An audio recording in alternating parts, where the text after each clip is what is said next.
and aid and guidance, so that we may deal justly with the several causes that come before us, laying aside all private interests, prejudices, and personal preferences, so that the result of our counsels may be to the glory of thy blessed name, the maintenance of true religion, the preservation of justice, the safety, honor, and happiness of the President, and the peace and prosperity of Guyana. Grant us, O God, the vision so to lead, that all the people of this fair land may enter into that state of brotherhood and unity, where the mind is empowered by thee, and we ever widen in thought and action. Amen. Please be seated, honorable members. Messages from the President. Announcements by the Speaker.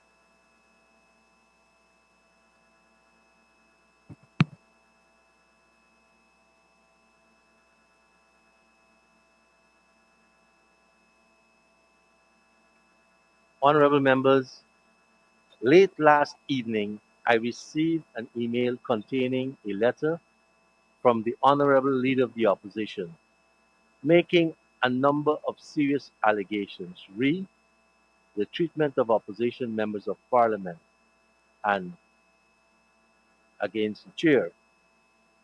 He declared that he and other members were locked out on allegations of being instructed by the Speaker. He also made a number of other allegations against the Speaker.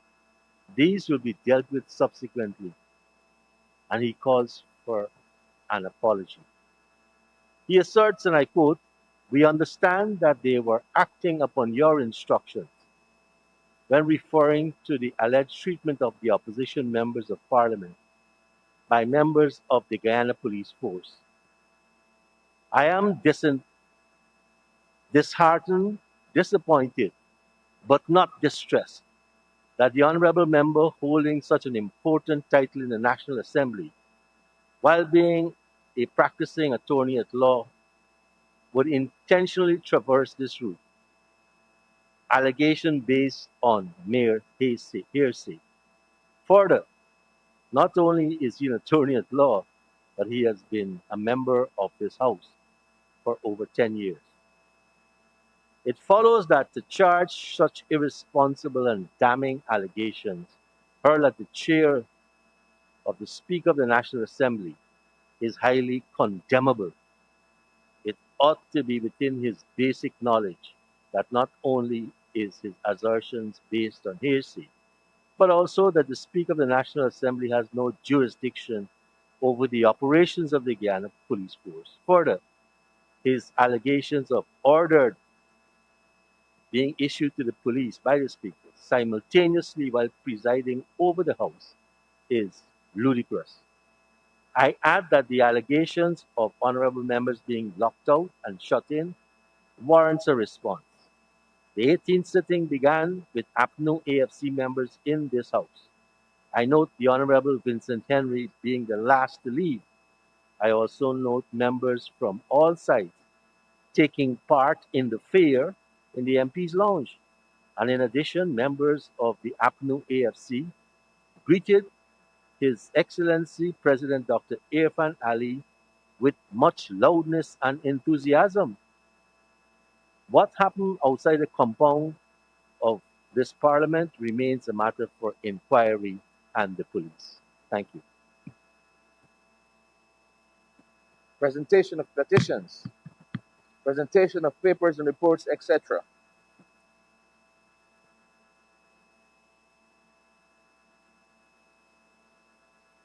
Honorable Senior Minister in the Office of the President with responsibility for finance.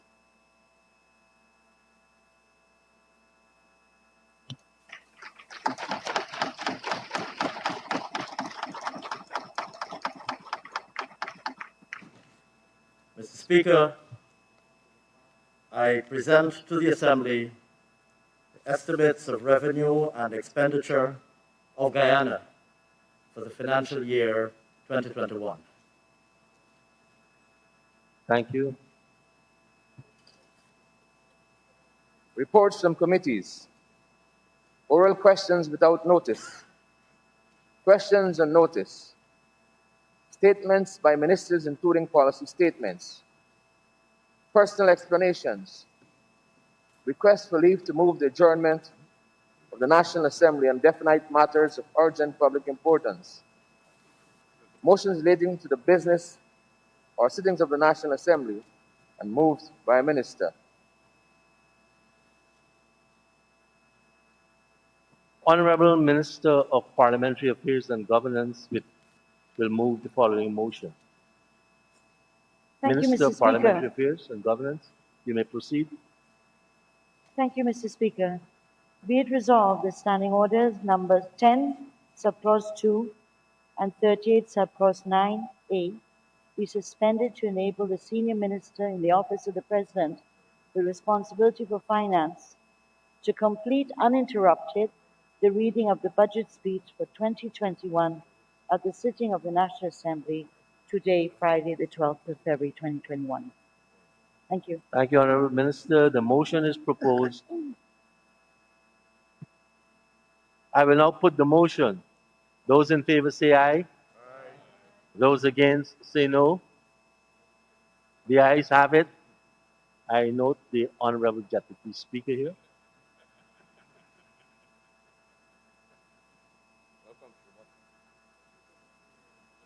Honorable members, we have now come to the item Budget for 2021. Sorry. Mr. Clerk. Introduction of bills, public business, government's business. Honorable members, we have now come to the item Budget for 2021. Honorable Senior Minister in the Office of the President with responsibility for finance will move the motion for the approval of the estimates of revenue and expenditure for financial year 2021. Honorable Senior Minister in the Office of the President with responsibility for finance, you may proceed, sir.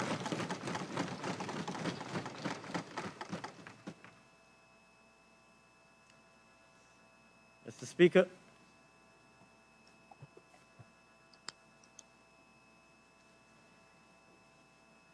Mr. Speaker, I rise to move the motion for the approval of the estimates of the public sector and the budget for the financial year 2021. And in so doing, I wish to indicate that Cabinet has recommended that the National Assembly proceed upon this motion pursuant to Article 171, Paragraph 2 of the Constitution of the Cooperative Republic of Guyana.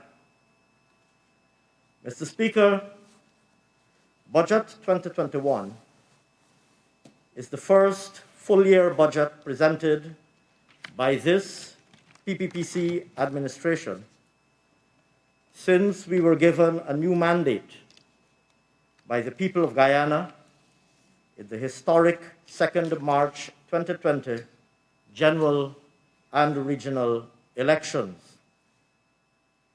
This budget comes after the emergency budget of 2020, which was prepared under a compressed schedule and arrived in this House well into the second half of the fiscal year as a result of the protracted struggle to defend democracy last year.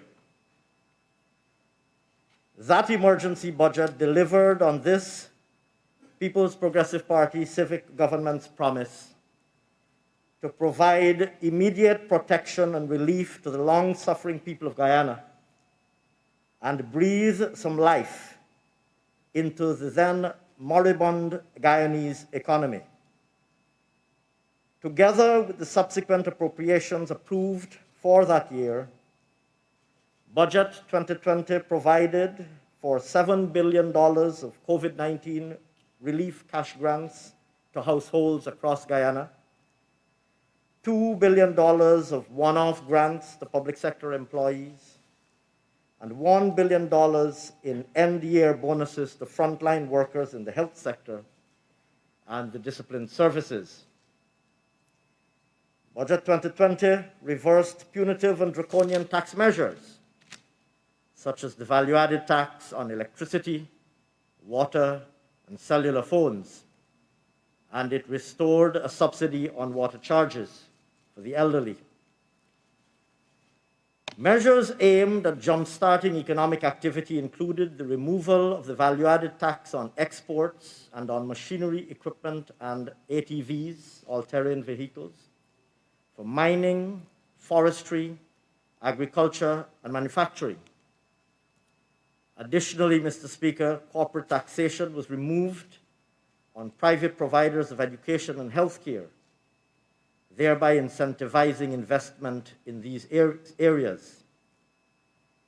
An injection of $7 billion was also provided to recapitalize the sugar industry.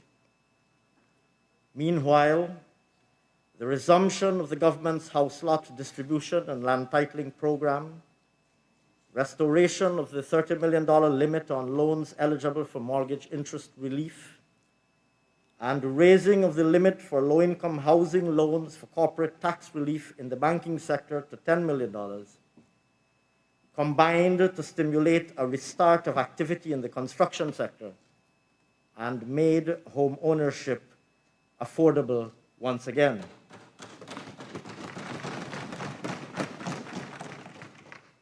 And Mr. Speaker, the list of reliefs provided in Budget 2020 goes on. Mr. Speaker, in 2 short months, we will celebrate 55 years of political independence. As we approach this milestone, it is worthwhile to cast our eyes briefly backward over those 55 years, particularly at independent Guyana's economic history. That history indicates a succession of clearly distinguishable phases in the evolution of the Guyanese economy and a strikingly close correlation with the political history of the country. The first phase, from 1966 to 1992, was an era of state domination and economic decimation and left our country bankrupt. The second phase, from 1992 to 2015, was an era of economic restoration and reconstruction, with widespread renewal and expansion, returned our country to solvency and creditworthiness, and it put us firmly on a path to prosperity. Tragically, Mr. Speaker, these gains were sharply reversed during the third phase, between 2015 and 2020, a period of renewed state domination and rapid economic retrogression and degeneration, made all the worse towards the end by the devastating effects of COVID-19. And that period returned the country in the short space of 5 years to the brink of bankruptcy once again and to deep economic despair. Being acutely aware of this history, scarred by pre-1992 memories, and bruised and battered by the last 5 years, the people of Guyana chose as they did in 2020. In doing so, they made a resounding statement about the direction in which they would like to go at this critical juncture for our country. And most of those who were still not convinced by March 2020 certainly were by August 2020, having stared in utter disbelief at the events of the preceding 6 months. As we look back at 2020, if there is one lesson we must all have learned, it is the lesson of how interconnected and interdependent we are, both within our country and more widely as a global community. At home, we witnessed in 2020 how the actions of a tiny few could so easily have subverted the will of so many. In our quieter moments, Mr. Speaker, We must all reflect on where we might have ended up as a country if the will of the many did not prevail over the ill intentions of the few. Isolated from the rest of the world, condemned as a pariah, and consigned to the dust pile of tin pot dictatorships. Make no mistake of it, that tragic outcome would have affected all of us, not some of us. At the global level, 14 months ago, COVID-19 was a mystery illness affecting a few people far away in Wuhan City. Today, it has infected over 107 million persons across 223 countries and territories and killed nearly 2.4 million. Some of them, our neighbors and friends right here in Guyana. Not a single corner of the world has escaped the tentacles of COVID-19. Mr. Speaker, if that does not teach us a lesson of how interconnected and how interdependent we are, nothing will. With that historical context in mind, let us be clear. 2021 will not be an easy year. COVID-19 is still with us, and the need to keep our people safe and to keep the economy alive is still very present. While we've already started administering vaccines just a day or two ago, the speed of uptake and the time until herd immunity is achieved are still huge unknowns. Exactly when we will be returning to any semblance of normalcy is therefore far from certain. The matter is made worse by the fact that we are confronting these unknowns with limited fiscal resources, given the depletion and the plunder of the public treasury over the past 5 years. But recover we must.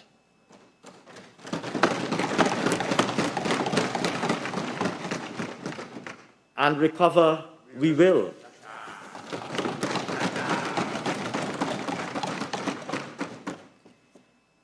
On a far more positive note, if we look beyond our immediate travails, it is important that we appreciate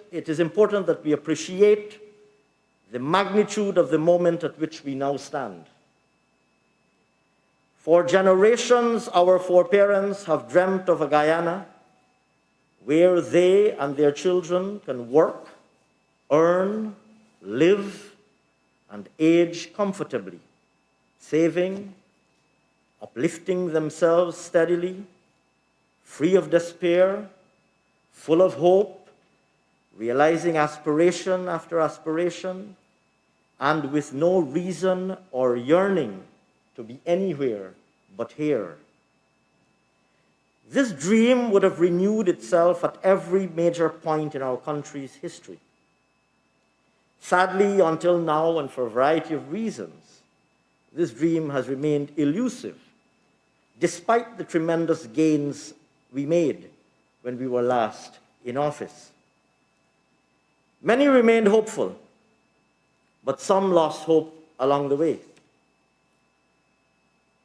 Contemplate now that ours is the generation who might finally realize this dream, and the full magnitude of the moment we are in might better be appreciated.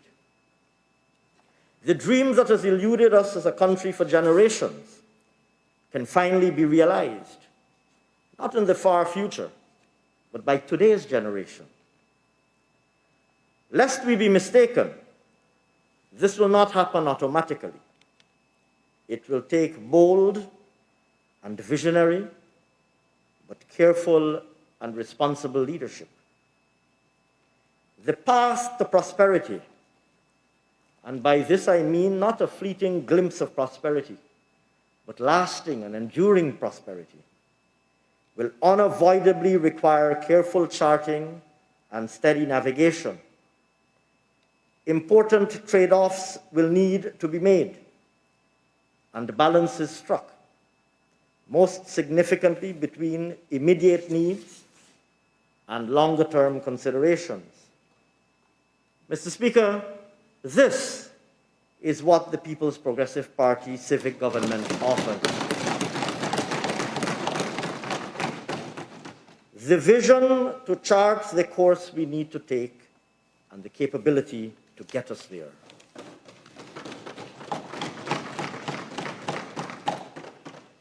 Mr. Speaker, only yesterday, His Excellency President Irfan Ali, in his inaugural address to this National Assembly, spoke of the key word of his government being oneness, and he outlined his vision for one Guyana.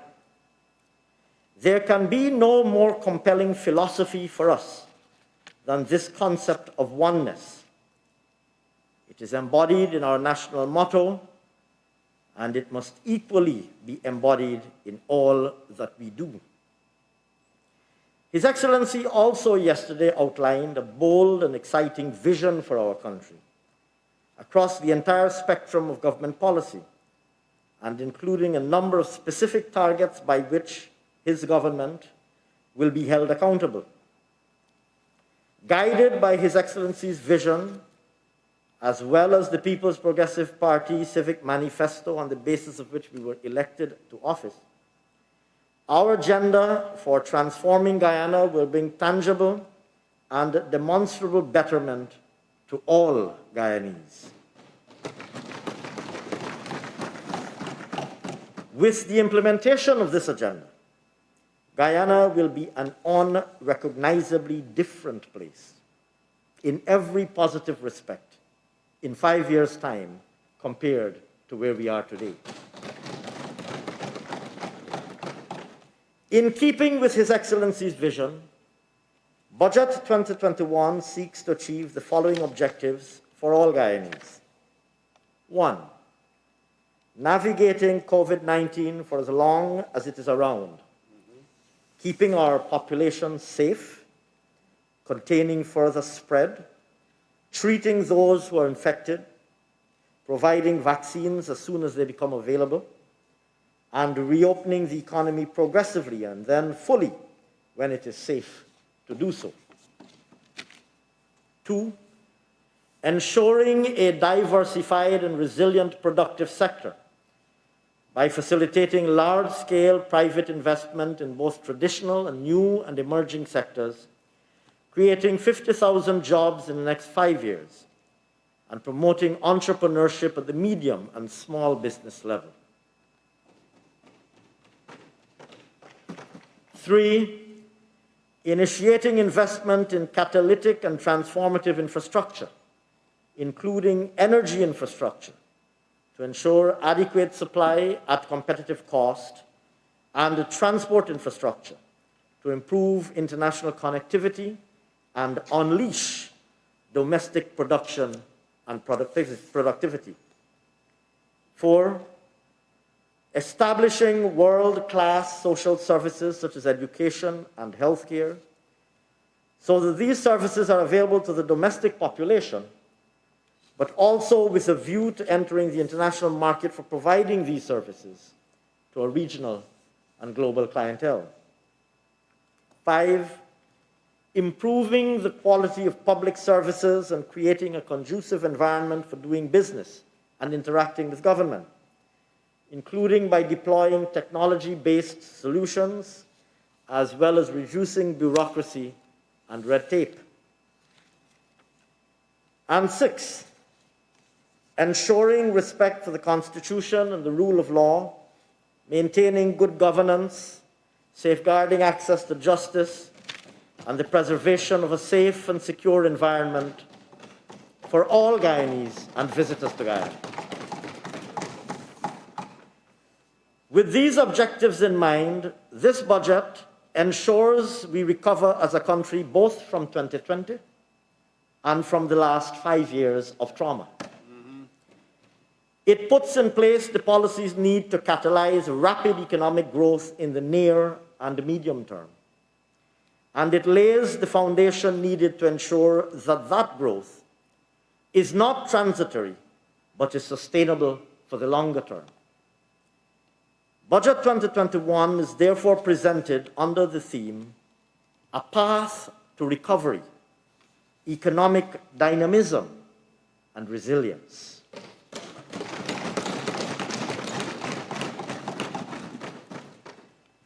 Mr. Speaker, I will now review the global and regional economic context. From the global economic standpoint, the COVID-19 pandemic has been a catastrophe like no other, causing an economic shock much worse and much more pervasive than the 2007-2008 financial crisis.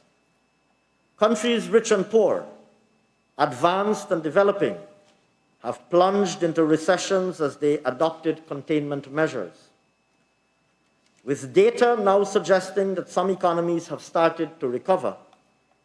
A less severe recession is estimated for 2020 than previously forecasted.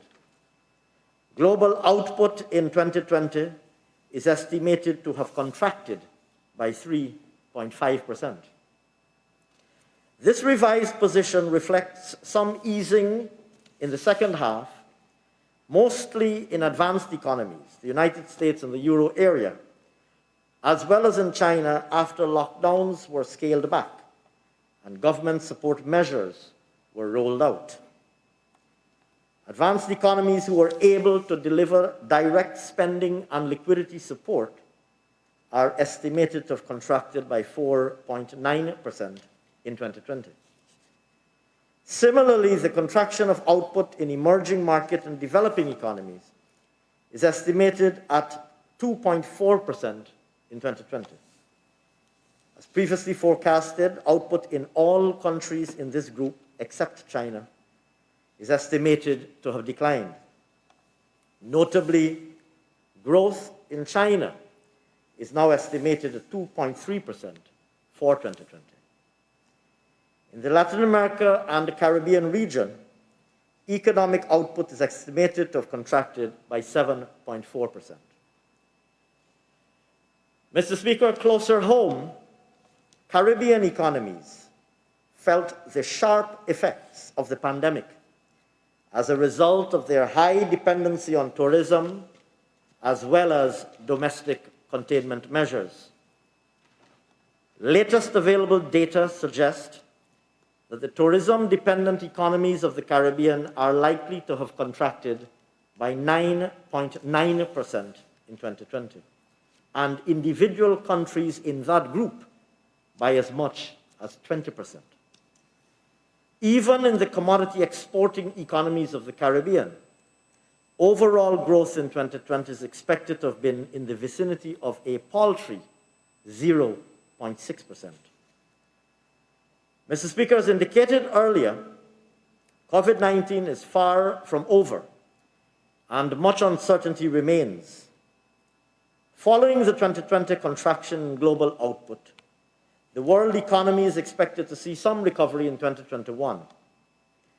However, this must be regarded cautiously as the world continues to manage the public health situation and contain downside risks simultaneously. Global output is expected to grow in 2021 by 5.5%.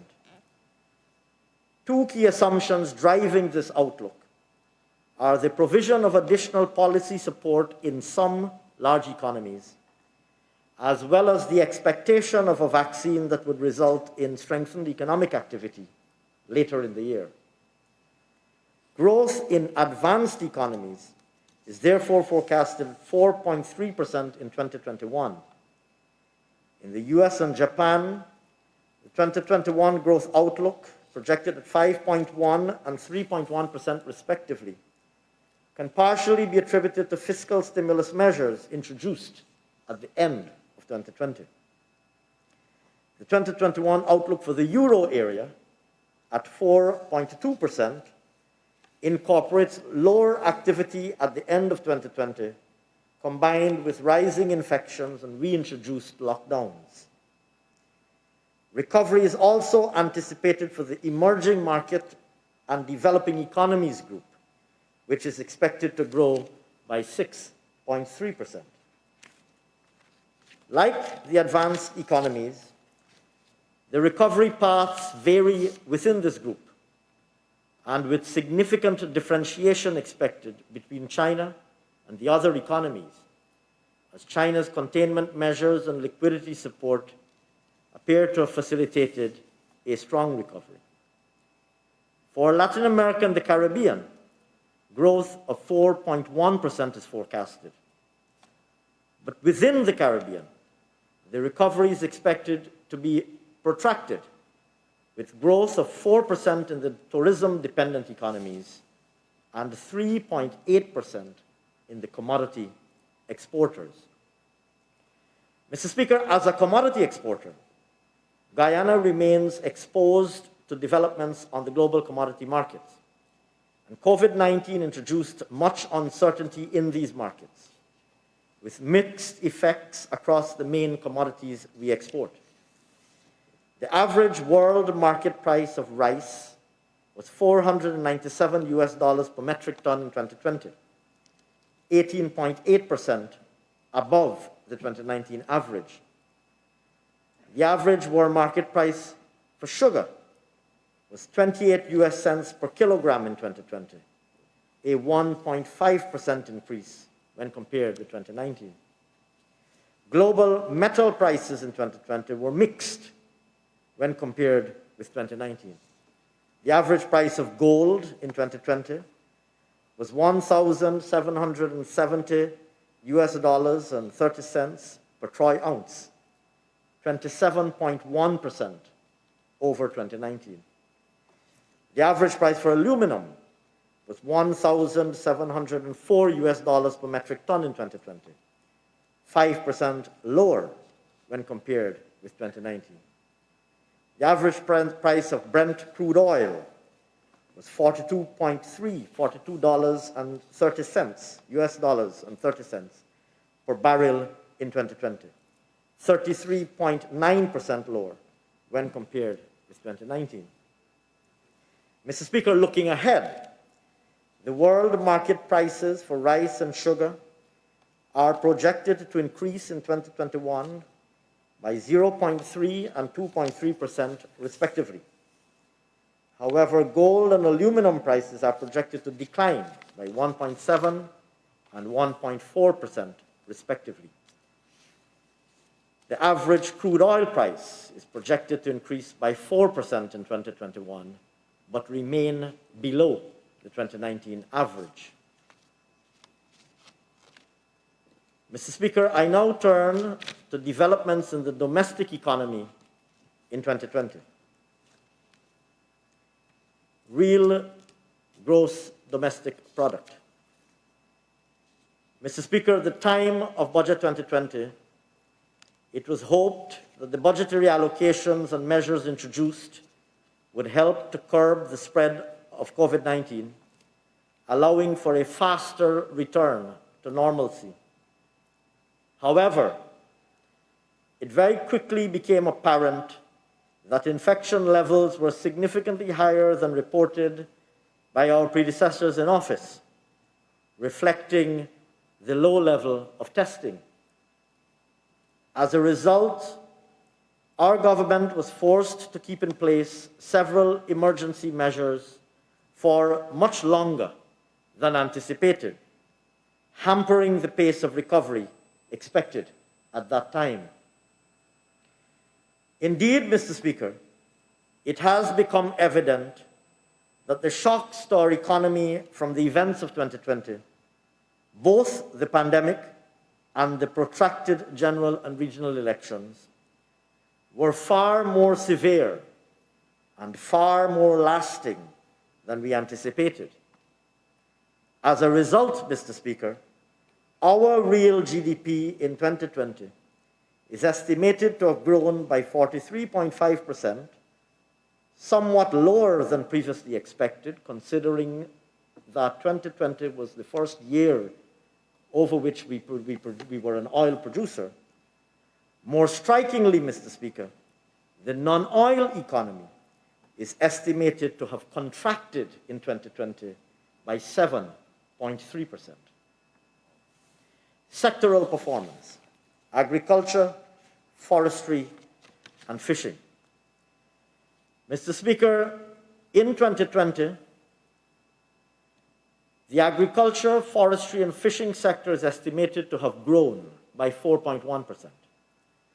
This improved position is largely on account of growth in rice, other crops, and livestock, which more than offset contractions observed in sugar, forestry, and fishing. The sugar growing sector is estimated to have contracted by 3.7%, with production falling to a low of 88,868 tons. This was primarily due to a shortfall of more than 17,000 tons in the first crop, which in turn resulted from the protracted lack of capital investment in factories, which caused downtime and reduced the volume of sugar extracted from canes. Additionally, high rainfall in November and December resulted in the flooding of some fields and restricted access to canes. Mr. Speaker, the rice growing sector is estimated to have expanded by 4.8% in 2020. Paddy production reached 1,057,580 tons in 2020, 0.8% above the previous year. The increase was attributed to more hectares being harvested despite lower yields. The former improved by 4.4%, while the latter declined by 3.5% due to the incidence of various diseases that affected the second crop.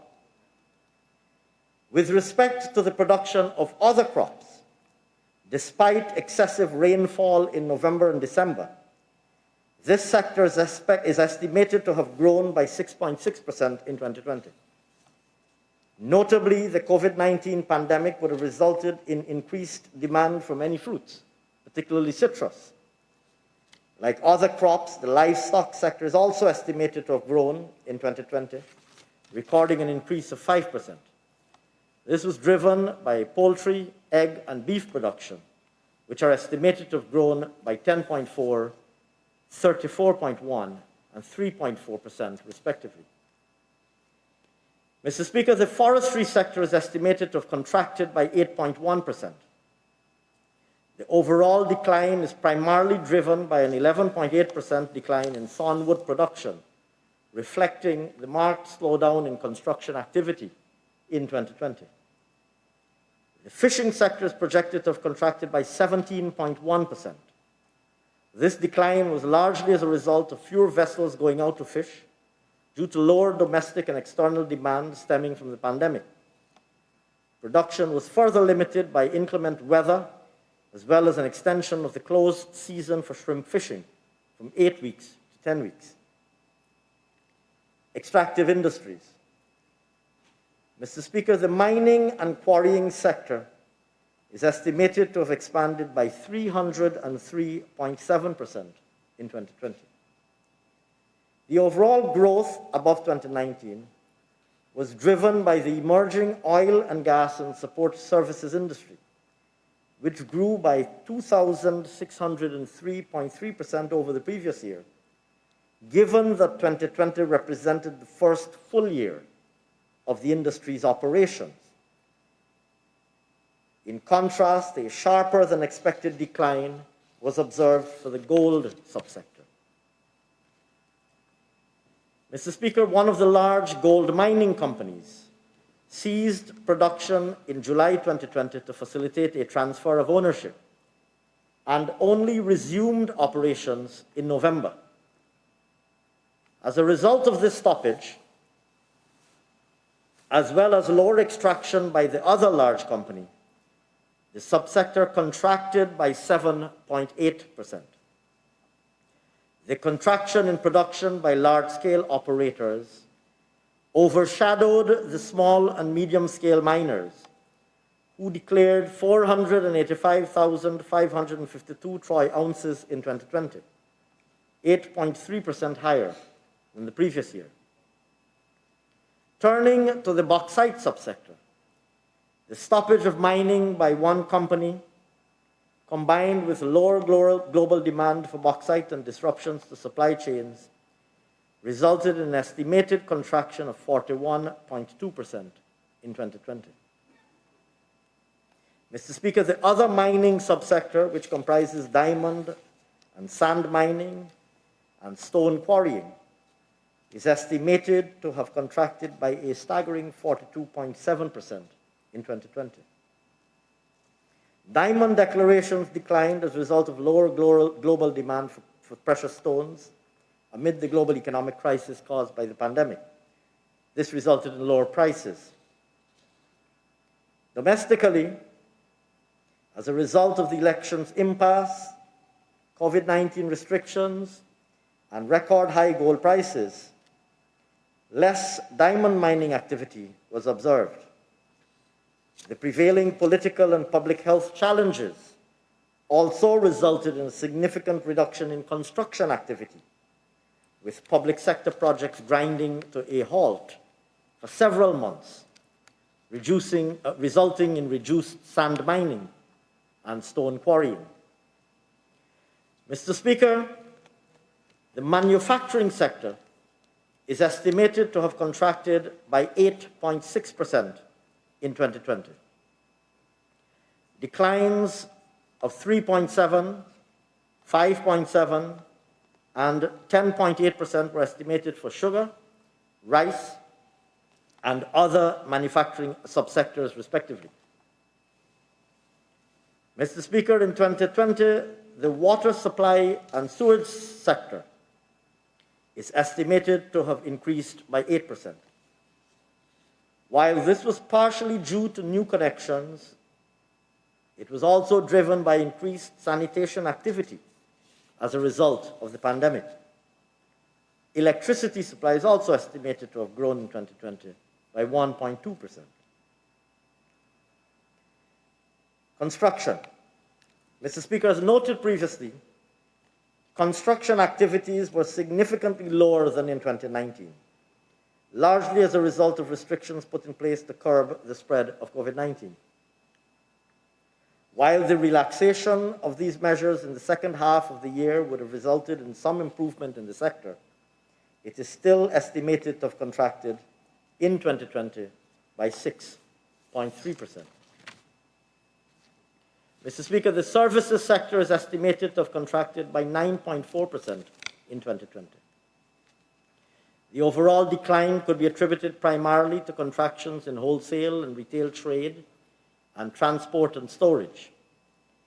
These subsectors fell by 28.3% and 30.2% respectively, outweighing expansions in information and communication, real estate activities, public administration, and human health and social work, which grew by 5.5%, 0.3%, 1.2%, and 3% respectively. Balance of payments.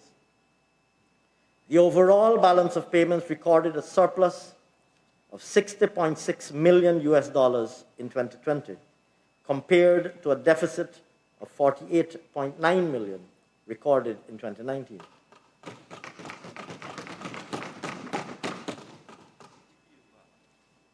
The current account recorded a deficit of $651.7 million in 2020, 76.9% lower than the deficit of $2,823.7 million in 2019. The difference between the actual outturn for 2020 and the forecast resulted from a larger than projected merchandise trade surplus. The merchandise trade account moved to a surplus of $514.8 million from a deficit of $2,473 million in 2019, reflecting the entry of oil exports into the balance of payments in 2020. This offset the lower than anticipated unrequited transfers and a higher than projected deficit on the services account. The net services account registered a deficit of $1,824.7 million in 2020, higher than the 2019 position of $892.5 million. This position was due to a larger than anticipated deficit on the non-factor services account by $216.2 million. In 2020, net payment for non-factor services increased by $907.6 million to $1.793 billion when compared to 2019. This resulted mainly from increased payments for business services. The surplus on the capital account was recorded at $720.9 million in 2020, lower than the $2,744.6 million in 2019. The shortfall resulted from higher outflows of private enterprises, also associated with the commencement of oil production. Net foreign direct investments amounted to $1.8243 billion in 2020.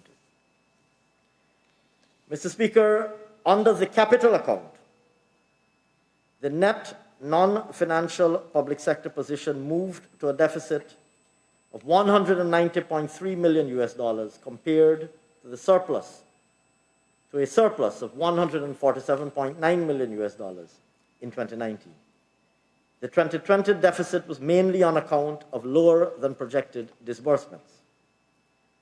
The balance of payments surplus resulted in the Bank of Guyana increasing its external reserve position to $680.6 million, equivalent to 2 months of import cover at end 2020. Mr. Speaker, the money supply expanded by 13.7% to $521 billion in 2020 when compared with 2019. The outturn in 2020 was attributed to increases in both narrow and quasi-money, which grew by 20.5% and 5.6% respectively. The growth in narrow money was on account of increases in the currency in circulation and demand deposits, which grew by 30.3% and 13.7% respectively. These increases more than offset the decline of 29.6% in cashier's checks and acceptances.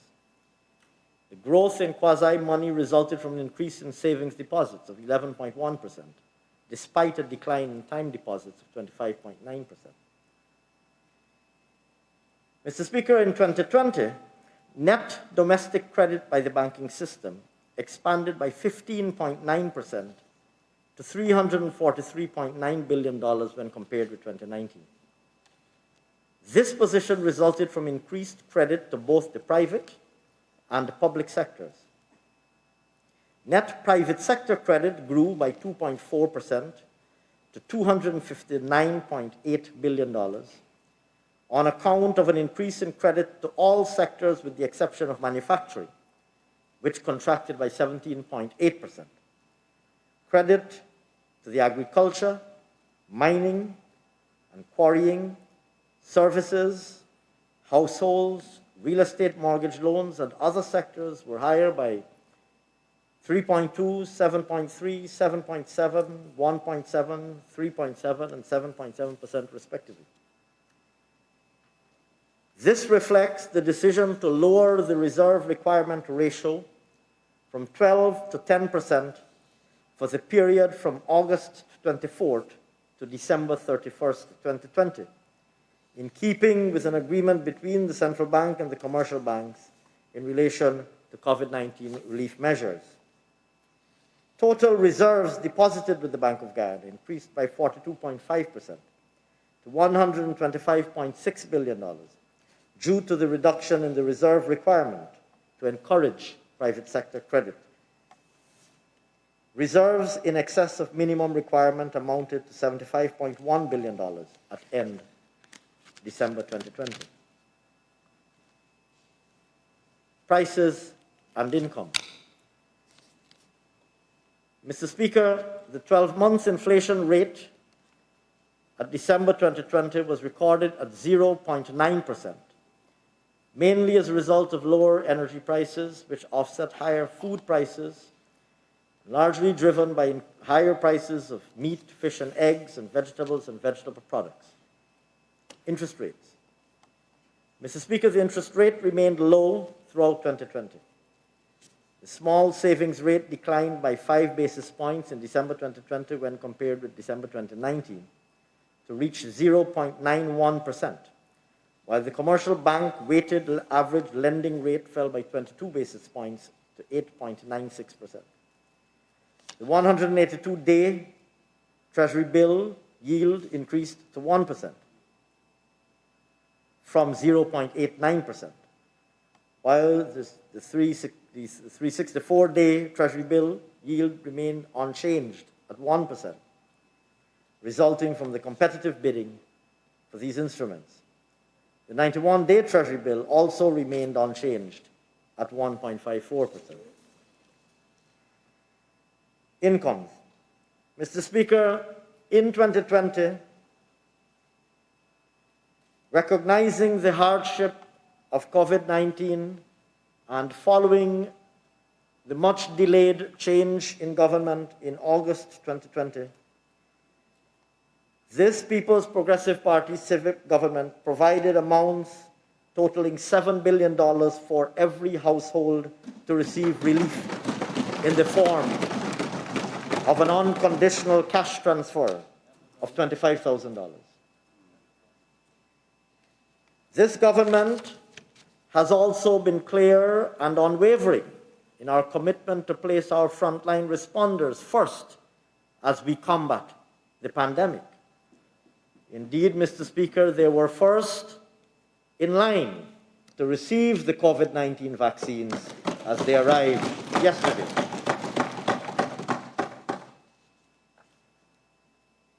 In this regard, Mr. Speaker, we put $1.1 billion in the hands of over 19,000 health workers and members of the disciplined services.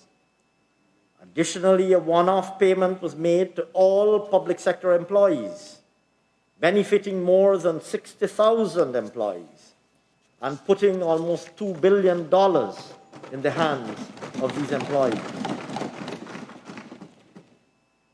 Mr. Speaker, while some countries around the world reduced working hours and salaries for their workers as part of their pandemic response, this government retained all public servants at full pay, while allowing a rotational work system and work-from-home systems where applicable to mitigate disease transmission. Fiscal position. Mr. Speaker, the balance on the non-financial public sector after grants amounted to a deficit of $91.8 billion.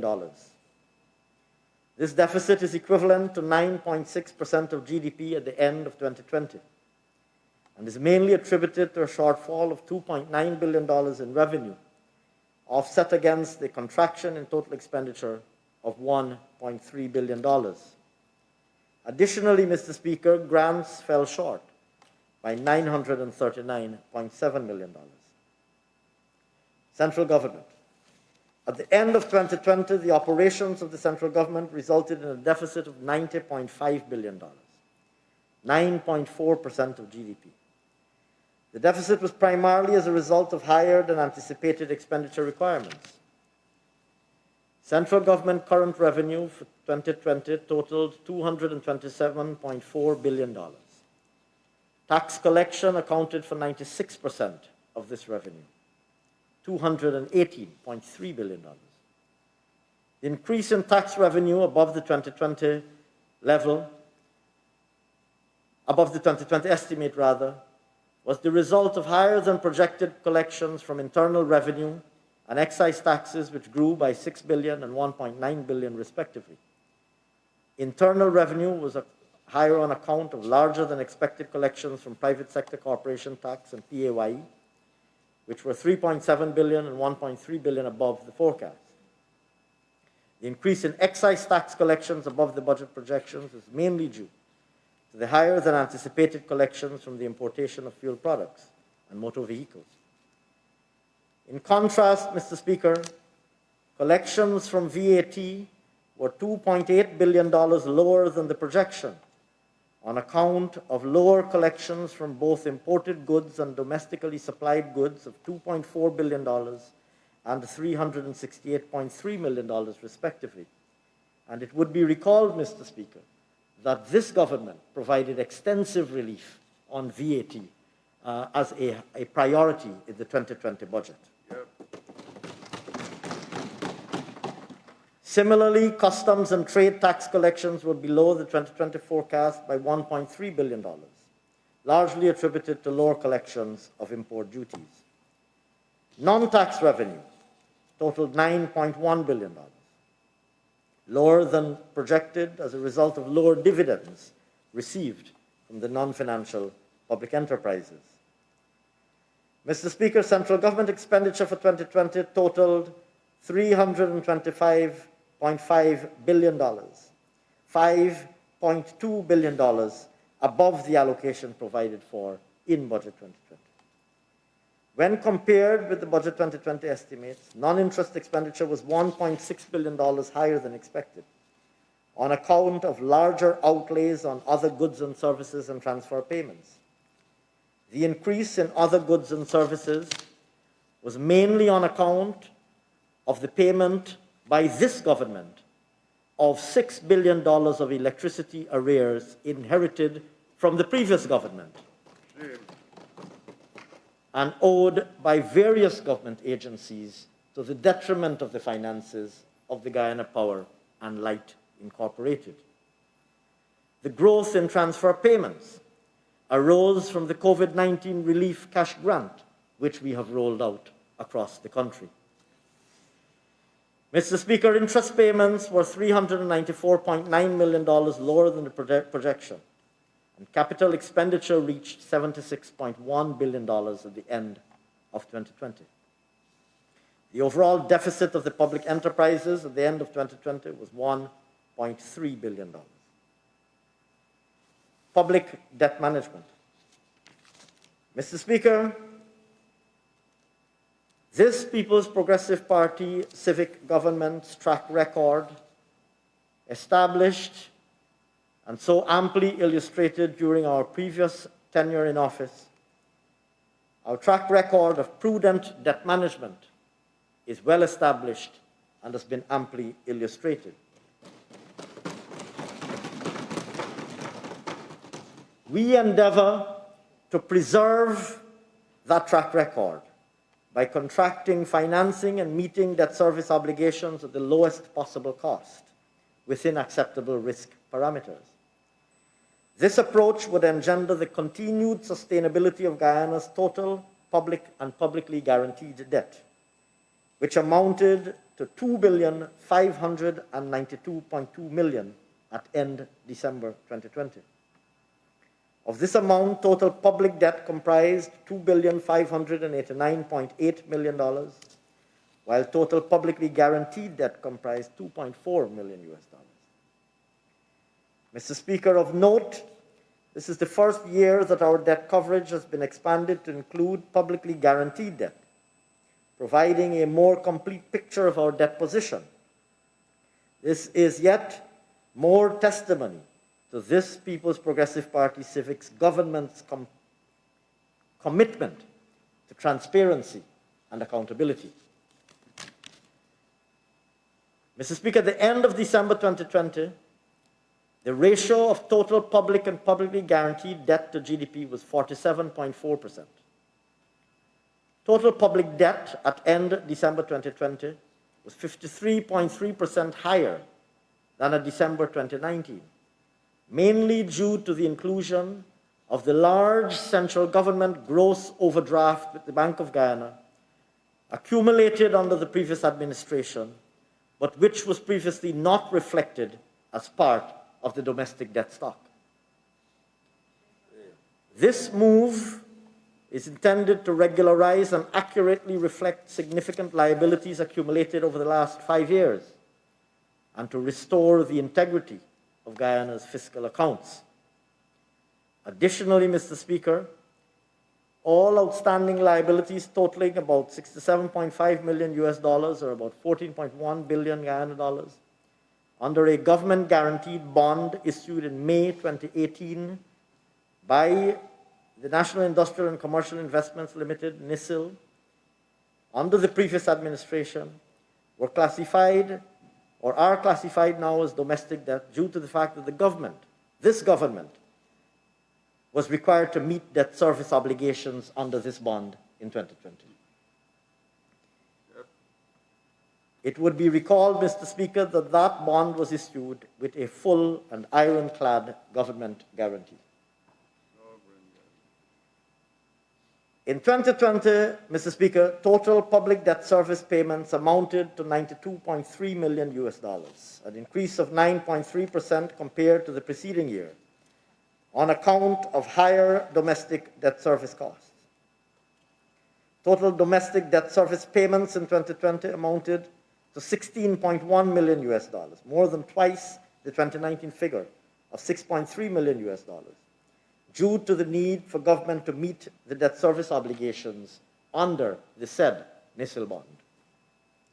Conversely, Mr. Speaker, external debt service payments shrank by 2.5% in 2020 to $76.2 million US dollars, mainly due to the completion of repayments under a rescheduled debt to Trinidad and Tobago.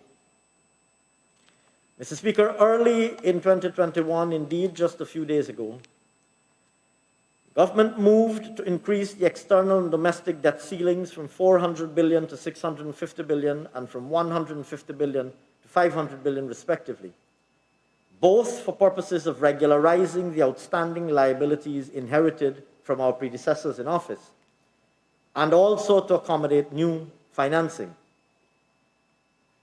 We recognize that an increase, particularly in the level of domestic debt, is likely to materialize in the short term, but will be actively examining ways in which to contain this indebtedness going forward.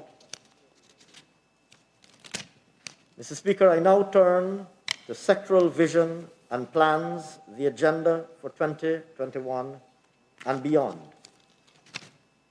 Macroeconomic outlook. Mr. Speaker, despite the ambition of our development agenda and our intention to roll it out in the shortest possible time, we will do so within a macroeconomic framework that ensures that we remain competitive and that addresses issues of both stability and sustainability. In this regard, we will remain ever mindful of the need to avoid the pitfalls that have beset many new producers of oil and gas and many resource-rich countries, including Dutch disease. We will safeguard the fiscal and debt sustainability that we've worked so hard to achieve by prudent contracting of new financing, careful targeting and management of government expenditure, strengthened revenue administration, and ensuring that the fiscal deficit is managed in a way that minimizes any risk of crowding out credit to the private sector.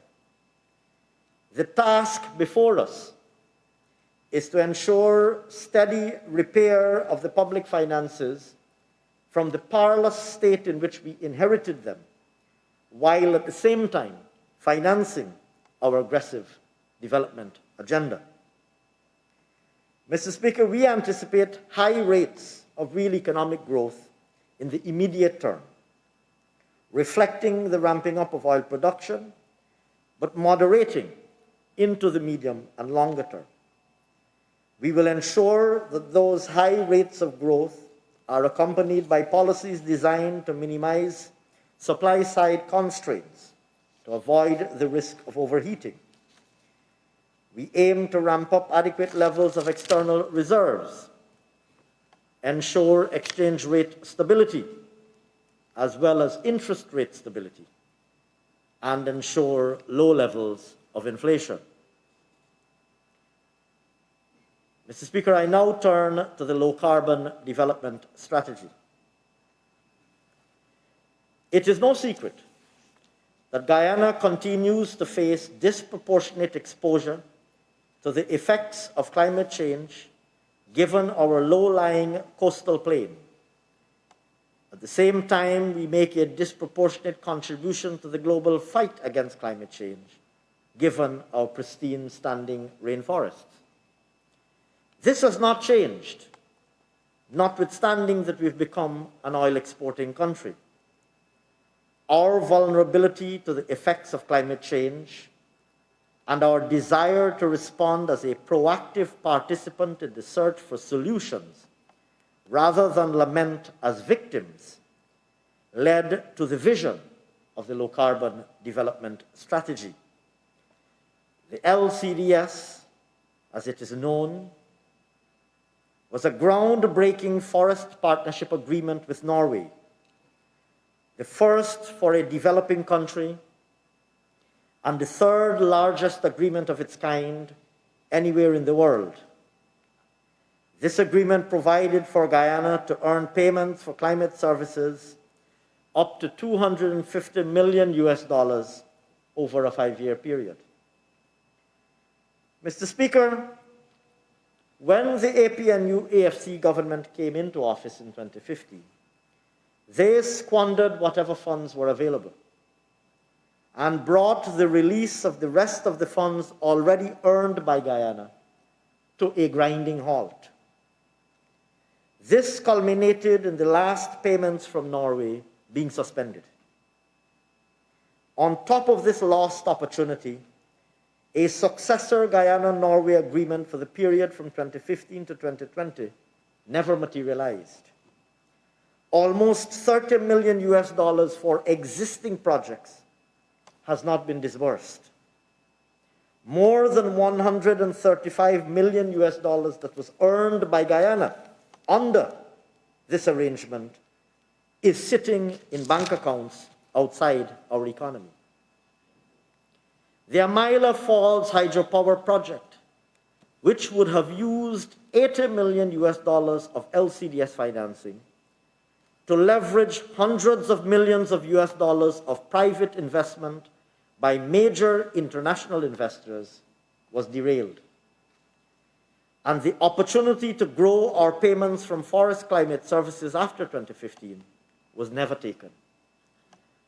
Mr. Speaker, together, this is one of the most shameful economic legacies of the APNU-AFC government. And it falls to this People's Progressive Party civic government to repair that damage. We will do this in 3 ways. First, in today's budget, we are taking steps to unblock the more than $135 million that had not been released for allocation into projects. These resources will be invested primarily in renewable energy projects and to strengthen the agencies involved in regulating the sector, such as the Guyana Forestry Commission, as well as to advance ongoing projects, such as the Amerindian Land Titling Project, sustainable land management, and on ICT access for hinterland, poor, and remote communities. Second, we are looking ahead and starting work to assess the emerging international markets for forest climate services. It is believed that these markets can contribute 75% of needed offsets to meet the Paris Climate Agreement, and global interest is growing. This is exactly the message that Guyana and other forest countries have been championing for over a decade, while pointing out that in developing countries in particular, all societies need to rapidly grow low-carbon opportunities if they are to diversify their economies away from traditional development paths. Finally, later this year, we will prepare an expanded LCDS to take into account the opportunities and challenges that have emerged since the strategy was first produced. We will expand it into a comprehensive development strategy. Needless to say, This will incorporate the fact that we are now an oil producer. In the updated LCDS, this government will set out how Guyana can achieve the national transformation that the PPPC manifesto speaks of, while also participating in the global economic transition that will take place in coming decades. True to the original vision of the LCDS, Guyana can lead the way in meeting this challenge. Our next objective, Mr. Speaker, is the promotion of a diversified, resilient, and competitive productive sector. Oil and gas. Mr. Speaker, since the announcement of the oil discoveries back in 2015, this government has been unwavering in its position that Guyana must utilize these resources responsibly and transparently to catalyze development and create opportunities for all Guyanese. Since we assumed office, we have come to find that the capacity for management of the oil and gas sector remains severely underdeveloped to ensure that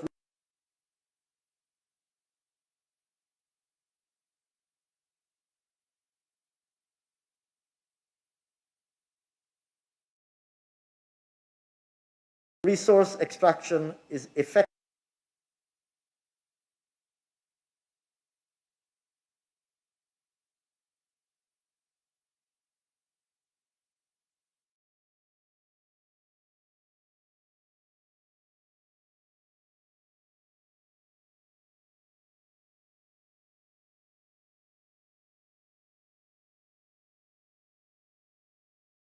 Is efficient.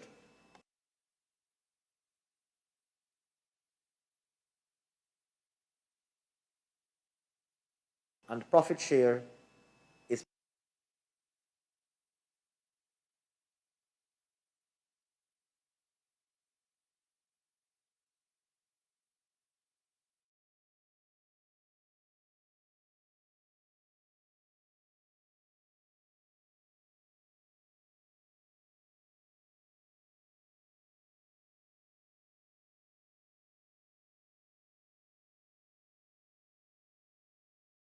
maximized.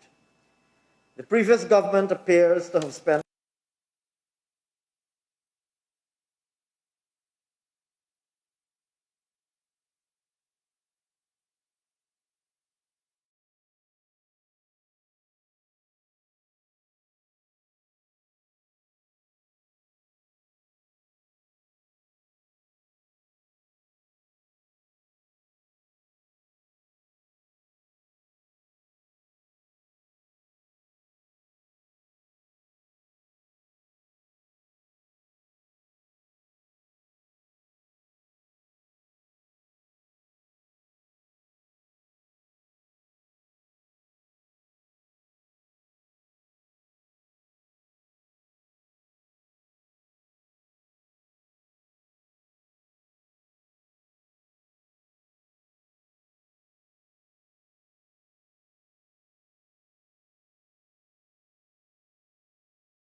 to ensure that resource extraction is efficient and profit share is maximized.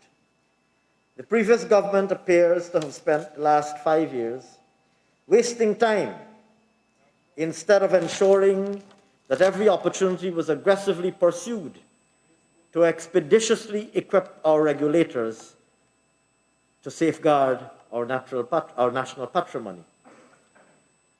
Mr. Speaker, while oil and gas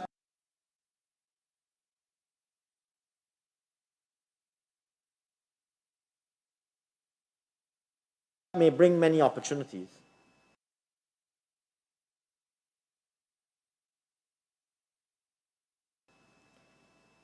Like any other extractive sector, it also brings with it its challenges. In addition, the window of opportunity for extraction of this resource is finite, added to which the global shift to renewable resources places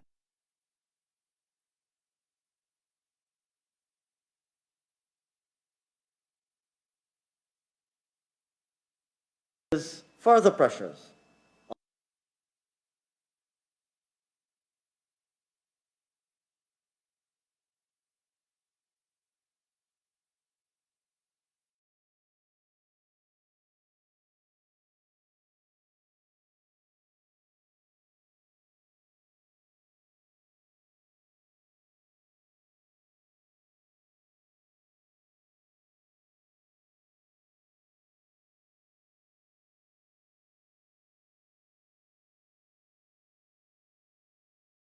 on the long-term timeline.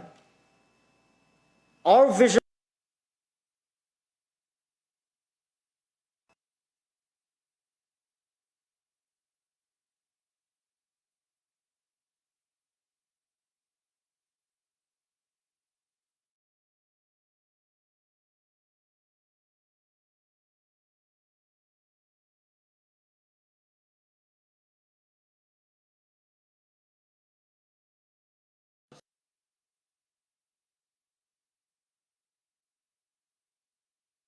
is finite, added to which the global shift to renewable resources places further pressures on the long-term timeline.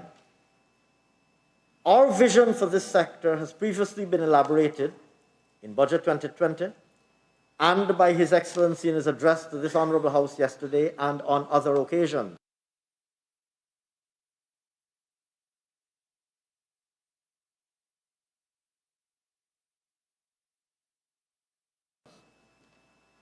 Mrs.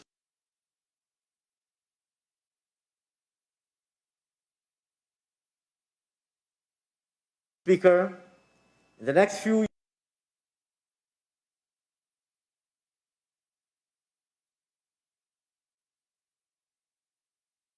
years, this government will endeavour to invest in and create an enabling environment that will result in an oil and gas industry that is vibrant and, importantly, that generates strong positive spillovers for the rest of the economy. In addition,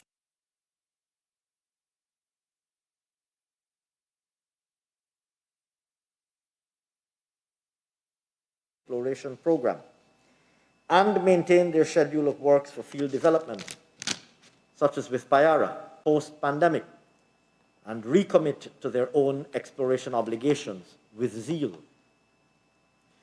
Mr. Speaker, government is working to create a strong and robust institutional and regulatory framework to better manage activity in the sector, including amending the Petroleum Act, developing a model petroleum sharing agreement, exploring a revised petroleum fiscal regime, advancing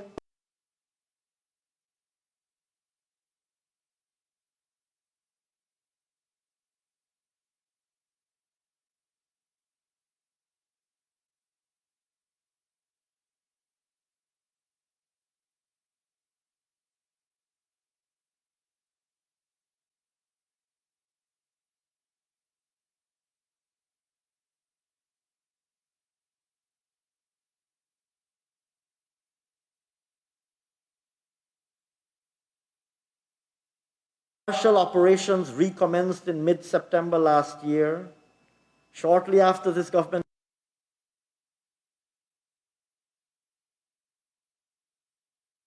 world-class discovery in an underground mine, which showed 131.93 grams per ton of gold. This discovery not only highlights the exploration potential of the mine, ounces of gold, and in the second half of this year, work on the underground mine are expected to begin. Mention of some operations, but 7.1% above their 2019 level. The dealerships anticipate a better year in 2021 and expect declarations in excess of 400,000 ounces. Bauxite. Mr. Speaker, in February 2020, one of the key bauxite producers suspended operations on account of industrial unrest and damage to company property. And to date, no decision has been taken on resumption of this company's operations. Though there was continued production from the other companies, the performance of the industry was well below that of 2019, with overall production estimated to have fallen by over 65%. Mr. Speaker, having assessed the current state of the sector, a policy framework for bauxite development will be considered in 2021 in line with our manifesto promises for implementation over the medium term.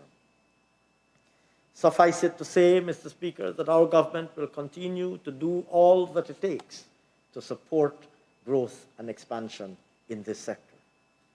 Sand. Mr. Speaker, in 2020, sand production is estimated to have fallen by over 40% on account of the pandemic and political-related slowdown in construction activity across the country.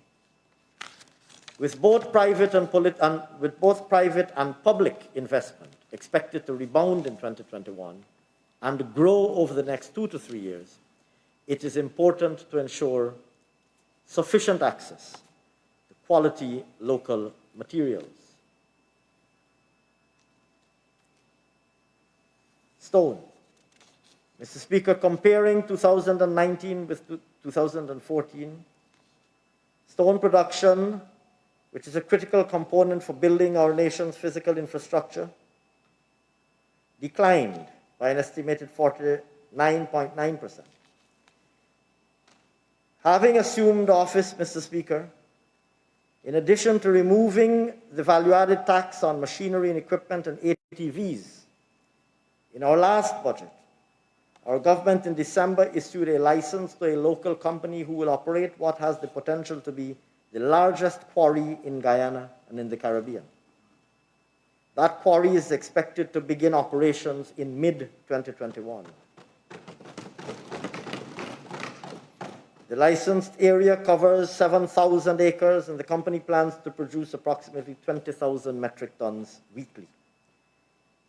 Another 3 licenses are expected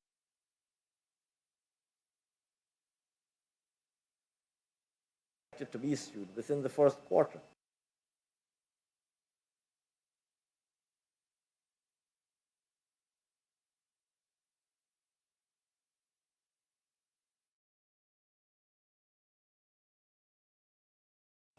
Which will further increase production.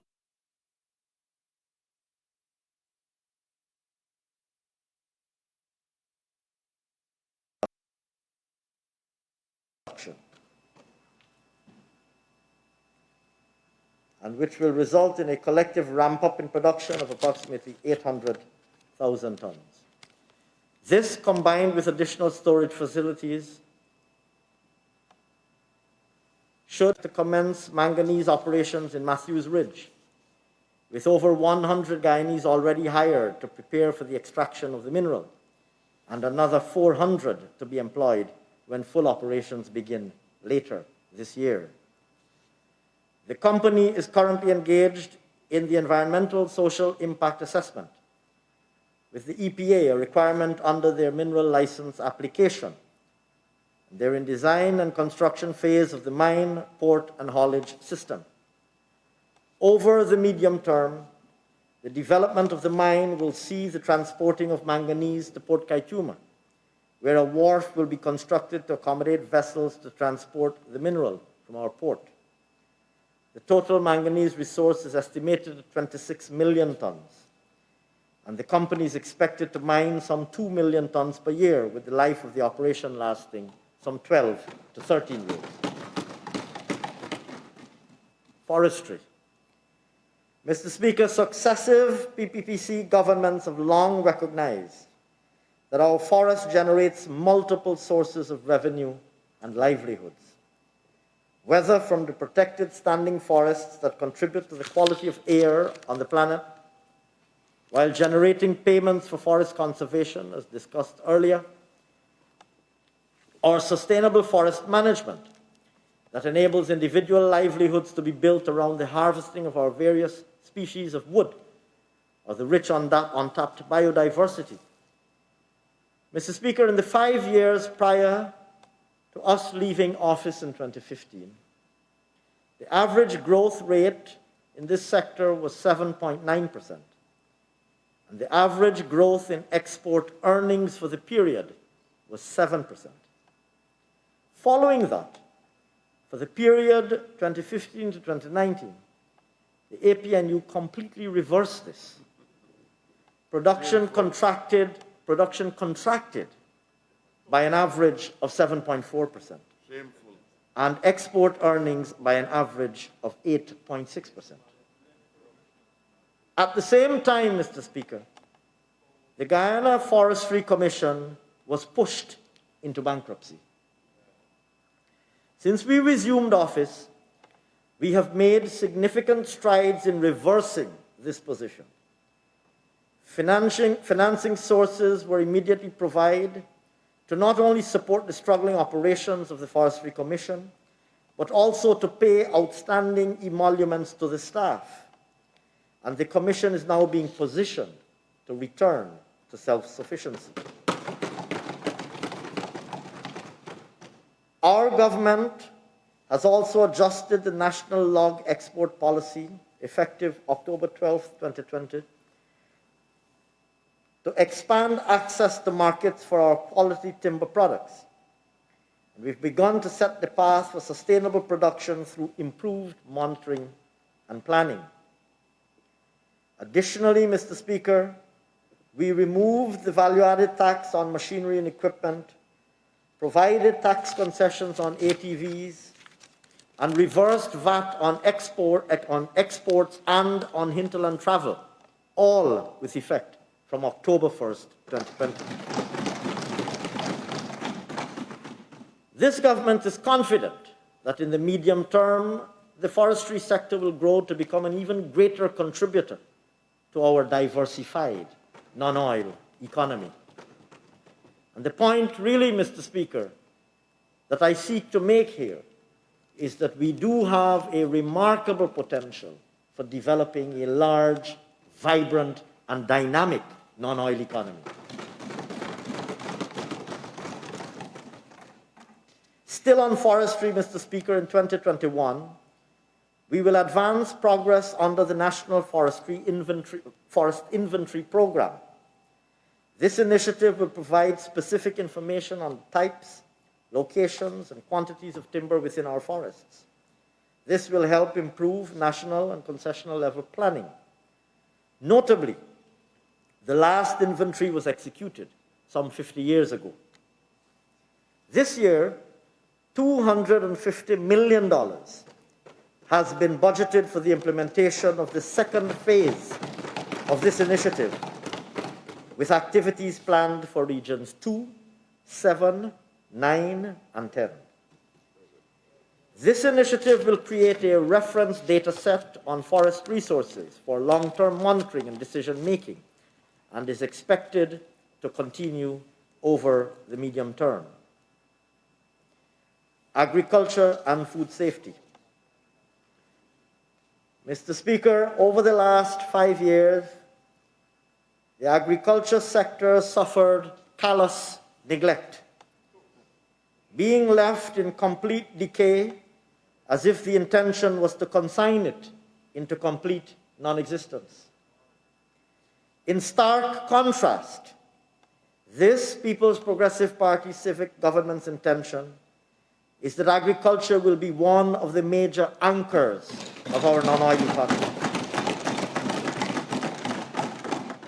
It has a core role to assure food safety, improve incomes, and create jobs, generate export earnings, and reduce food imports, catalyze value-added production, especially when we would have achieved a lowering of the cost of energy.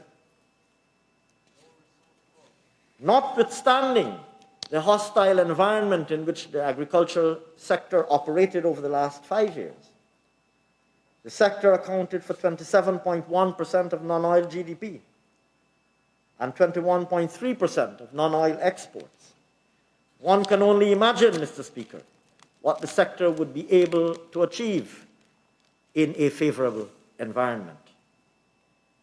To ensure the sector is able to discharge its envisaged role, our government will invest in opening new farm-to-market roads, clearing and preparing new lands, expanding the infrastructure in the intermediate savannas, expanding drainage and irrigation networks to make new land available for small, medium, and mega farms, strengthen extension services through additional and improved facilities, traceability and certification services to reduce existing trade barriers, research and development, and coordinating and facilitating private sector participation in agriculture-based tourism. To complement these initiatives, we will build human resource capacity to deliver the services required to drive growth in the sector. Mr. Speaker, with this holistic plan for agriculture, Guyana is well poised to claim its long outstanding position as the breadbasket of the Caribbean. Supporting livelihoods and transforming not only our economy, but that of the region.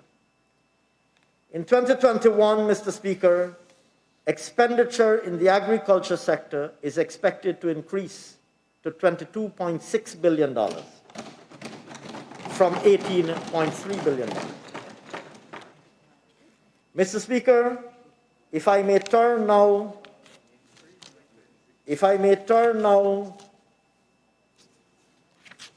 to sugar.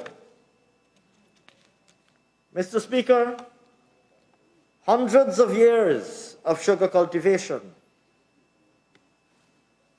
since colonial Guyana were brutally slaughtered at the altar of political expediency over the past 5 years.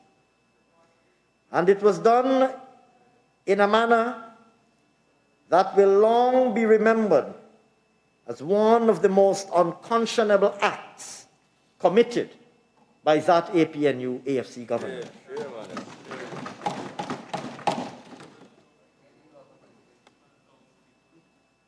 On assuming office, we met a situation where 7,000 sugar workers were unceremoniously shoved onto the breadline by a government that displayed no concern for the social and economic hardships that the arbitrary decision to close the lifeblood of rural Demerara and rural Berbice would cause to ordinary people.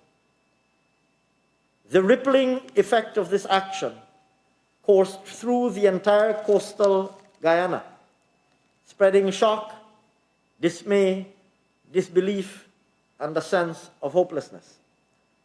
Hundreds of thousands of persons were affected directly and indirectly. Small and micro businesses, small market vendors were decimated as business dried up, and entire communities were devastated.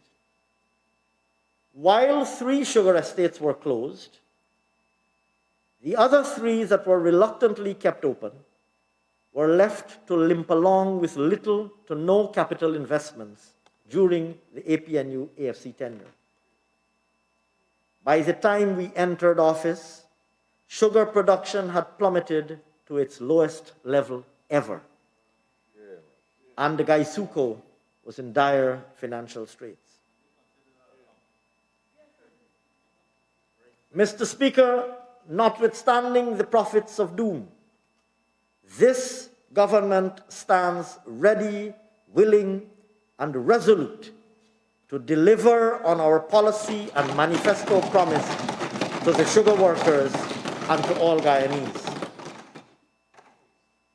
In this context, we have appointed a new board and new management.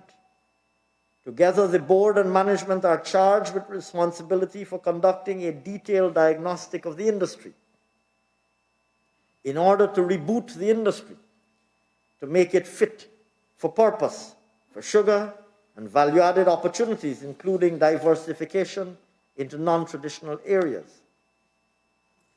Work is currently ongoing on developing a master plan, estate by estate, to guide the future of the industry. Possible elements of that master plan that are currently being considered include the following. Gaisuco could concentrate increasingly on redirecting its efforts towards an optimized product mix, a shift away from the current low-value bulk sugar market. In this regard, the corporation could quadruple its sales into the packaged sugar market, both locally and internationally, over the next 5 years. To this end, the Blairmont packaging plant could be expanded by 3 new packaging machines and an expansion of the storage bond so that inventory can be available at all times to service the international market with the world-famous Demerara Gold packaged sugar. Further, Mr. Speaker, the Enmore packaging plant could also be expanded to 5 operational packaging lines. Mr. Speaker, at Albion, Blairmont, and Iflot, more than 60% of the access roads are in a deplorable state, and more than 50% of the fleet of land preparation and tillage machines were allowed to deteriorate beyond repair. Additionally, more than 40% of the cane transport fleet, particularly the punts, were left to deteriorate to the point of disuse. Targeted investments will be needed to correct the situation over the medium term.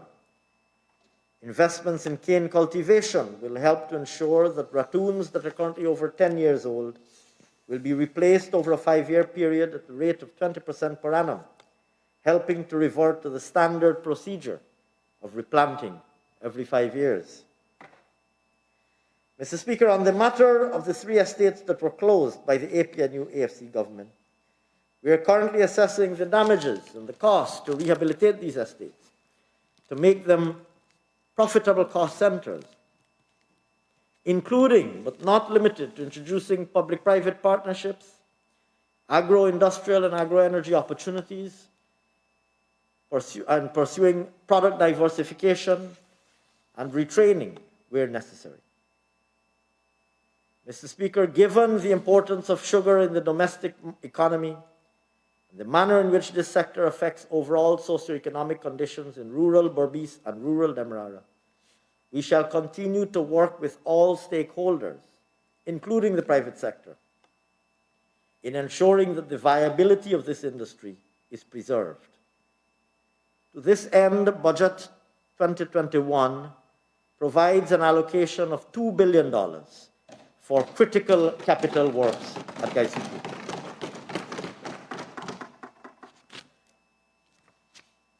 Mr. Speaker, the rice industry, turning to rice now, has demonstrated resilience, as I mentioned earlier, despite the difficult environment in which farmers and millers were forced to operate over the last 5 years. Our government has taken steps to ease the farmers from the burdensome overhead expenses imposed on them by reversing the punitive increases in land rents and taxes on agricultural equipment, machinery, fertilizers, and chemicals. For example, the rice farmers under the Mahika-Maikonia-Bari Agricultural Development Authority, MMA, will now see about $1.3 billion back in their hands annually with the reversal of land rent increases. By 2024, we expect a dramatic increase in annual rice production over the next 5 years, ensuring that the crop remains a mainstay in our agricultural output. The increase will be propelled by enhanced research and development, adoption of new technologies, and promotion of new high-yielding varieties, increased maintenance of drainage and irrigation systems and farm-to-market roads, and establishment of new markets.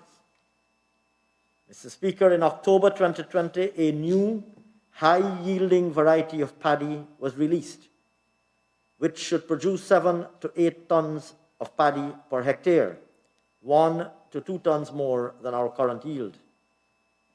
By 2023, another high-yielding variety is expected to be released. Mr. Speaker, in 2021, 6 drying floors will be constructed at strategic rice-producing locations to provide much-needed support to farmers in regions 2, 3, 5, and 6. And a soil laboratory will be established to facilitate efficient and economic production of paddy. Additionally, Mr. Speaker, 5 long-reach sprayers will be acquired to control paddy bugs on dams and fields efficiently. A motorized thresher will be published to aid in plant breeding experiments. A laboratory will be constructed for experimental trials on value-added rice products. A post-harvest value-added department will be established at GRDB, and physical and sensory analyses will be pursued for shelf life studies for rice and rice-based food products. Mr. Speaker, these initial steps will position the rice industry to gain the momentum needed to achieve its targeted growth in the medium term. Other crops. Mr. Speaker, the expansion of cultivation of non-traditional crops is critical for diversification of the economy. In 2021, support for the establishment of over 100 shade houses countrywide will be provided, with a view to increasing the production of vegetables. To meet the high demand for planting materials for citrus, government will continue to provide assistance which will benefit farmers, particularly in the Pomeroon, in Region 3, and the Linden-Soesdijk Highway. Research-based extension support will be intensified for fruit production to improve productivity and meeting the growing demand of domestic fruit juice manufacturers. Mr. Speaker, to this end, over $1.2 billion is budgeted to support the operations of the National Agricultural Research and Extension Institute, NARI. Mr. Speaker, coconut is the new frontier crop of the sector and is expected to take off over the medium term. This administration will fund the establishment of 4 new coconut nurseries at Wakkanam, Leg 1, Canal number 2, and number 63 in the quarantine. These will each produce 1,500 to 3,000 coconut seedlings every 3 months. As such, farmers can benefit from high-quality planting material at an affordable cost. Technical training on intercropping and cultivation will be provided to farmers to help them optimize their returns on investment. Mr. Speaker, support from government will see the private sector investing in over 1,000 acres of coconut estates in the near term. To support this effort, Mr. Speaker, Budget 2021 provides over $70 million to support Hope Coconut Estate. Corn and soybean also represent a major new frontier in the other crop sector. In 2021, government will cultivate 100 acres of planting material to support the production of corn and will make it available to farmers at affordable prices. This is intended to reduce the importation of this commodity and will augment plans for large-scale corn and soybean cultivation expected under the Intermediate Savannah Development Initiative, which I shall discuss shortly. Agro Processing. In 2021, government will invest $832 million in agricultural infrastructure, including agro processing and packaging facilities. These interventions will be done in Leslie Holden, Parika, Sophia, St. Ignatius, Arnaputa, Karakara, and the intermediate savannas.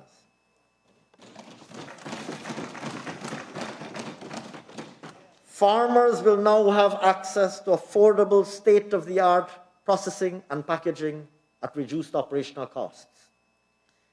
Moreover, government will provide laboratory services to agro-processors to ensure they can attain the necessary standards and certifications in a timely manner and at an affordable cost. Mr. Speaker, government will also be taking steps to strengthen the cold storage capacity for seasonal produce destined for exportation and processing. In this regard, 2 freezer trucks and 2 40-foot refrigerated containers will be procured at a cost of $60 million for the new GMC.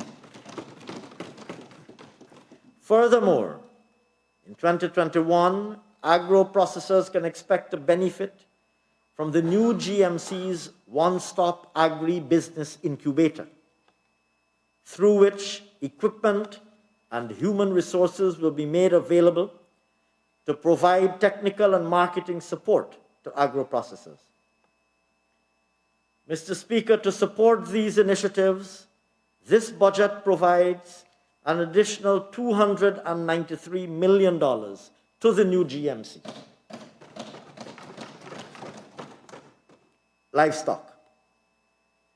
Mr. Speaker, our government remains committed to facilitating large-scale farming of livestock, working with the private sector.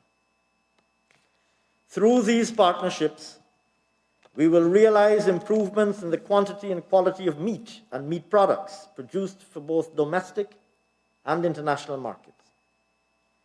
In 2020, government invested in high-quality livestock to increase farmers' access to better breeding stock for improved production and productivity. In 2021, we will facilitate the establishment of processing facilities, develop certification processes, and pursue access to regional and international markets for our local producers. Moreover, government will support investors by developing livestock traceability capacity to improve the accuracy and reliability of data, which is fundamental to meeting food safety standards and farm certification, and will help to promote exports. To support these initiatives, this budget provides $806 million to the Guyana Livestock Development Authority in 2021. Mr. Speaker, I might add that of this amount, government will invest in a modular abattoir at Garden of Eden, which will serve to fill the existing local market gap for processed pork and pork products, while creating more income-generating opportunities. Further, the construction of a modern abattoir at Onvawat for beef and beef products will help transform the cattle industry. Fisheries and Aquaculture. Mr. Speaker, this government is keen to revitalize the fishing industry and has reversed increases in license fees, removed taxes on fishing equipment, and allowed fish exporters to reclaim VAT on inputs to production. Over the medium term, government will focus on supporting the development of inland fisheries and aquaculture through amendments to the aquaculture and inland fisheries regulations, finalize a strategic plan for the subsector, and develop guidelines for sustainable aquaculture and the ornamental industry, amongst other initiatives. Currently, Mr. Speaker, the cost of production for aquaculture products is significantly impacted by the cost of feed, which accounts for 60 to 70% of production cost. In an effort to encourage increased investment and productivity, Government will be facilitating feed formulation research with the aim of reducing the cost of feed to below $200 per kilogram. A breeding program for indigenous species is also being developed at the Satyadevsa Aquaculture Station, where hatcheries will provide fingerlings at a subsidized cost to farmers. Work is underway towards addressing the reversal of the US ban on catfish. Mr. Speaker, this government expects that the aquaculture subsector holds great promise as a source of growth in the agriculture sector as a whole in the future. An amount of $293 million is budgeted to support the growth of this emerging industry.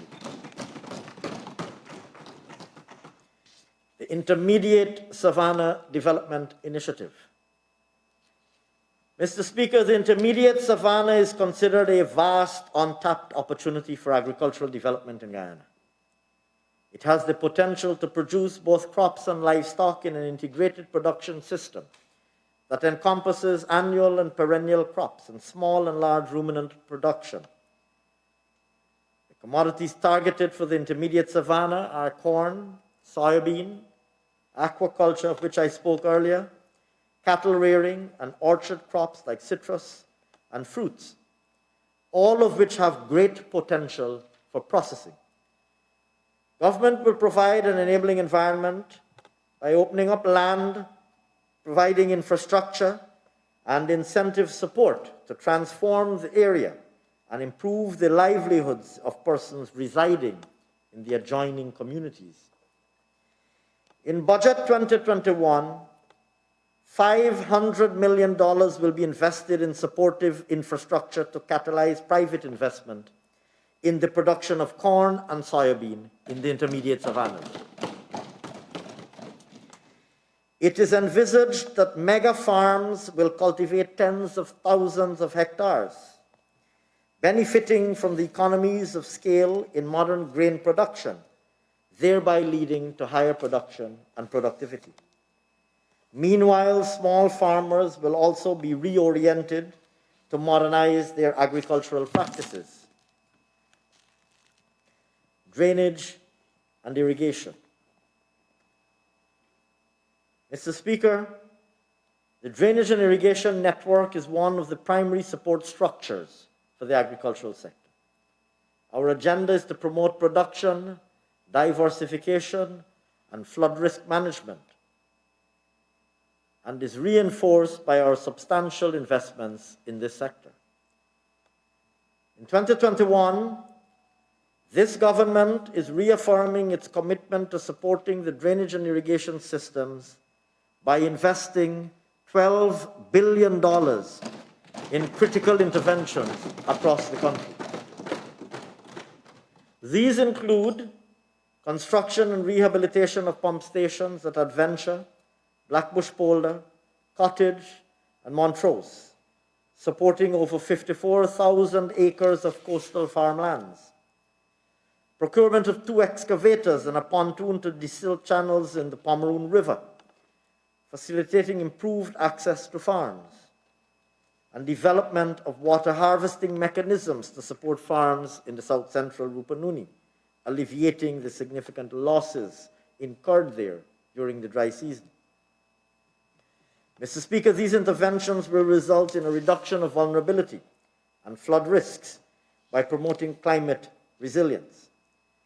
The reduction of risk and losses will encourage increased production of rice, coconut, vegetables, fruits, and livestock in these areas. Mr. Speaker, turning now to tourism. The global tourism industry is amongst the most affected sectors by the COVID-19 pandemic, with an estimated decline of 70 to 75% in international arrivals when compared to 2019. Mr. Speaker, in Guyana, visitor arrivals are estimated to have fallen by 72.5% in 2020, from 314,727 to 86,503. This decline, no doubt, was associated not only with COVID-19, but also with the political developments of 2020, the domestic political events of 2020. Mr. Speaker, with measures in place to limit transmission of the virus, the tourism and hospitality industry came to a virtual standstill, halting travel experiences, in-person engagements, and virtually every other aspect of the industry. Despite this, our government recognizes the tourism industry as poised for a rapid takeoff once travel restrictions ease. Mr. Speaker, Guyana currently has in excess of 150 hotels and 30 resorts and lodges with an approximate room capacity of 3,400. But most of these can be characterized as traditional and rustic establishments with only a small number of business-oriented accommodation properties of international standard. Against this backdrop, this government, immediately upon assuming office, invited expressions of interest from private investors desirous of developing new hotel properties that would improve the quantity and quality of accommodation in Guyana. Mr. Speaker, more than 25 expressions of interest were received and memoranda of understanding concluded with potential investors. These projects are all privately financed, and many of them involve major international hotel brands. It is expected, Mr. Speaker, that as many as 6 of them could start construction in 2021.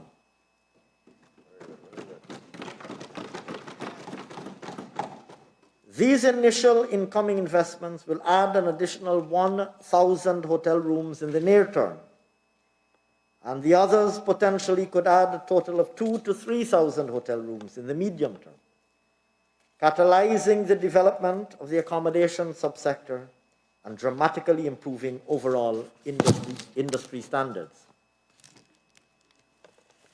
Mr. Speaker, along with room capacity, the tourism sector has also been hampered by a skills gap at all levels, with few opportunities for top quality training. To address this glaring mismatch between demand and supply, in 2021, work will commence on the construction of the Hospitality Tourism Training Institute. On completion, this facility will cater for more than 1,800 students to be trained and certified annually. This will support the growth and development of this important emerging sector, help provide a world-class experience in service delivery, and put thousands of young Guyanese in work. Mr. Speaker, an amount of $185 million is budgeted to start this project in 2021. During the year, we will also seek to increase air connectivity and to make access easier for airline operators and reduce costs for air travel.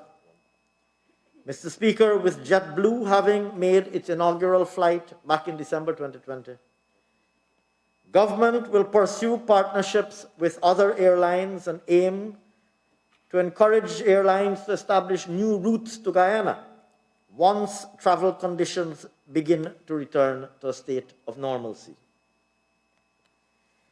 Mr. Speaker, the pandemic has created the opportunity also for tourism actors and operators to re-evaluate their products and offerings and re-examine the possibilities of expanding tour packages that would appeal not just to foreigners, but to Guyanese also, both local and in the diaspora. To improve the resilience of the sector over the medium term, the sector will focus on offering unique culinary tours, new products like unique culinary tours, excursions, soft adventure, and experiential tours in an effort to diversify the tourism product portfolio. Additionally, the domestic tourism market is yet to realize its full potential. The government has established regional tourism committees in a number of regions and will work with them to help develop the local tourism product, including by more active promotion of event-based tourism and local niche attractions, such as Easter on the number 63 beach in Region 6, Regatta at Bartica in Region 7, Rodeo at Lethem in Region 9, and the Fish Festival at Rockstone in Region 10. And of course, the Safari Run. Turning now, Mr. Speaker, to information and communication technology. The importance of information and communication technology, ICTs, for creating, catalyzing, and sustaining economic growth and development and creating jobs is more evident today than it has ever been.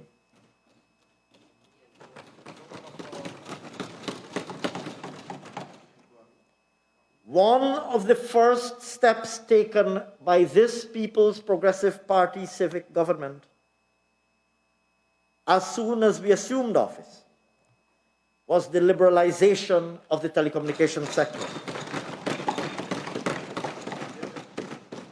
And I hasten to point out, sir, that this was a campaign promise that we delivered 64 days after we took office.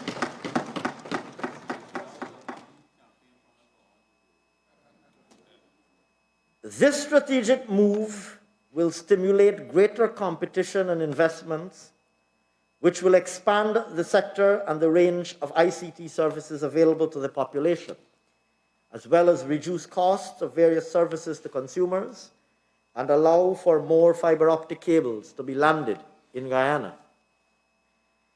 In fact, Guyanese have already benefited tangibly from lower rates and special promotions for data plans, while some operators have committed to major technology upgrades. At least one regional company has also signaled plans to locate all of their customer care operations in Guyana. Going forward, Mr. Speaker, it is expected that liberalization will result in significant interest in private investment in the sector.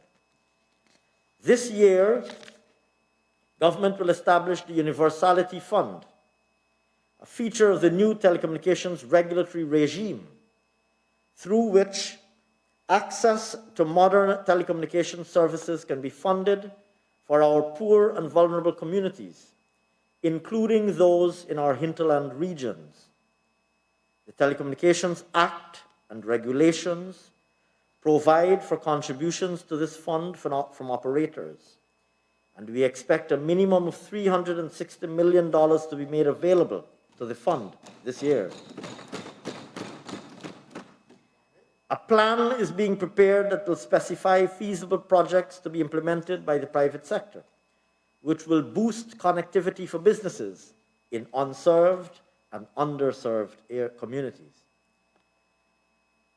Mr. Speaker, our government will also move swiftly to ensure that the benefits of the liberalization reach all sectors in the form of faster and cheaper internet service.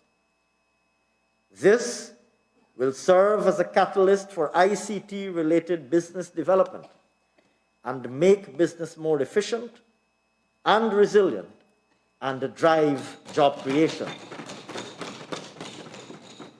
In that regard, we already expect that over 450 jobs will be created in the area of business process outsourcing, with the operationalization of call centers at Tushen, Enmore, and Linden,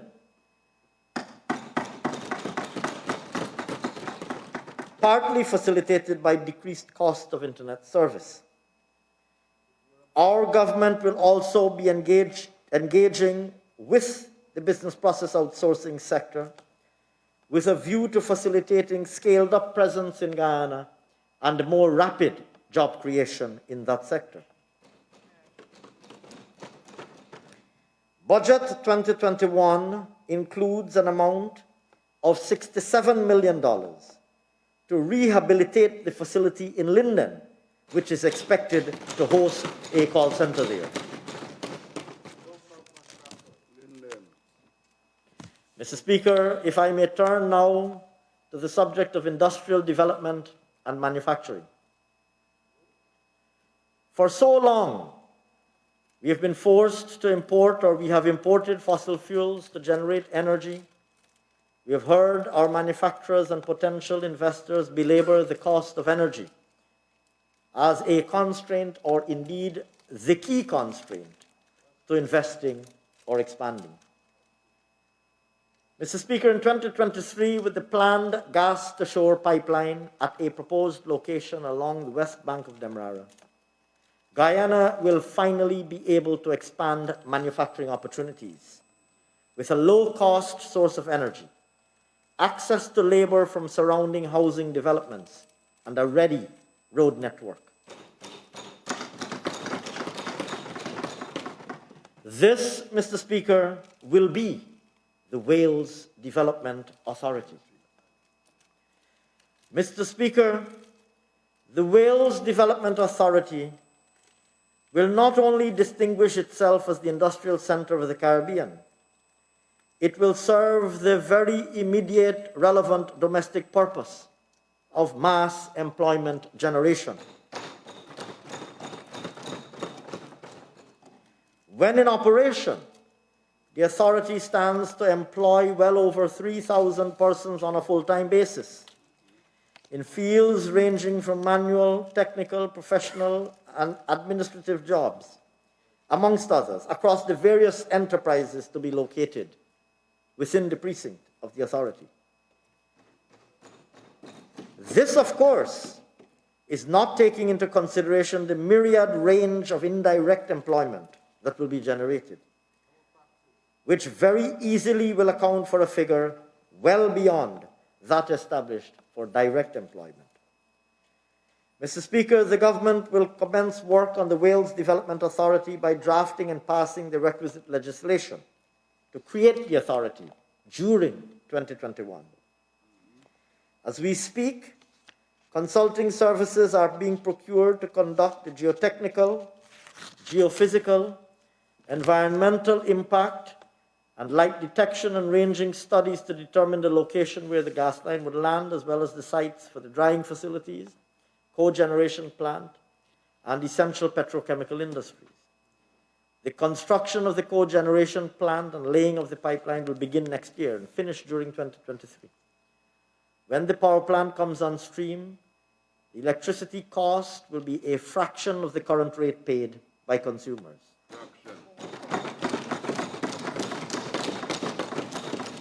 This reduction in electricity cost is expected to attract large industrial, agro processing, and manufacturing firms. Mr. Speaker, to make the Wales Development Authority even more attractive as an industrial zone, special incentives will also be provided to motivate investors to set up operations in Wales. This strategic policy initiative by our government, providing tangible support to these non-oil sectors, will ultimately provide the enabling environment for the country's diversification efforts to take root and become sustainable.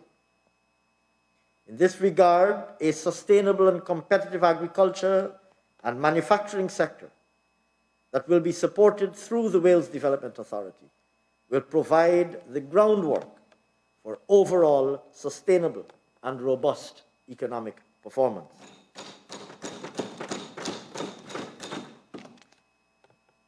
small business support. Mr. Speaker, our government has always advocated small and micro enterprises as an important avenue for entry into entrepreneurial activity and as an area of endeavor with tremendous potential to provide gainful engagement to thousands of persons. And as we said recently at another forum, the small businesses of today are the medium and large businesses of tomorrow. Mr. Speaker, amongst the main concerns for small business owners and new entrepreneurs in Guyana is access to financing. To ameliorate this situation, we will utilize the Small Business Development Fund, the Small Business Fund, and will engage microfinancing institutions and the microcredit windows of commercial banks to stimulate investments and create jobs in the productive sector. Additionally, Mr. Speaker, many of our fiscal measures, such as the removal of VAT on a range of items in 2020, would have immediately reduced the cost of doing business across the board. Mr. Speaker, in 4 short months of assuming office, the ceiling in grant funding at the Small Business Bureau was increased from $200,000 to $500,000.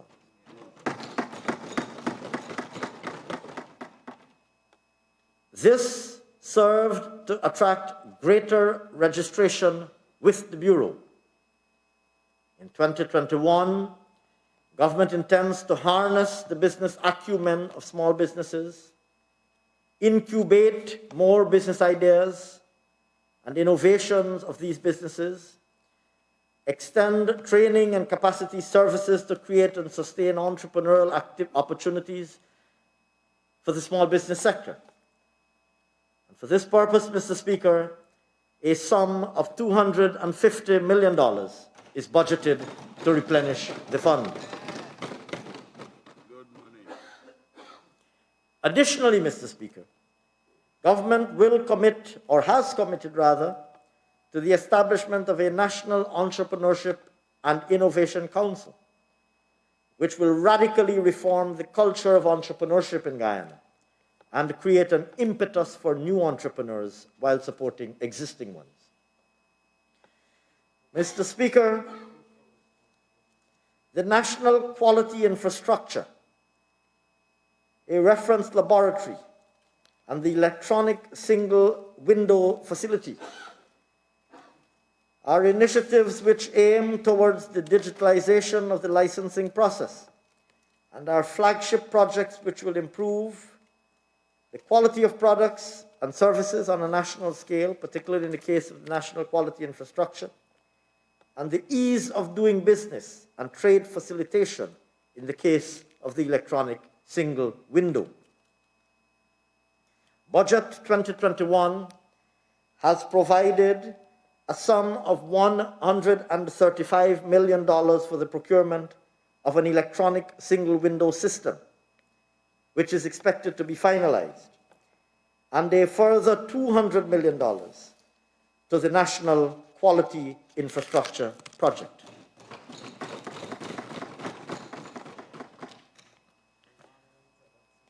We will also roll out a national e-commerce strategy to ensure that local businesses harness the economic benefits of online markets. Mr. Speaker, our government will also seek to enhance the successful development and operationalization of startups and existing businesses through access to business incubator centers with shared manufacturing and business development facilities. To this end, work has commenced on the identification of suitable locations for the establishment of 2 new industrial estates. Mr. Speaker, this period will also see the development of many other niche programs to support business sectors in the areas of tourism as well as ICT.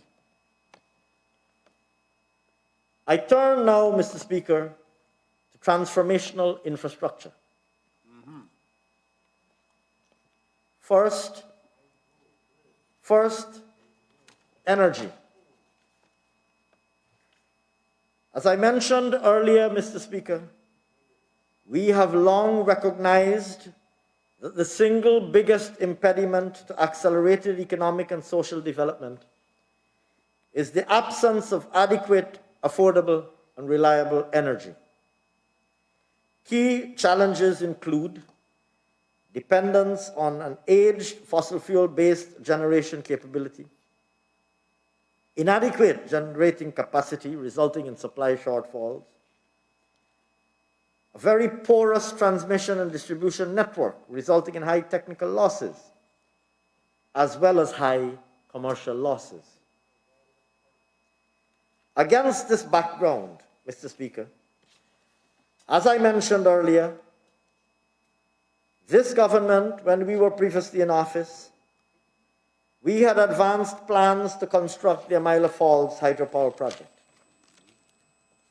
And I have already alluded to the unconscionable tactics of the APNU-AFC, who effectively stymied our drive to harness this important project. Their actions, and their actions alone, resulted in that project not being materialized.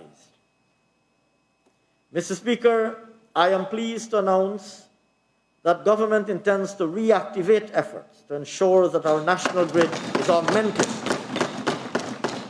with sustainable, cheap, and reliable hydropower. More immediately, Mr. Speaker, Guyanese anxiously await the prospect of piping gas to shore. This, Mr. Speaker, to which I alluded when I spoke of the Wales Development Authority, will see cheap and reliable energy generated to meet our growing demand for electricity. Conceptualized as a 210-kilometer pipeline to transport natural gas from offshore Guyana, the gas-to-power project will be the trailblazer to advance Guyana's path to domestic energy security within the next 3 years. This transformational project includes the establishment of a power plant to generate up to 250 megawatts of power. The establishment of the industrial park to which I referred earlier, and the creation of a local LPG plant to cater for domestic demand and for the export market. During 2021, detailed studies will be conducted to inform government on all of the relevant technical considerations as we advance this project and bring this plant into operation by 2023.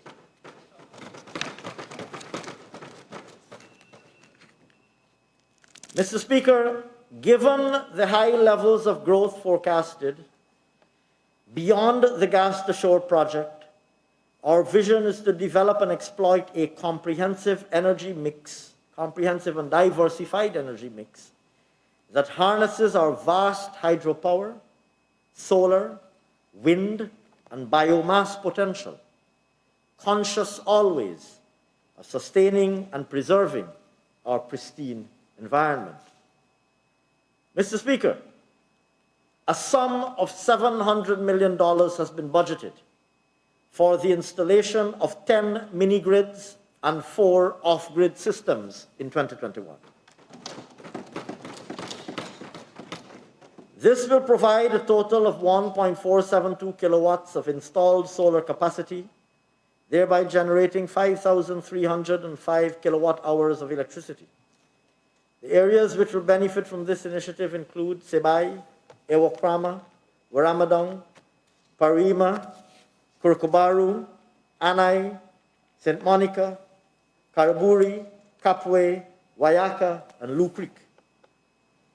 Additionally, Mr. Speaker, solar farms will be installed at Madhya and Legwan, and work will continue on solar farms at Bartica and Lethen. Moreover, 2 mini hydropower plants at Kumu and at Makamaka will be tendered this year, and construction will commence. The 150 kilowatt Kato hydropower project is also expected to be substantially completed in 2021.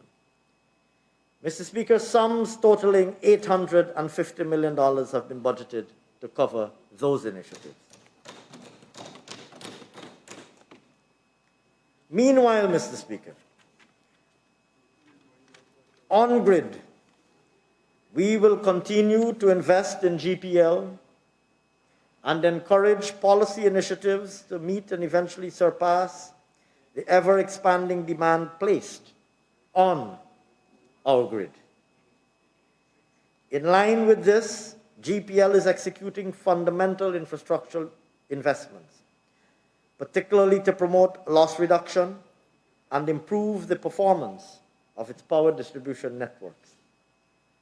Mr. Speaker, to assist in resolving the difficult financial situation in which GPL was placed as a result of the accumulation of vast sum of arrears by the APNU-AFC government, Budget 2021 provides a sum of $2 billion to continue to clear the stock of receivable arrears we inherited at GPL.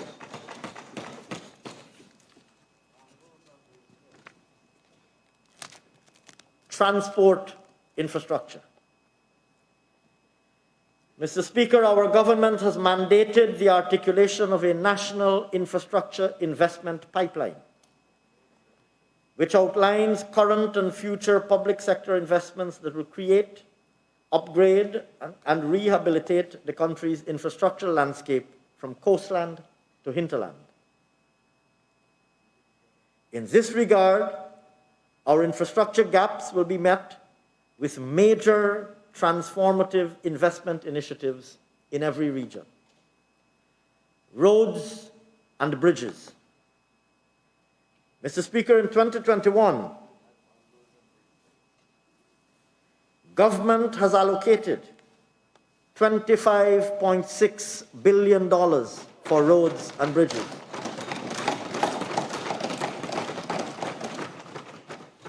Of this sum, $23.7 billion will be spent on roads and $1.9 billion on bridges. This will see investments being made in upgrading a number of existing major roads and bridges, as well as initiating several new projects. Mr. Speaker, an amount of $3.5 billion has been allocated for the commencement of the Linden to Mabura Road. And tenders will be launched in the first quarter.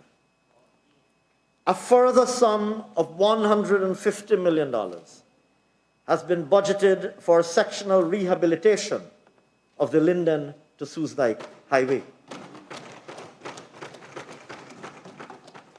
In order to address the continuous traffic chaos on the East Bank Demerara Public Road, construction has already begun on a road linkage between Diamond to Mukka, connecting to an existing road network from Herstelling to Eccles. Mr. Speaker, in Budget 2021, our government has allocated the sum of $1 billion to continue and complete the construction of a 4-lane highway from Eccles to Mandela Avenue.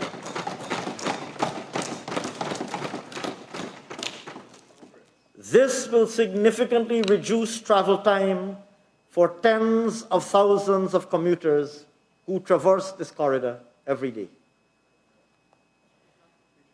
Mr. Speaker, over the next few years, a dramatic transformation will be witnessed in our country's roads and bridges network, creating new corridors for development in the agro-industrial, light manufacturing, commercial, and tourism sectors, paving the way for massive residential housing development and easing congestion. I will mention, Mr. Speaker, a few examples of these major projects that we will see unfolding in the coming months and years. The link between the East Coast Demerara Highway to Timeri, connecting our two major airports, the Chedi Jagan International Airport and the Eugene Correa International Airport. Establishing the Skunard to Parika 4-lane superhighway, connecting communities throughout the west coast of Demerara.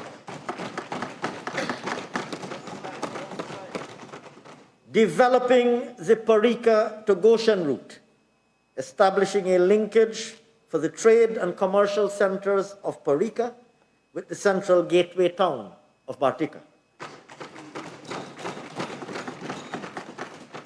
Developing the Timeri to Bartika link, connecting the west bank of Demerara, or the west bank of the Demerara River at Sand Hills, to Macroeconomic on the Essequibo River, crossing at Monkey Jump to Bartika. Mr. Speaker, these routes will be established with a survey alignment to be completed in 2021, and clearing of the right-of-way will commence while we mobilize financing for construction works. Additionally, Mr. Speaker, we will be constructing a major farm-to-market road from number 58 village linking the Quarantine Coast Highway to the Kanji Creek.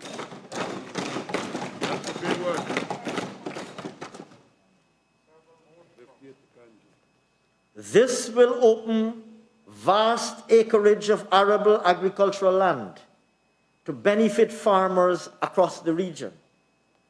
Mr. Speaker, preliminary designs are being completed, while survey and right-of-way alignment will be conducted, and works will commence in 2021. Mr. Speaker, bridging of the Demerara and Quarantine rivers will also take center stage in this government's plan to revitalize our physical landscape and open developmental opportunities in surrounding areas. To accomplish this, we have forged ahead by inviting expressions of interest for the design and build of the new Demerara River Bridge crossing. To this end, we've received proposals from a total of 20 companies.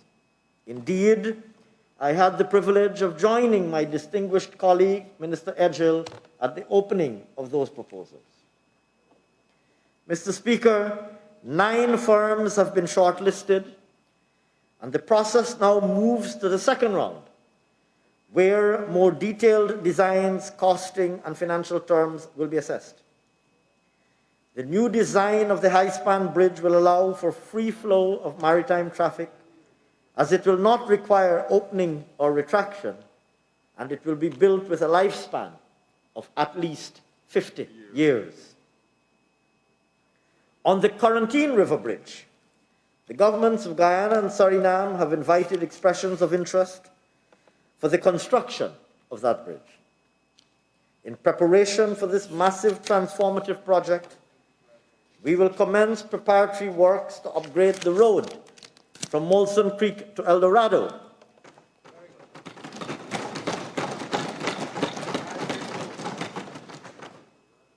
with the ultimate goal, in due course, to extend to Oriala Siparuta. Mr. Speaker, amounts totaling $9 billion have been allocated under the miscellaneous and other roads programs. And I add further that an additional $2.1 billion has been allocated to upgrade hinterland roads.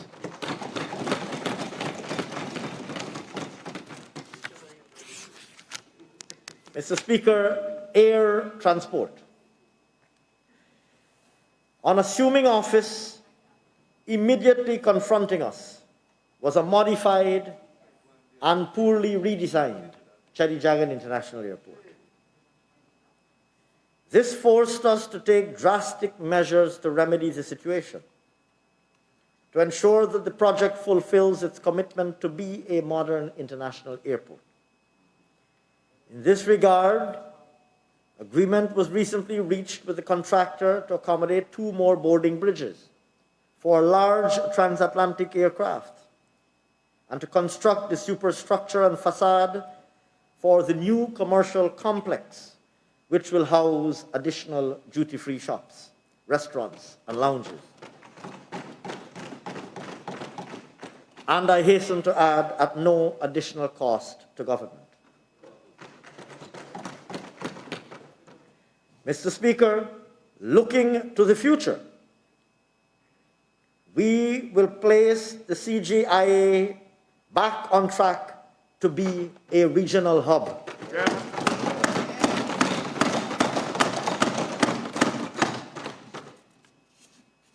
In Budget 2021, a sum of $2.5 billion is allocated for the further upgrade and modernization of the airport to finance other major improvements, including procurement of the 2 passenger boarding bridges to accommodate the said large transatlantic aircraft. This will bring the total number of bridges to 6. Rehabilitating the airport, the airline and airport administration offices, and outfitting the commercial complex.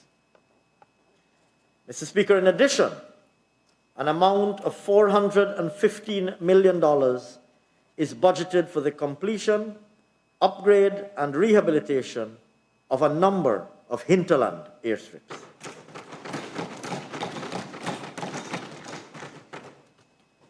Turning now to river and maritime transport. Mr. Speaker, under the previous administration, residents and commuters traveling to and from the Northwest District were deprived the benefit of a modern ferry service, even though funding for the acquisition of the vessel had been secured. Since taking office, this People's Progressive Party civic government has inked a $2.6 billion contract to construct an ocean-going passenger and cargo vessel to ply the Northwest District route to bring relief to struggling commuters.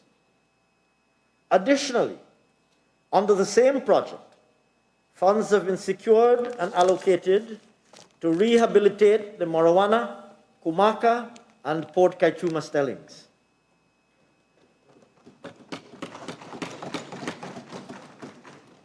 In 2021, $1.2 billion has been budgeted to facilitate the implementation of this project. And I add further that an additional $500 million has been allocated to rehabilitate the MV Malali, the MV Makaria, and the MV Kimball.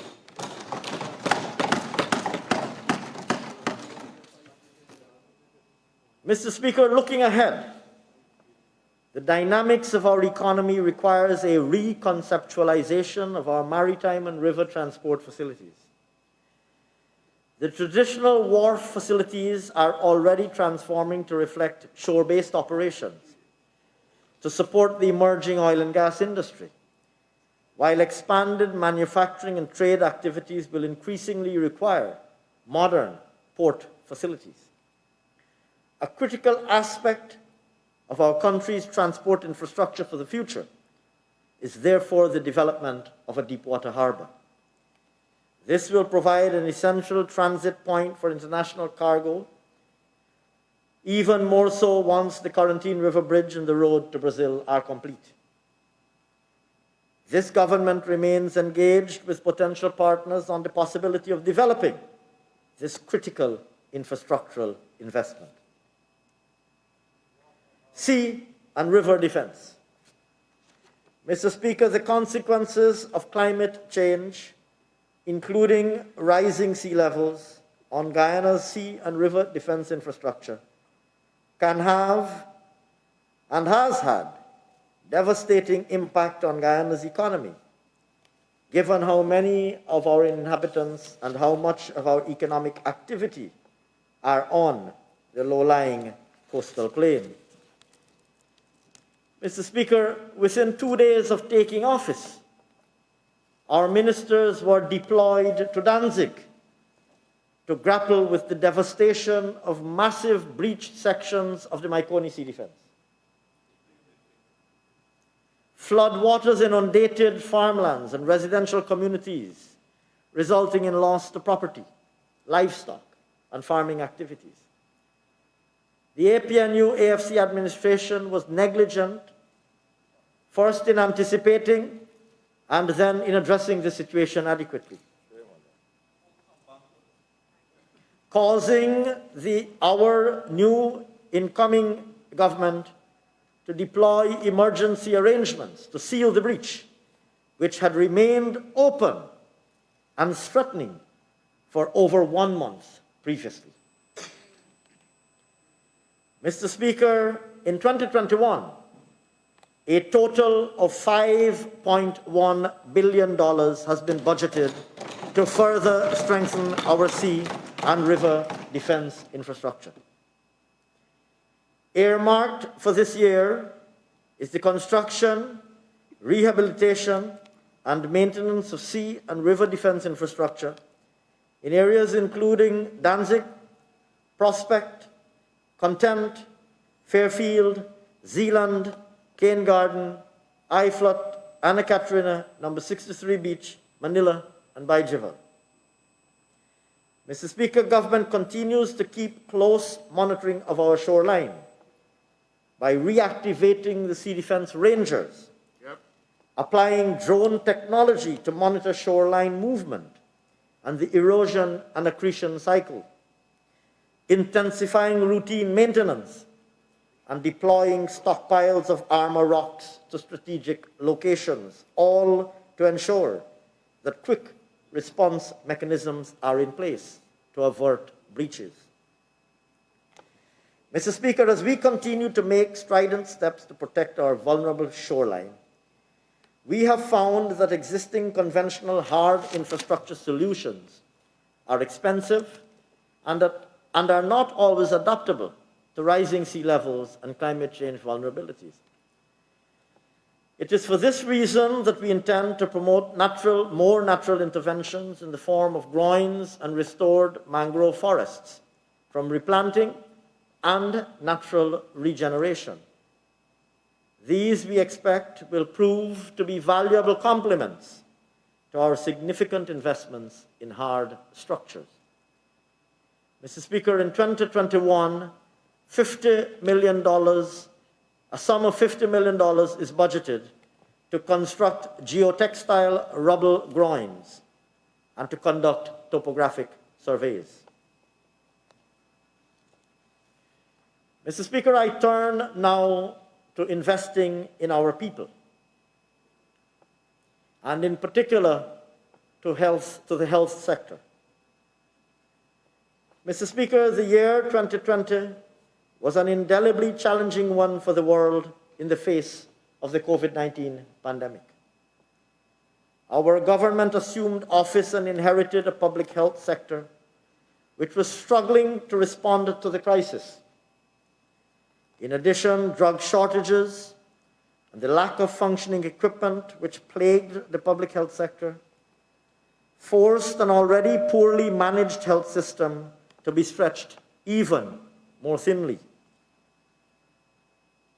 The reach of government health programs for screening, testing, and treatment was also challenged due to the reduction of movement of people as a result of COVID-19 measures. Mr. Speaker, His Excellency's vision of transforming our healthcare system is one that is world-class, and this will drive our actions over the next 5 years. In order to achieve this vision, our administration intends to expand specialty-level care and by extension, the menu of services offered to Guyanese. We intend to develop an adequate, well-trained, competent, and compassionate healthcare workforce, and to modernize and expand our health facilities to improve access to both primary and specialty level care, while leveraging partnerships with the private sector and civil society. In this regard, Mr. Speaker, it would be recalled that in Budget 2020, we removed corporate taxes on the incomes earned, potential taxable income earned by companies investing in private health care. To begin delivering on this vision, while addressing the challenges of the pandemic, our government has significantly expanded the resources made available to the public health care system, and we have budgeted for 2021 sums totaling $53.5 billion. Mr. Speaker, in Budget 2021, to begin expanding diagnostic and specialty capacities across the country, we've provided $1.8 billion for the purchasing of critical medical equipment for the public health sector. Of this amount, $99.8 million is budgeted for re-equipping the ophthalmology center, the ophthalmology hospital in Port Morant.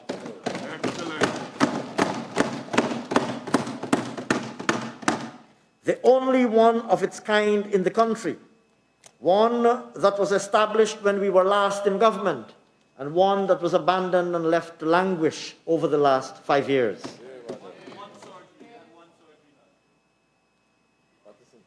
Mr. Speaker,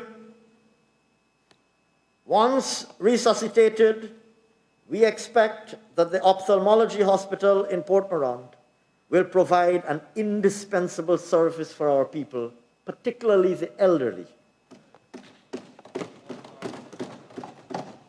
Mr. Speaker, government also intends to spend $322 million in 2021 for the acquisition of medical equipment, including such items as ventilators and anesthesia machines, which will serve to expand the diagnosis and treatment capacity at the National Referral Hospital. We have also budgeted an additional $35 million to strengthen our emergency medical services capacity, while we formulate a holistic plan to introduce an ambulance authority. Mr. Speaker, as we proceed along our first full fiscal year in office, we are fully aware that COVID-19 continues to pose a significant challenge. Upon assuming office, we immediately ramped up testing from conducting approximately 21 tests daily to 200 tests daily with a capacity of 2,000. This expansion allowed for the provision of a larger data sample to improve the Health Emergency Operations Center's coordination and response to the pandemic. Our government has also strengthened disease surveillance through the use of the COVID-19 antigen-based rapid diagnostic tests, which offer point-of-care testing and near immediate results. 4 gene expert machines have been procured for $17.6 million to be deployed in regions 1, 6, 9, and 10, with expansion of testing facilities to regions 7 and 8 planned for 2021. Mr. Speaker, the health sector is adapting to the new reality of continual pandemic preparedness and heightened infection prevention and control. We have brought the Infectious Diseases Center to functionality, where we have treated 450 patients in the COVID-19 ward and 38 in the ICU. Additionally, as part of the ongoing COVID-19 response program, $2.1 billion was spent on critical items, including medical supplies, COVID-19 test kits, sanitizing materials, and personal protective equipment, or PPEs, as they are known. For 2021, government has made a provision of over $750 million to support the rolling out of COVID-19 vaccines from February.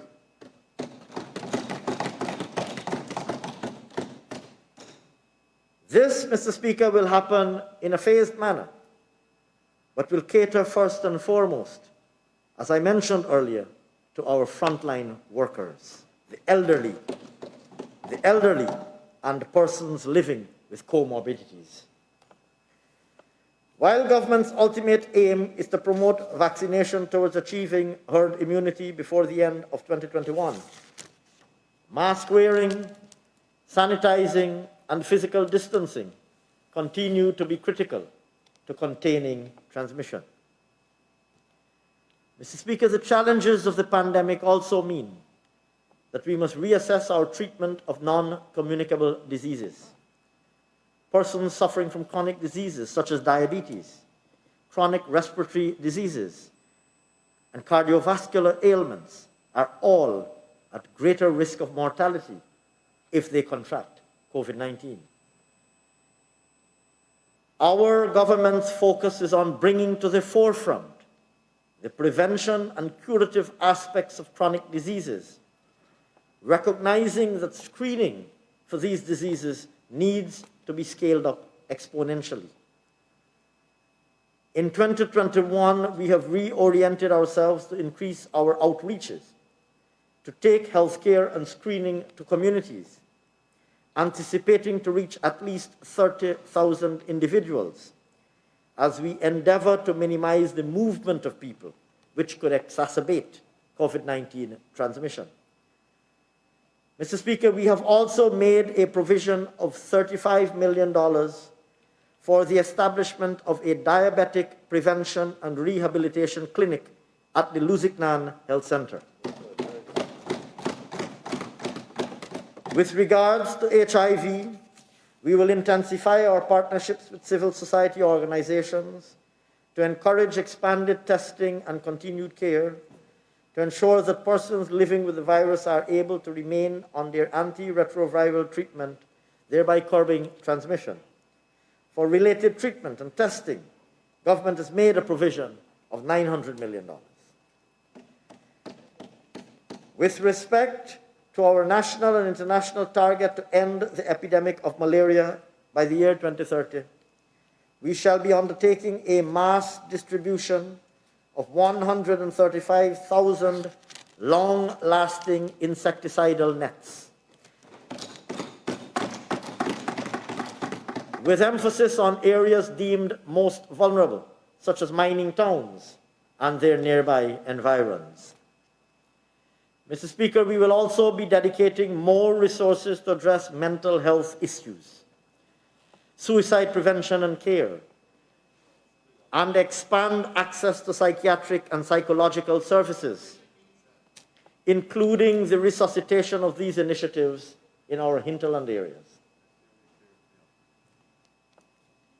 Further, Mr. Speaker, we have allocated over $70 million to address the shortage of essential medication for psychiatric patients.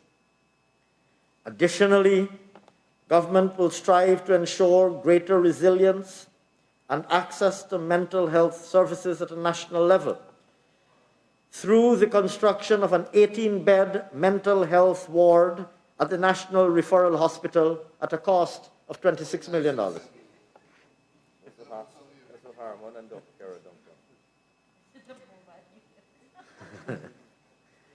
And also through the review and revision of the Mental Health Act of 1930, a sorely overlooked and outdated piece of legislation.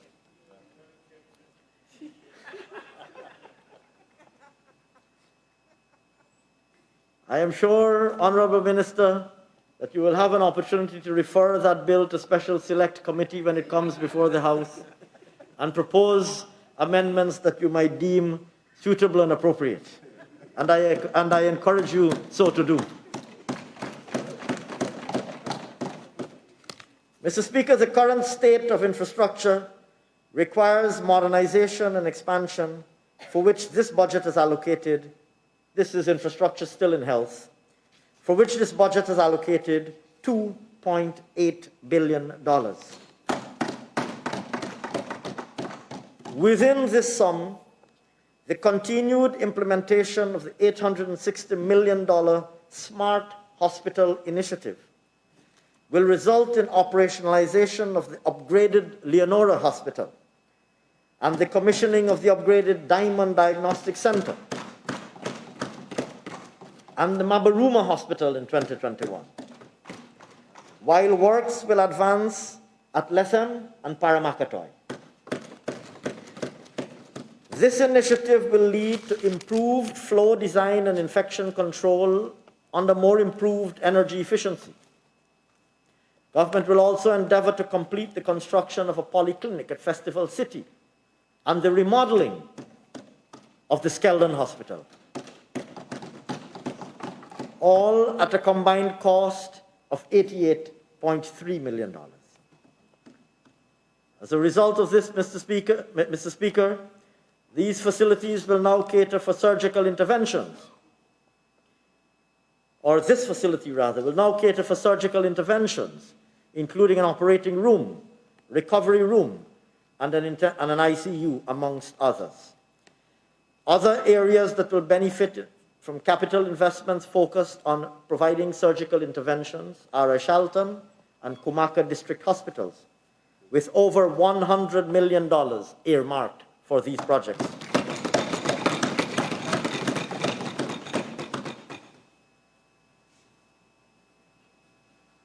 Mr. Speaker, we are also currently examining the feasibility of establishing a maternal and child health hospital over the medium term.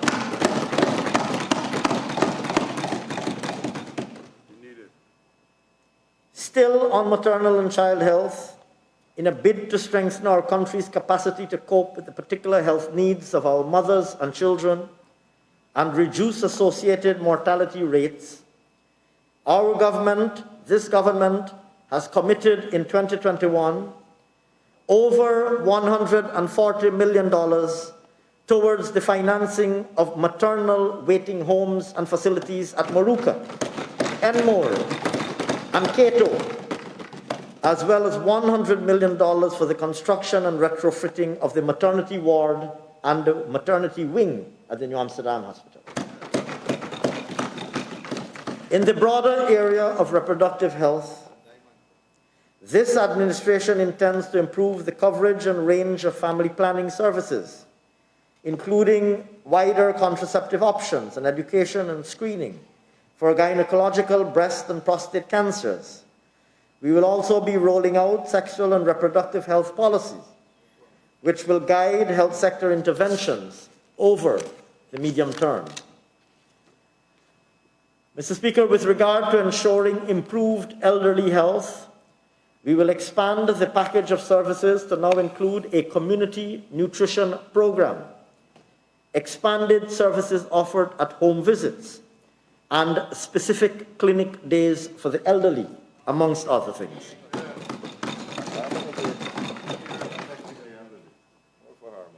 I turn now, Mr. Speaker, to education. To develop a world-class education system, we intend to ensure equal access to quality education at all levels for all children, regardless of their background, to increase and improve the quality and quantity of trained teachers, learning resources and materials, and to increase the use of innovation and technology in order to improve education delivery and learning outcomes. Our government will intensify classroom monitoring to ensure we afford our teachers every opportunity to improve their pedagogical skills. Mr. Speaker, the state of the public education system inherited by our administration, to put it mildly, leaves much to be desired. The sector is plagued by inadequate supervision and lack of accountability within the levels, and this needs to be reversed immediately if we are to ensure that a well-balanced education is to be realized. Moreover, Mr. Speaker, learning outcomes continue to fluctuate, while the proportion of trained teachers across the sector, one of the core inputs to improved learning, has remained at approximately 71% since 2014. Furthermore, the pandemic has caused the public education system to reconfigure how it delivers its mandate to the people of Guyana. In 2021, Mr. Speaker, amounts totaling $60.7 billion have been budgeted for the education sector.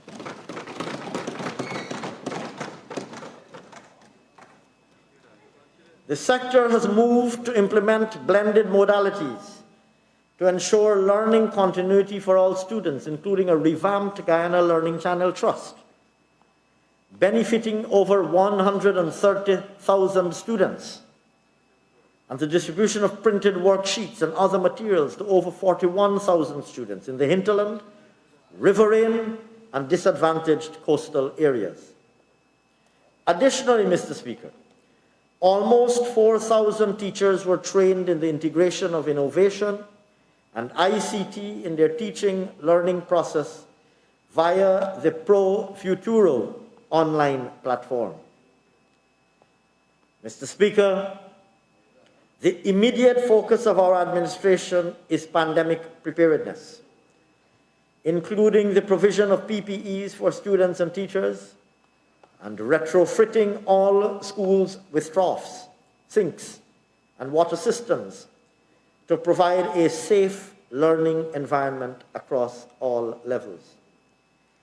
Even as we adjust education delivery to a pandemic-sensitive modality, our goals for the sector in the medium term are set high. In order to deliver world-class education over the next 5 years, our administration plans to improve access with construction and equipping of nursery, primary, and secondary schools across the country with the necessary resources inclusive of quality teachers, updated curricula, and STEM laboratories, worthy of a system comparable to international standards. In 2021, we will conduct a review and mapping exercise with a view to increasing the number of schools across the country. In the interim, we intend to commence with 2 secondary schools in Region 6 and Region 9. Additionally, we will commence work on a secondary school at Prospect, where I believe, Mr. Speaker, the sod was recently turned.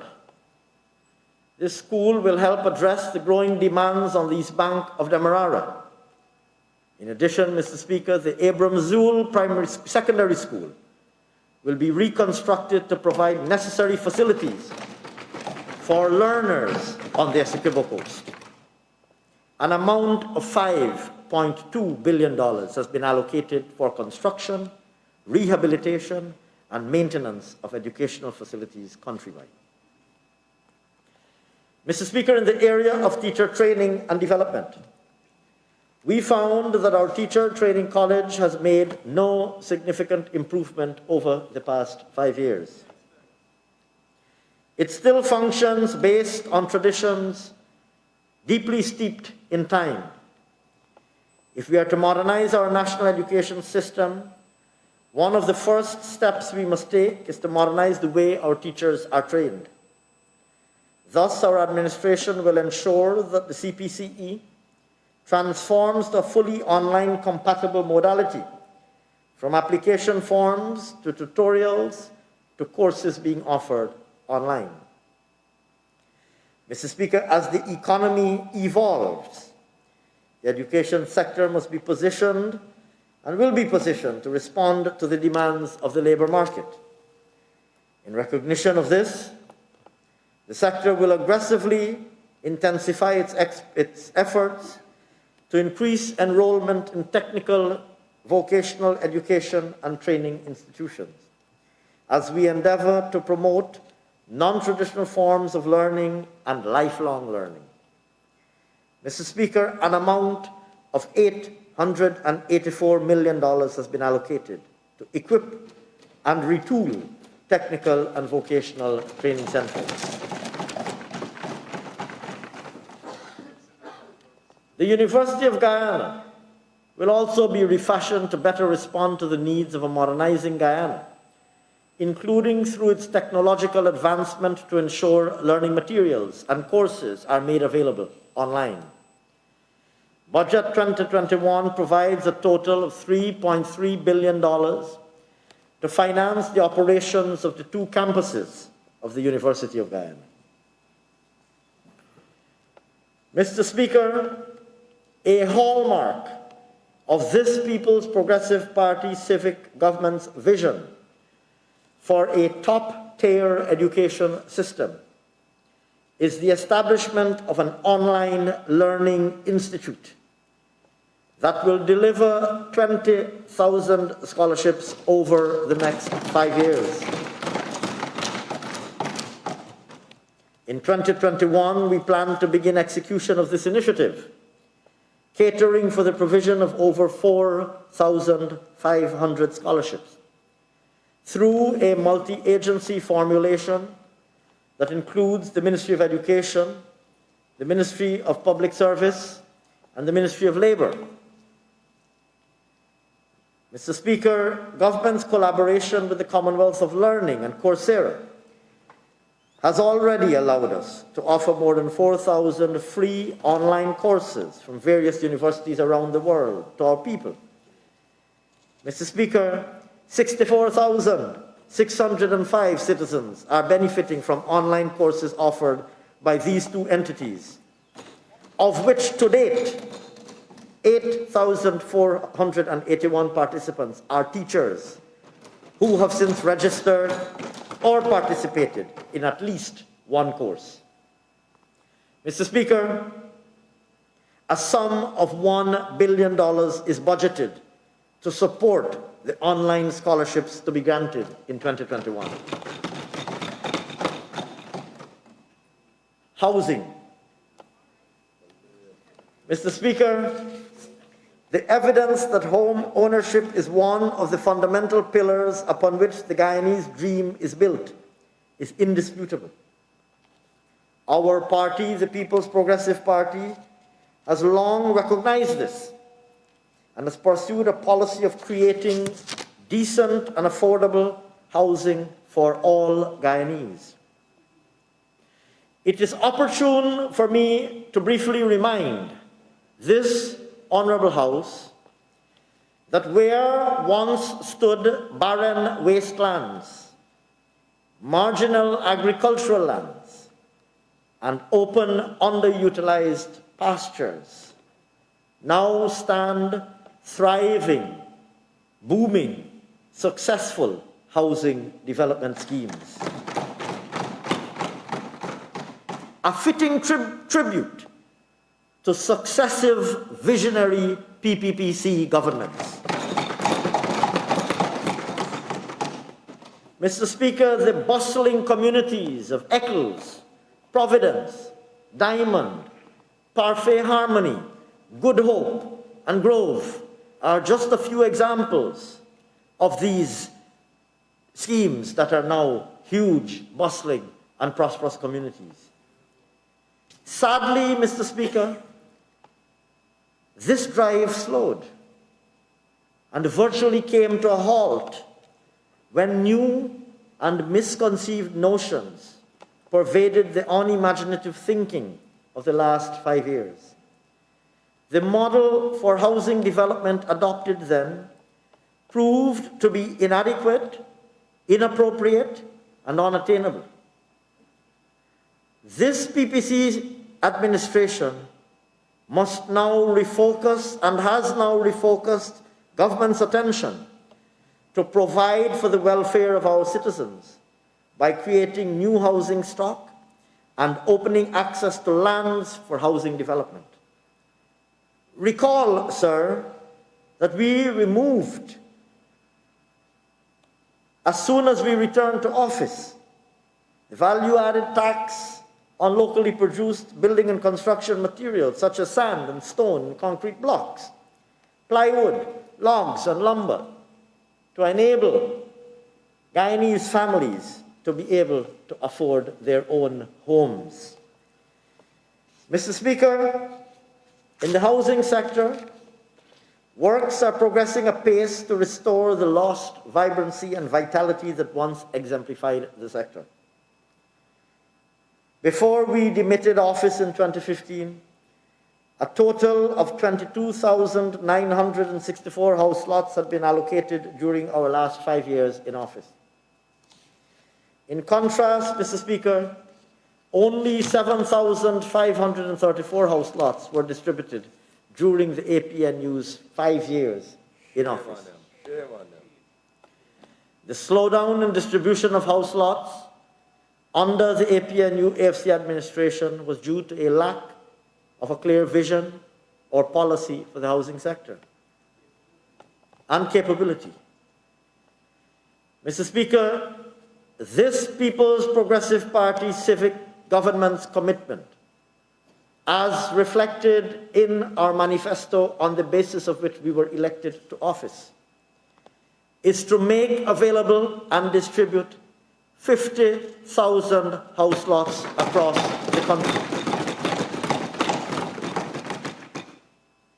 The major partner in this exciting and evolving transformation will be the private sector and the household sector, who, together with government, will create the incentives and opportunities for affordable housing and invest their own domestic savings in order to realize the dream of owning their own home.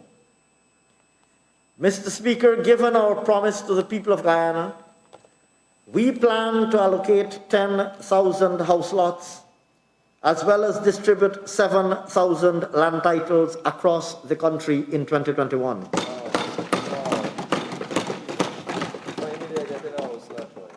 Additionally, government will construct 1,000 homes for low-income earners and young professionals as we strive to improve the standard of living of all Guyanese. Additionally, government has committed to the residents of Region 10 that they can look forward to the construction of 1,000 homes through public-private partnerships, with community involvement in every step of the way.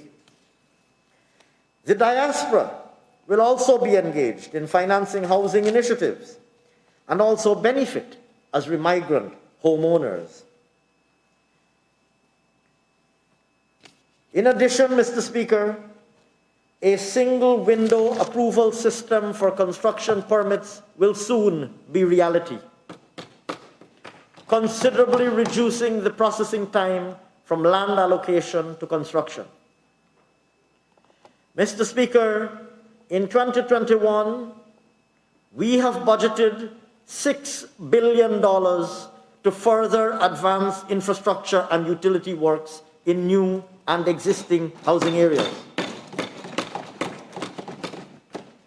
Additionally, the sum of $1.5 billion is allocated to continue with infrastructure works in the Sophia, Diamond, and Parfait Harmony housing areas. In keeping with government's commitment of creating and enabling sustainable communities, the boundaries of this program will be extended to include Victoria on the east coast of Demerara. To this end, Mr. Speaker, the installation of LED street lamps and the upgrade of recreational facilities will all be a part of this program. Under the Core Home Support and Home Improvement Subsidy Initiative, government will be working towards providing subsidies to low-income households, and successful applicants will be given a new housing unit at a subsidized cost or materials to improve their homes.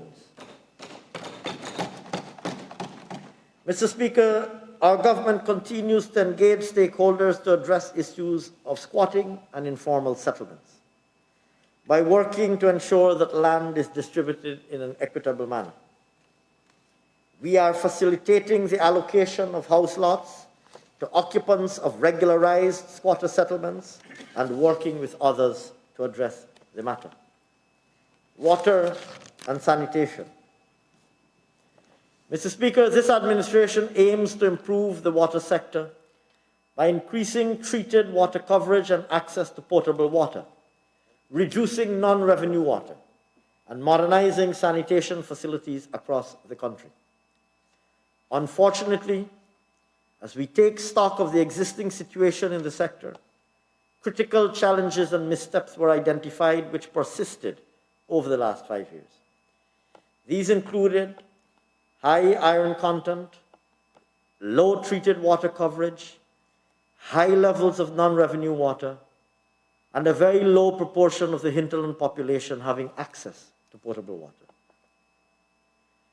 We also found a sector that was burdening our vulnerable population, as VAT had been introduced on water consumption, and the water subsidy for pensioners had been removed.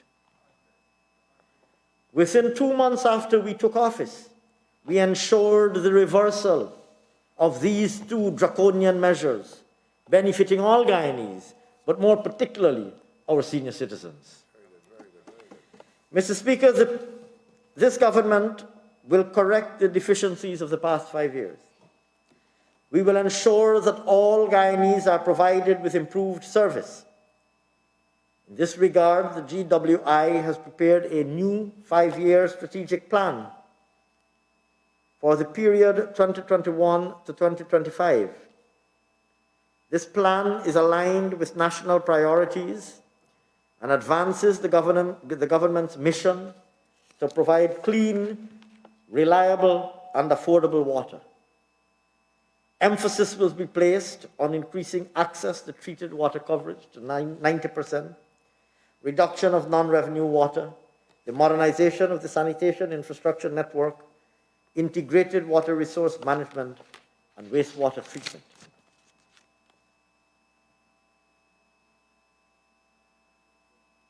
Mr. Speaker, a sum of $4 billion has been allocated in 2021 to procure equipment and improve and expand the water supply systems across the country. Provision for the drilling of new wells, along with the upgrading of photovoltaic systems, storage facilities, distribution networks, and service connections across regions 1, 3, 7, 8, and 9. Furthermore, Mr. Speaker, the upgrading of distribution networks across regions 8 and 9 will be undertaken.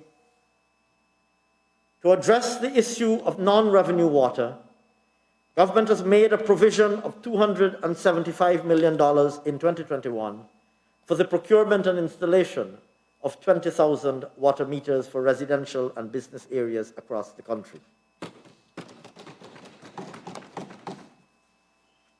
Additionally, Mr. Speaker, $200 million has been allocated to expand the Sophia, Echoes, Covent Garden, Grove, Friendship, and Virginujan water treatment plants to benefit over 50,000 residents.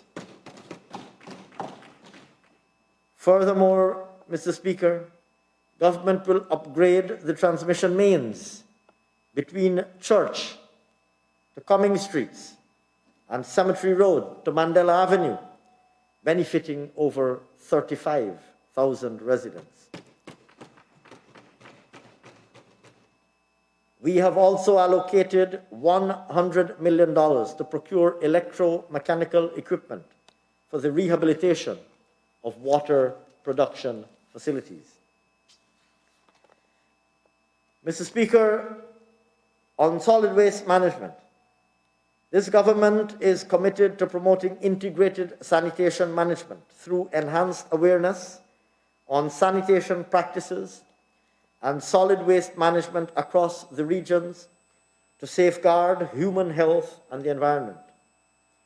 In 2021, we have budgeted $1.1 billion for this subsector, and we will undertake activities including the completion of the construction of Cell 1 at Hagsbosch Sanitary Landfill Site and the upgrading of disposal sites at Rose Hall, Port Kaituma, Bellevue, Lethem, Lima, Charity, Luziknan, and the Edward. We have also catered for the preparation of temporary locations for waste disposal in regions 2, 3, and 5. Turning now, Mr. Speaker, to our youth. Mr. Speaker, this government has continually expressed the importance of our young people, our next generation of leaders. A signal moment after returning to office last year was the re-establishment of a Ministry of Culture, Youth and Sport. Bringing it and its values, objectives and programs back from having been placed on a dusty backbench by the previous government. Mr. Speaker, every young person is entitled to be nurtured in a healthy, protective, and supportive environment to develop their full potential. As such, in keeping with our promise to the people, His Excellency the President has established the Youth Advisory Council, which, as he indicated, will be at the heart of policy making. We expect the Council to be operationalized shortly. Mr. Speaker, in 2021, we have budgeted $90 million to expand the Youth Innovation Program of Guyana, which provides grants to young people across the country who successfully develop innovative solutions to address local issues and challenges. The program provides opportunities for youths to have access to and unlock innovative, creative, energetic, and bold talents, all within the context of our low-carbon economy in line with our new and expanded low-carbon development strategy. Mr. Speaker, government will also continue to generate opportunities for our youth to participate in the job market and in national development. In this regard, the government intends to improve access to education from nursery to university, as I've already discussed when I spoke on education just a few minutes ago. But in addition to that, the $820 million Youth Entrepreneurship and Apprenticeship Program will provide training and stipends for community service officers from 213 hinterland villages to create employment opportunities and generate income for young people in the development of their communities. Additionally, government has made provision through the Department of Youth of over $85 million to deliver youth-targeted training in areas such as robotics, oil and gas, climate change, the environment, information technology, and agro processing. And we will establish a national job bank and labor exchange to improve access to employment opportunities for job seekers, including our youth. Culture, youth, culture, sports, and the arts. Mr. Speaker, this government is cognizant of the vast talents and skills of our people, which have gone underutilized and unappreciated or underappreciated, or indeed unappreciated and unutilized over the last 5 years. In this regard, we will aim to develop and showcase the potential of our sportsmen and women and artists, both at home and internationally. We will endeavor to create the enabling environment to increase income generation for the culture subsector through partnerships with the private sector for the creation of galleries, museums, dance schools in communities across the country. These initiatives are also intended to augment our drive to create niche tourism throughout our country. And for the culture, inclusive of arts and sports programs, we have budgeted in 2021 sums totaling $2.7 billion.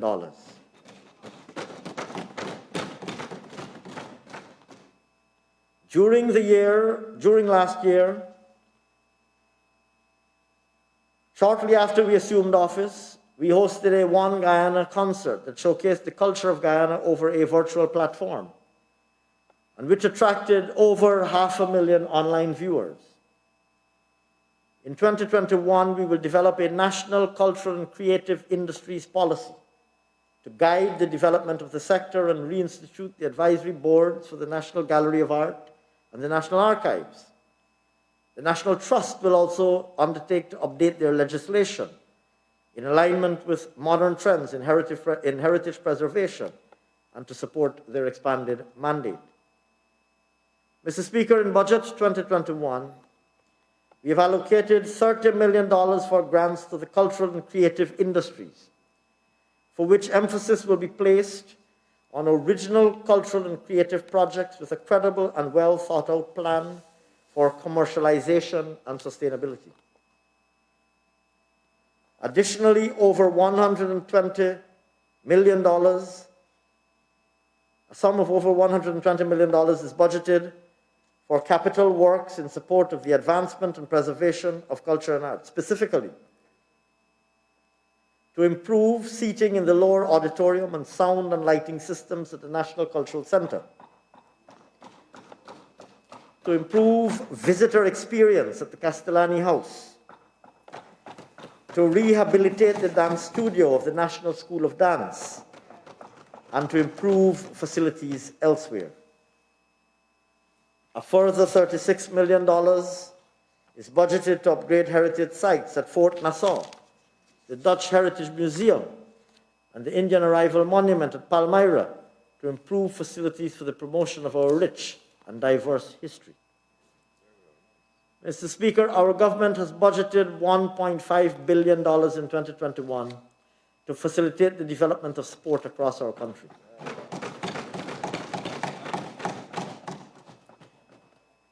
Of this amount, $915.5 million is allocated for the improvement of community grounds countrywide, to expand their use as parks and create premium, multi-purpose sporting facilities of international standards, commencing in Regions 2, 6, and 10. Other important improvements include the installation of lights on community grounds, laying of synthetic tracks, and upgrading of other sports facilities. The sum of $618 million will be used to help host tournaments, maintain sports facilities, and support sports associations. Of this amount, $320 million is budgeted towards professional training of athletes and coaches as part of the Sports Academy program. Turning now, Mr. Speaker, to our senior citizens. Our senior citizens aged 65 and over currently represent 6.2% of our population, and by 2024, this group is expected to increase to 7.2%. Our government's attention to their welfare is heightened, especially now, in light of their vulnerability to COVID-19. By 2025, our elderly will enjoy better health, improved social safety net programs, and increased disposable incomes. Mr. Speaker, upon taking office in 2020, our government reinstituted the water subsidy to our citizens, as a result of which, Mr. Speaker, 28,270 senior citizens have benefited thus far. I am pleased to say, too, that as soon as we returned to office, we announced our intention to increase the old age pension in keeping with our manifesto promise, and that promise has already been delivered. Mr. Speaker, our government has prioritized improved services to our senior citizens, with a focus on chronic diseases aimed at decreasing comorbidities in the medium term and reducing non-communicable diseases such as cardiovascular disease, diabetes, and hypertension, which affect many of our senior citizens. We have taken steps to strengthen the delivery of healthcare services, and our senior citizens will have improved access to primary healthcare services and drugs and medical supplies. With effect from March 2021, we expect that some private payment outlets will provide additional options for pensions to cash their old age pension. Our government has commenced direct delivery and payment to shut-in pensioners, including persons living with disabilities, with 3,400 persons benefiting to date. Moreover, our government will continue to support and improve the care facilities for our senior citizens. Persons with disabilities. Mr. Speaker, this government will champion and support the rights of persons with disabilities. In 2021, the Persons with Disability Act will be reviewed and amended. We will continue to deliver key services to this vulnerable group who are at risk of being discriminated against. As part of our government's charge to ensuring that persons throughout Guyana are given equal opportunities to access a complete range of healthcare services, in 2021, optometry services will be expanded to regions 2, 6, 7, and 9 through the public healthcare system. Mr. Speaker, for the first time, there will be rehabilitation professionals stationed in each region. We will strengthen the provision of medical and therapeutic care, vocational and skills training programs, and the creation of jobs through private sector partnerships. Further, Mr. Speaker, $50 million a sum of $50 million has been allocated to the National Commission on Disability, even as we increase resource allocations to the disability and rehabilitation services within the Ministry of Health. More importantly, government will embark on the construction of a complex valued at $30 million at Mahaica that will provide training to disabled persons in the areas of life and vocational skills. In addition, Mr. Speaker, this budget allocates an amount of $120 million for programs, for special programs supporting the community of persons with disabilities. Victims of domestic violence. Mr. Speaker, our government is extremely concerned with the level of domestic violence and its impact on victims and their families. We took immediate action to address this issue on multiple fronts, and we will continue to collaborate with communities, faith-based and non-government organizations to pursue actions that curtail domestic and sexual abuse in our country. We have significantly increased allocations to the organizations providing support to victims of domestic violence, including Help and Shelter, who will receive over $50 million this year. In addition, we will be developing multi-sector domestic violence protocols, which will serve to improve the operational procedures across relevant public and private institutions and stakeholders. Mr. Speaker, our government launched the 914 toll-free hotline to allow victims of domestic violence to report incidents and request assistance in December 2020. This is being complemented by the $1 billion Spotlight program, which will see government working along with stakeholders, including international agencies and the CSOs, towards curbing gender-based violence. We will establish a court superintendent department with a cadre of lawyers to lead prosecutions in each regional division for cases of domestic violence. A survivors advocates program will also be implemented to offer emotional support and crisis counseling to victims of domestic violence and sexual abuse, and will be piloted in the region, and will be piloted in those regions with the highest reported cases. Mr. Speaker, we must collectively show zero tolerance for any form of domestic violence. Amerindian and hinterland development. Mr. Speaker, by the time we demitted office in 2015, we had already set in train planned interventions to issue several new certificates of titles for Amerindian villages. 12 certificates of titles had already been issued by us between 2014 and the time we left office. This is in stark comparison to the dismal performance of the previous administration, who from 2016 to the time they lost office, reluctantly issued only 2 certificates of title to our Amerindian brothers and sisters. And Mr. Speaker, I am in fact being corrected that it is in fact not 2, but 1, an even greater shame, if I may say so.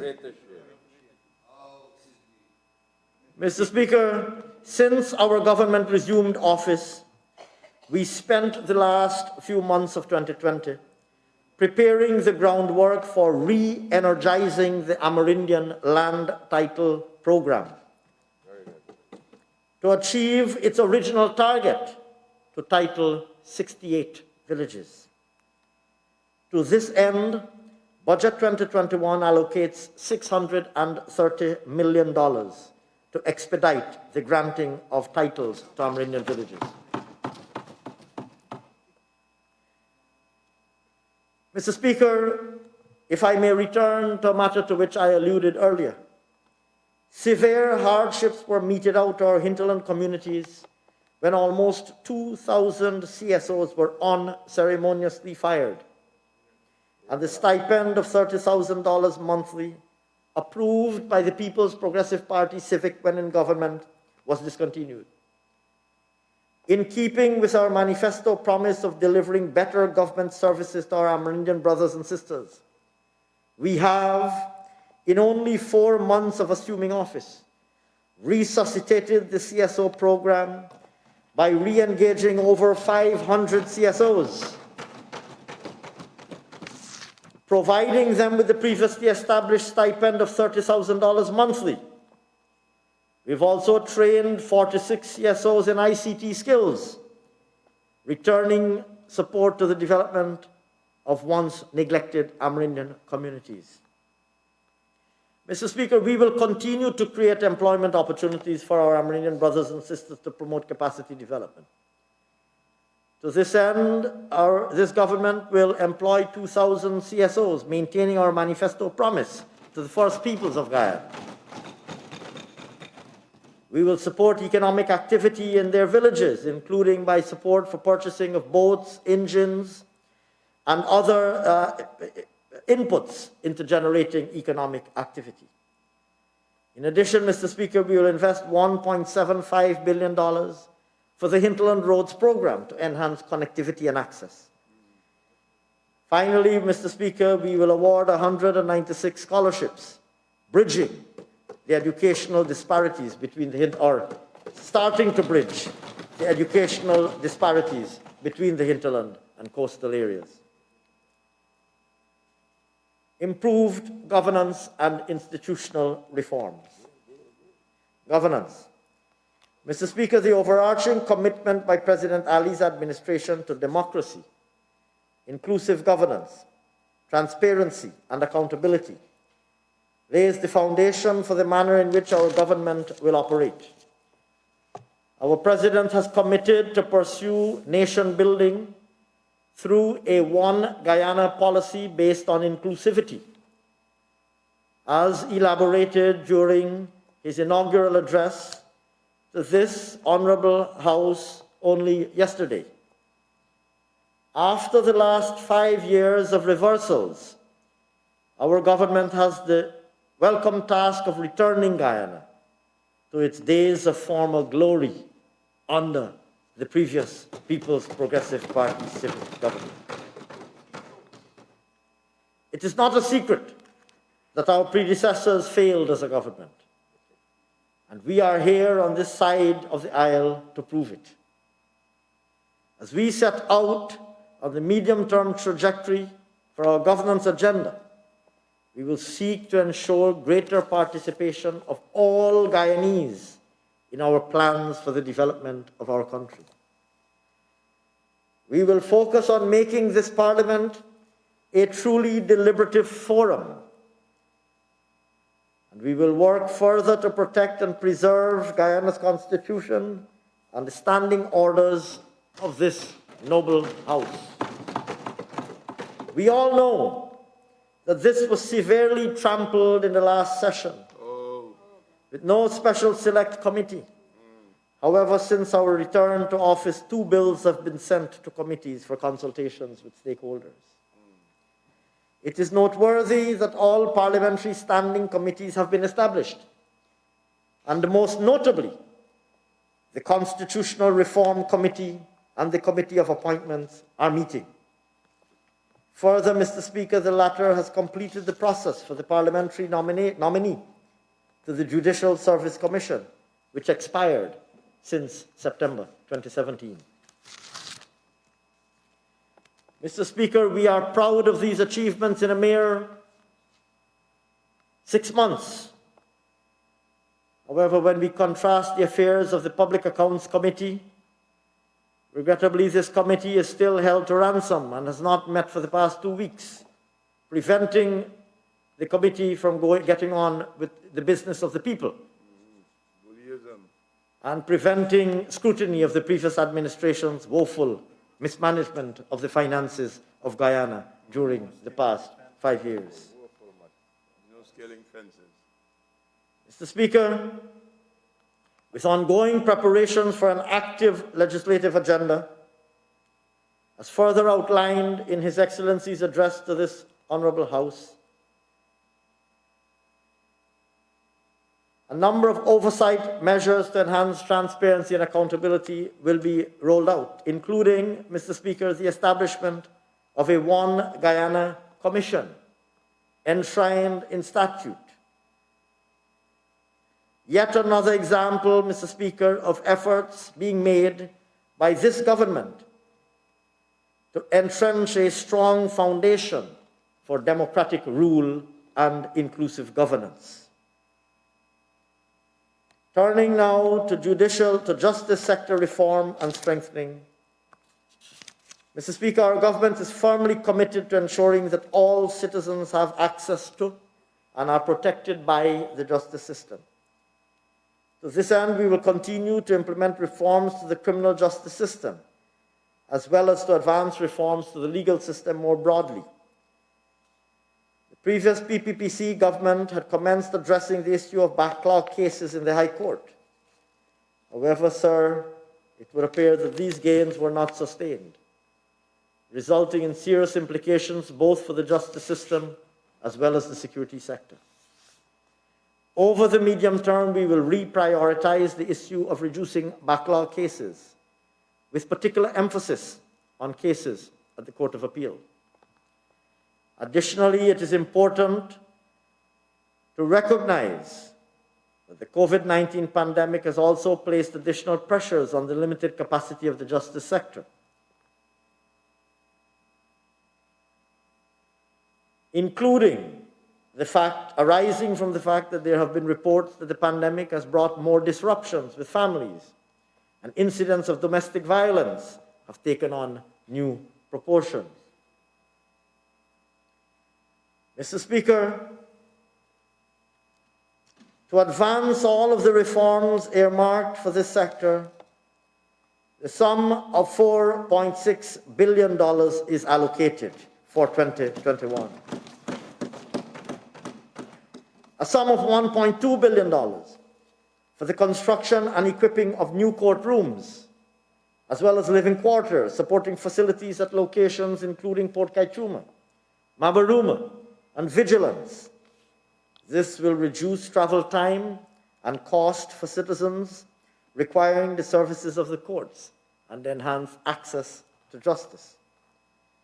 Mr. Speaker, In an innovative response, container courtrooms were established to conduct virtual courts at the Lusignan prisons, all in an effort to align with safety measures instituted in our fight against COVID-19 and to harness modern technology in the delivery of services.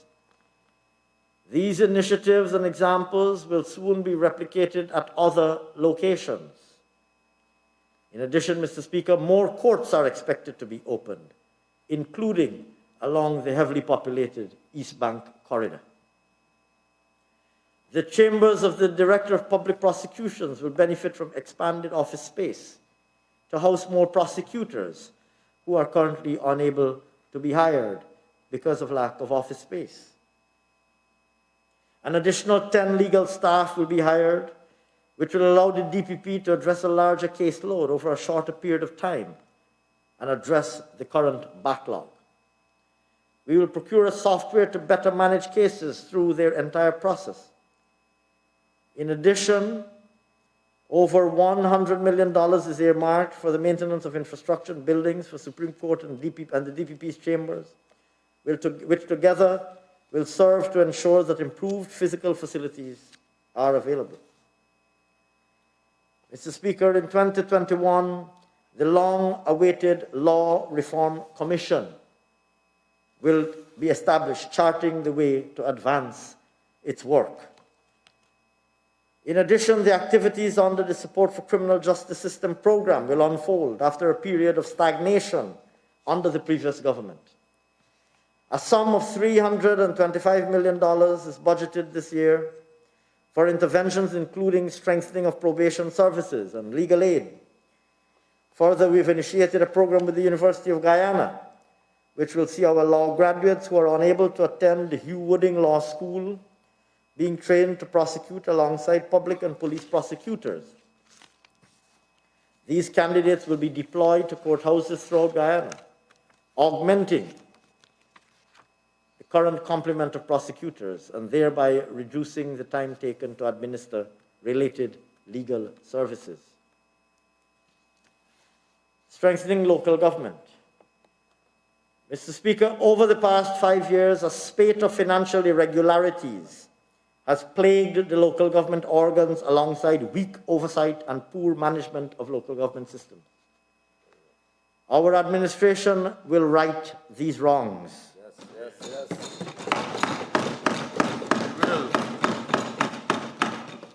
Already, our government has signaled our strong commitment to maintain the legal and regulatory framework for the system of local administration through the development of local organs. To this end, the local democratic organs will benefit from technical support to perform their roles and functions, as well as to enhance leadership and capacity development for the provision of quality services in all the communities across the country. Mr. Speaker, in 2021, government has allocated the sum of $552 million to strengthen the LDOs across the 70 NDCs and 10 municipalities to provide efficient services and to undertake developmental works for the residents within their boundaries. Further, an amount of $1.1 billion is allocated for community enhancement workers to continue to enable a clean and safe environment for residents within the NDCs.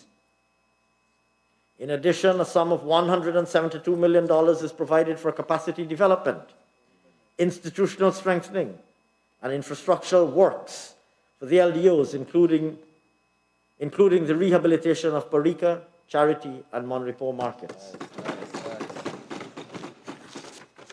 Public administration and public financial management. Mr. Speaker, revenue management. The Guyana Revenue Authority, in its quest to deliver a modern and effective revenue administration, has responded to the needs of its taxpayers during the period of the COVID-19 pandemic. The GRA has introduced numerous process amendments to reduce the influx of taxpayers to its office.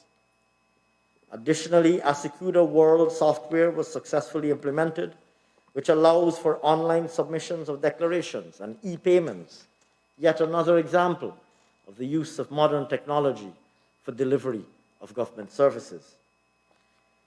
Mr. Speaker, in 2021, the GRA will pursue a number of initiatives to improve the delivery of its services, including the implementation of additional non-intrusive methods of customs examinations, very importantly, the implementation of the single window software, expanding e-payment facilities, completion of the rollout of the remaining Asecura models, and first phase rollout of the optimal software, which is a powerful and flexible solution that brings together taxpayer information, transaction, and communications within one single integrated user-friendly system. The GRA has also continued to build capacity to address the emerging and unique needs of the oil and gas sector. This has resulted in the establishment of a Customs Petroleum Unit within the Customs, Excise and Trade Department and a Petroleum Revenue Department also in the GRA. Mr. Speaker, it is imperative that the GRA's capacity to monitor and audit the oil and gas sector be ramped up substantially. To this end, in 2021, training will be delivered in areas such as interpreting and analyzing financial statements, oil and gas international financial reporting standards, cost recovery procedures, computer-assisted audit tools, and international taxation. The National Insurance Scheme. Mr. Speaker, it is well known that successive actuarial studies conducted over the years on the National Insurance Scheme have highlighted the need for significant reforms to address issues related to the viability of the scheme. Many of these reforms require serious review and consideration, and these issues are not new. They have been around and they have been documented in successive actuarial reports. The reality, Mr. Speaker, is the long-term viability of the National Insurance Scheme faces very serious threat. In 2021, our government will undertake a comprehensive assessment of the recommendations made to determine a way forward. But, Mr. Speaker, even as we undertake these analytical reviews, we must ensure that the NIS addresses the operational inefficiencies that currently obtain. Far too numerous complaints have been made constantly by contributors over the years regarding quality of service provision, missing documentation and records, and incomplete contributions. The scheme must ensure that these concerns are addressed with the utmost urgency. Contributor records must be updated promptly and accurately. Government has tasked the scheme to come up with a special project to address these operational issues, and work in this regard has already commenced. Our priority is to ensure that the NIS brings all contributor records up to date and that they receive their benefits in a timely manner.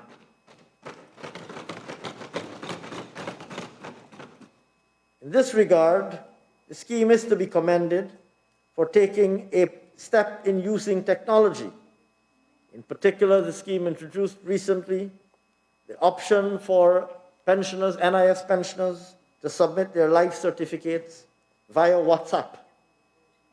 Since then, several pensioners have been using the WhatsApp facility, calling the WhatsApp hotline, making video calls, and submitting their life certificates live on their via the WhatsApp video call. We urge the embrace of more technological solutions, some of which, like this particular example, need not involve large sums of money or complex technology, but in fact can use simple and readily available technology applied to the particular problem in hand. Public procurement. Mr. Speaker, on assuming office, government quickly realized that much of the public procurement systems, processes, and procedures instituted prior to 2015 had been dismantled. Constant and persistent complaints abound regarding excessive delays and slow processing of tender awards, much to the detriment and slothful implementation of the public sector investment program, and indeed, much to the frustration of competing bidders. This situation has to be addressed. This situation has to be arrested immediately. And this PPPC government has taken decisive action to restore public confidence and reliability in the tender process. To this end, the National Procurement and Tender Administration Board will take a number of steps to improve transparency and accountability, including by developing a new website to provide information on procurement opportunities, as well as to publish tender awards as required by the Procurement Act. We will reintroduce standard bidding documents, enforce the requirement to prepare and publish procurement plans, reactivate bid protest procedures, and live stream tender openings. The NPTAB will also collaborate with the Public Procurement Commission to review the Procurement Act and regulations and make recommendations for improvement, paving the way for e-procurement and digital submission of tenders. Additionally, Mr. Speaker, the NPTAB will more stringently enforce compliance with the requirements of the Act by all budget agencies, as well as provide training to evaluators, bidders, and all individuals. Data systems strengthening. Mr. Speaker, we place the highest importance on data-driven policymaking. Recognizing the importance of good quality and timely data, we will be taking steps to strengthen the Bureau of Statistics and the statistical departments of the various line ministries where they exist. One immediate example where action will be taken to update our statistical framework is in the area of our national accounts. Given the rapidly changing structure of the Guyanese economy as we become an oil and gas producer, it will become unavoidably necessary for us to rebase our national accounts to a more recent and suitable base year, and so that we are better able to measure value-added output in our country. I turn now, Mr. Speaker, to foreign relations. Our government's return to office has seen the restoration of Guyana's credibility in the international arena.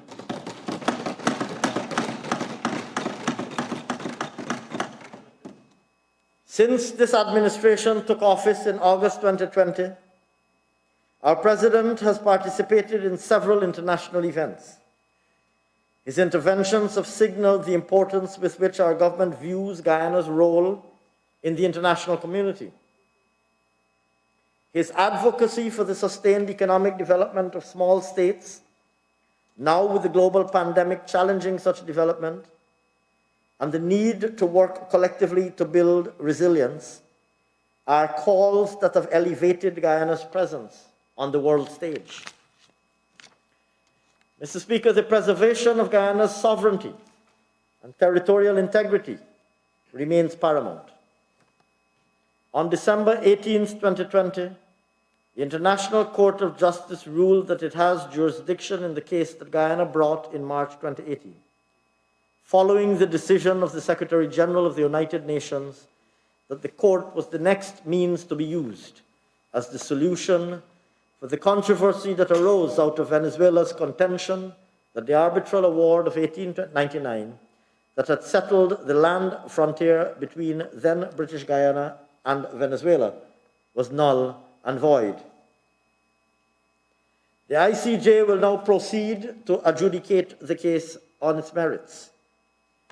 This means that the court will issue, after considering written and oral submissions of the parties, a final and legally binding decision resolving the controversy that has affected Guyana's relations with Venezuela since independence. Our government will not compromise, diminish, or undermine the singularity, sanctity, or solemnity of these proceedings, and will therefore fully participate in and adhere to the court's final decision. We know that all parties represented in this hallowed assembly are at one in this national endeavor. Our government therefore looks forward to us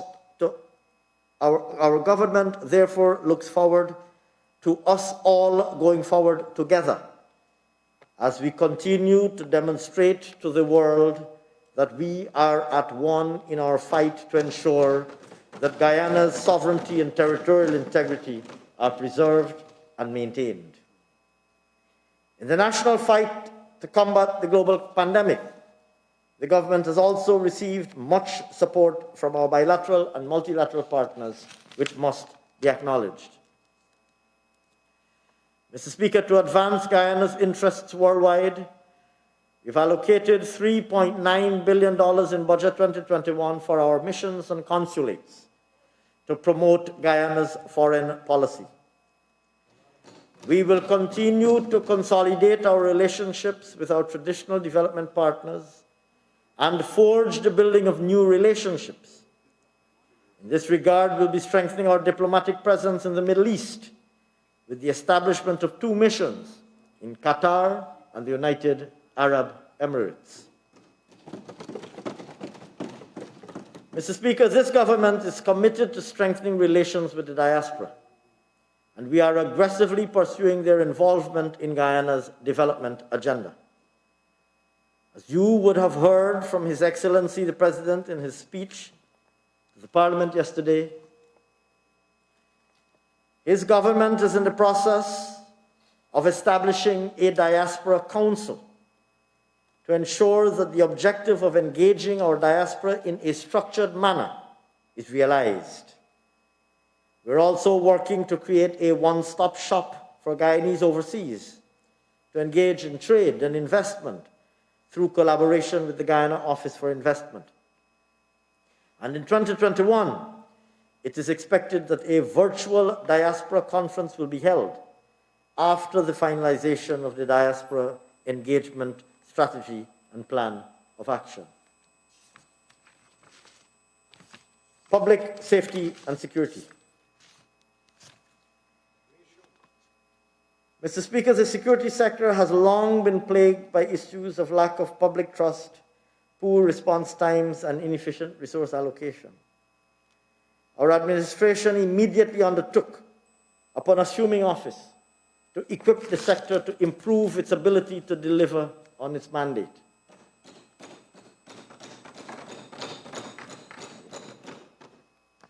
We will ensure that every citizen, individuals and the businesses, and every visitor to our country should enjoy a safe and secure environment. Mr. Speaker, a sum of $15.3 billion has been allocated to the Guyana Police Force, of which $300 million is to be spent on expansion of the land and water fleet across the regions to complement the existing fleet. Mr. Speaker, in the past, we had found community policing groups to be a very effective complement to the work being done by the Guyana Police Force and involved in the community in helping to keep their neighborhoods safe and secure. Regrettably, over the past 5 years, Mr. Speaker, the community policing program was dismantled. In 2021, we will be resuscitating the community policing group. And to this end, an amount of $95 million has been allocated to help those groups strengthen neighborhood patrols and visibility. Over $830 million has been allocated for the construction, rehabilitation, and maintenance of police stations, including Providence, Ramveld, Cove and John, Albion, Wim, Parika, Wisma, and others.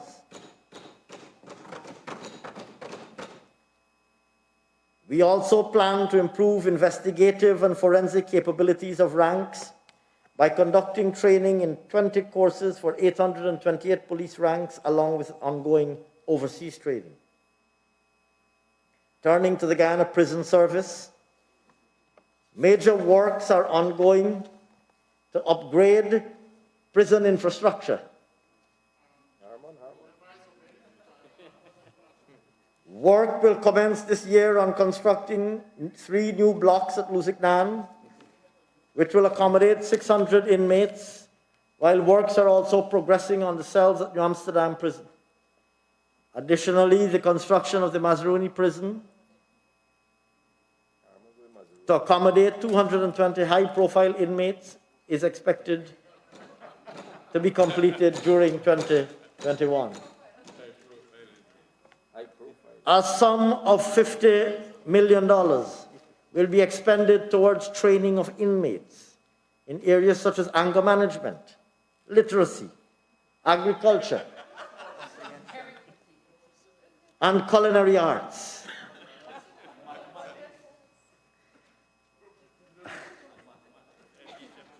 Additionally, 30 incarcerated youths will benefit from digital skills training to support rehabilitation and social transformation upon exit from the prison system. To finance these and all other initiatives, an amount of $5 billion is earmarked for the prison service. Mr. Speaker, in 2021, the Guyana Fire Service will receive a total of $1.9 billion. Very good. Major interventions will include relocation of the central fire station at the congested Stabroek Market and construction of a new fire station at Eccles. Additionally, Mr. Speaker, 6 water tenders and 2 ambulances will be procured.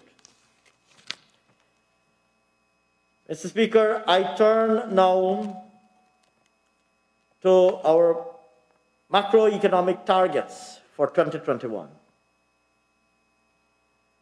Real GDP. Mr. Speaker, Guyana's real GDP is projected to grow by 20.9% in 2021, with the non-oil economy growing by 6.1%, a significant reversal of the 7.3% contraction in 2020.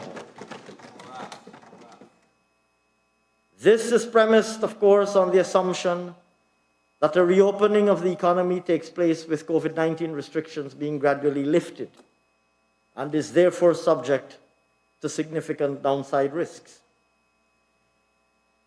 On the sectoral front, Mr. Speaker, agriculture, forestry, and fishing.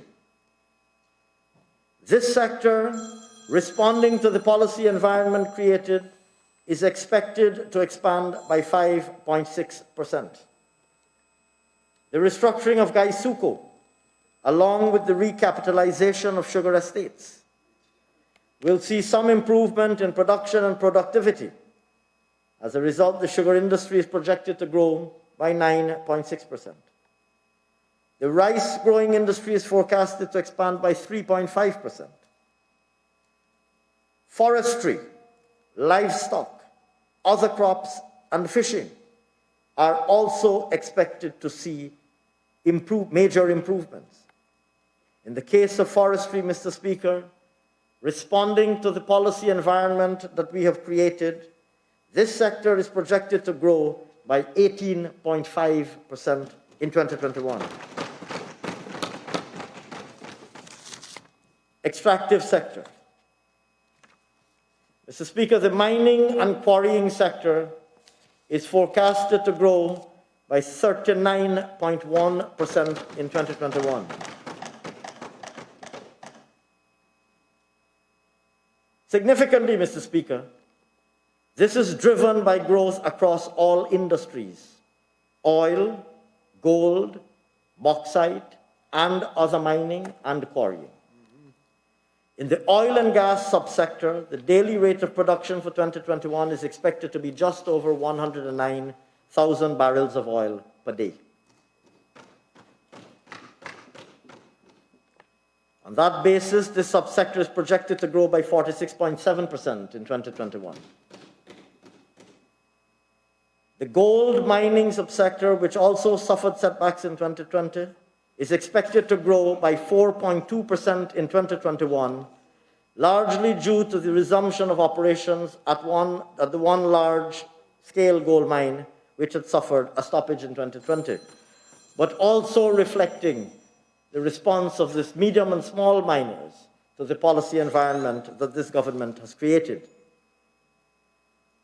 Mr. Speaker, the bauxite subsector, which faced major issues in 2020, is expected to recover in 2021. Similarly, other mining and quarrying subsectors, which saw a significant contraction in 2020 as a result of lower demand, is projected to recover and grow by 19.8% in 2021, particularly with the anticipated scaling up of construction activities, resulting in significant increases in the production of construction materials such as sand and stone. Manufacturing. Mr. Speaker, the performance of the manufacturing sector is projected to improve by 7.3% in 2021 partly on account of anticipated growth in sugar, but also rice and other manufacturing.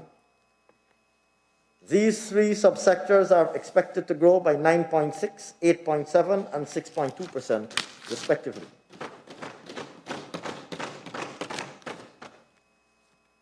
Construction.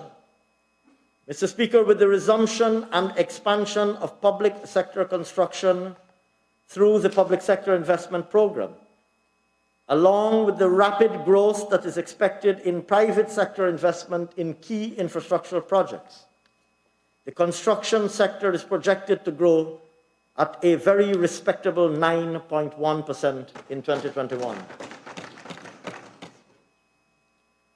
Services. Mr. Speaker, significant improvements are anticipated for 2021.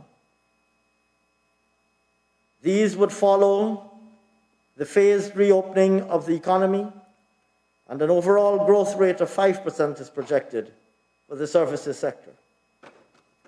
This is largely driven by anticipated recoveries in wholesale and retail trade, transport and storage, and financial and insurance activities. These are projected to grow by 10%, 9.9%, and 7%, respectively.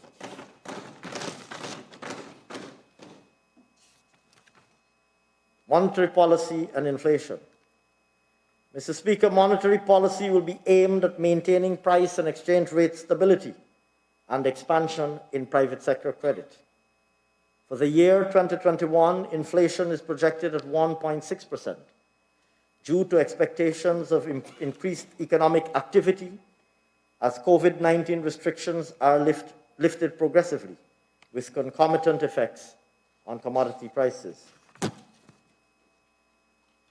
Balance of payments.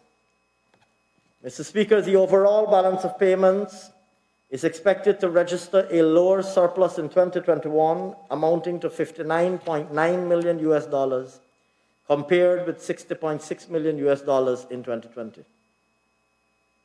The current account is expected to move from a deficit of $651 million to a surplus of $65.7 million, mainly due to projected higher export earnings driven by a combination of higher export volumes and prices of export commodities. Export receipts are projected to increase by 46.4% to $3,788.8 million. This reflects projected higher export earnings from all commodities, but in particular, crude oil exports are projected to increase by over $1 billion. Mr. Speaker, the capital account is expected to move from a surplus of $720 million to a deficit of $5.9 $5.8 million, reflecting higher projected outflows of private enterprises, despite projected increased foreign direct investment. Mr. Speaker, I turn now to the fiscal operations of the non-financial public sector, targets for the non-financial public sector, central government. Total central government current revenue for 2021, net of inflows from the Guyana Red Plus Investment Fund, popularly called GRIF, is estimated at $257.9 billion, 13.4% above 2020 collections.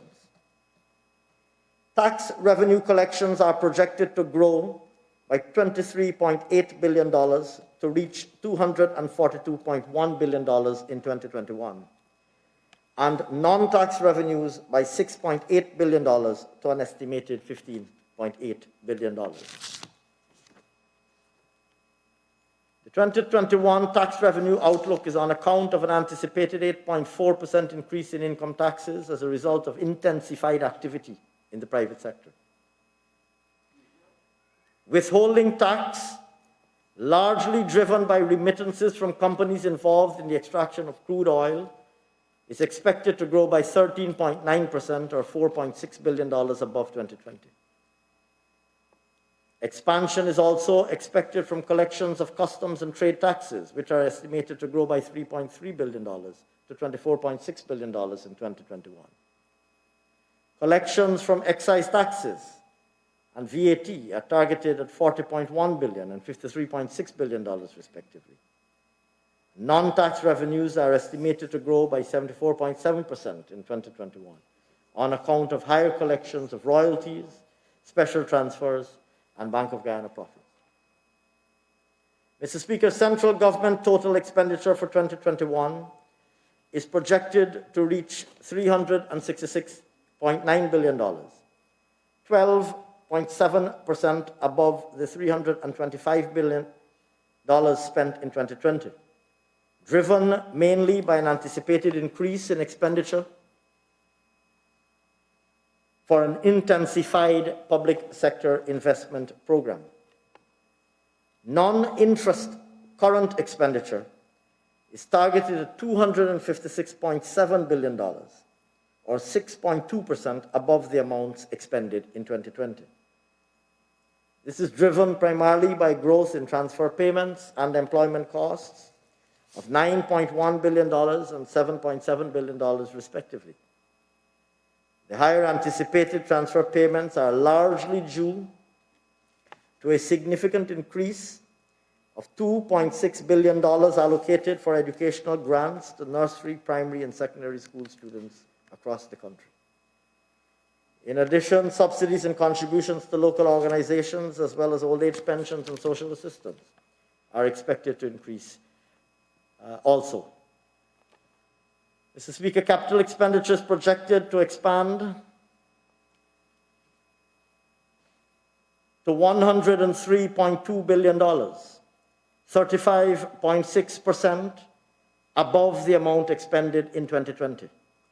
This is attributed to advancement of major infrastructure projects.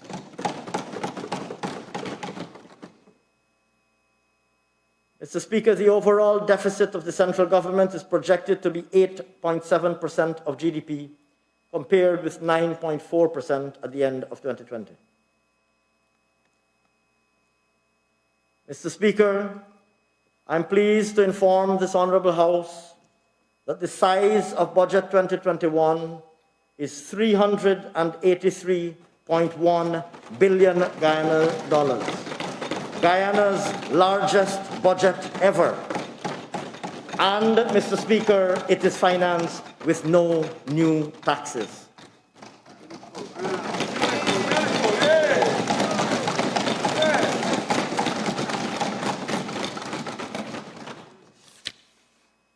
Public enterprises. Mr. Speaker, public enterprise receipts are anticipated to increase by 25.7% to $146.8 billion in 2021. This outlook could be attributed mainly to higher expected receipts at GPL, driven partly by government interventions to clear arrears, to which I alluded earlier, and to the Guyana Oil Company, who are projecting a 17% increase in sales volumes. Mr. Speaker, the deficit of the non-financial public sector is projected at $100.9 billion, or 9.8% of GDP. Mr. Speaker, I turn now to measures. In addition to the wide range of public investment projects and initiatives announced earlier, all of which will stimulate economic activity, create jobs, and generate incomes, Budget 2021 also proposes additional measures aimed at bringing relief to the many businesses and households that have been experiencing financial distress over the past year and beyond. These measures also deliver targeted interventions aimed at specific sectors and spheres of activity that are particularly important, both to households and businesses. First, Mr. Speaker, reducing the cost of basic food and other household items. 1, restoring the value-added tax zero rate on basic food items and household necessities. Mr. Speaker, during the PPPC's prior tenure in government, an extensive list of basic necessities were zero-rated so as to ensure that the VAT did not lead to an increase in the cost of these goods and services or become burdensome on taxpayers. The APNU over AFC, over their term in office, moved a number of these items from the zero-rated category to either the standard-rated or exempt category. Mr. Speaker, in fulfillment of another one of our manifesto promises, we will restore to the zero-rated status all of the food items and other basic household necessities that were previously zero-rated at the time we demitted office in 2015. Promise delivered. Mr. Speaker, another promise delivered. These items include basic wheat and flour, basic breads, oats, unflavored cracker biscuits, cooking oil, locally produced bed linen like bed sheets and pillowcases, toothbrushes, etc. Still on the category of reducing the cost of basic food and other household items, reducing water tariffs. Mr. Speaker, water is essential to all aspects of our daily lives, both at the residential and commercial levels. I wish to announce a 5% reduction in water tariffs across the board, targeting all levels of consumers. Next, Mr. Speaker, reducing the cost of construction and home ownership. Mr. Speaker, as I have indicated during the course of my earlier presentation, the construction sector is a key sector and contributor to our economic development. Along with the significant developments that we will see taking place within the sector over the medium term, this People's Progressive Party civic government has committed to providing 10,000 house lots annually. We have worked tirelessly to clear the backlog of applications and to promote home ownership across the country while providing access to financing, recognizing as we do how important home ownership is to the economic empowerment of individuals and of families. Mr. Speaker, to aid the achievement of this vision of home ownership for all Guyanese, we are proposing to zero rate the value-added tax for the following items: stone imported for construction and housing from CARICOM. It will be recalled, Mr. Speaker, that our government had previously zero-rated this with a sunset clause expiring at the end of June 2021. We are now extending the zero-rated status until further notice.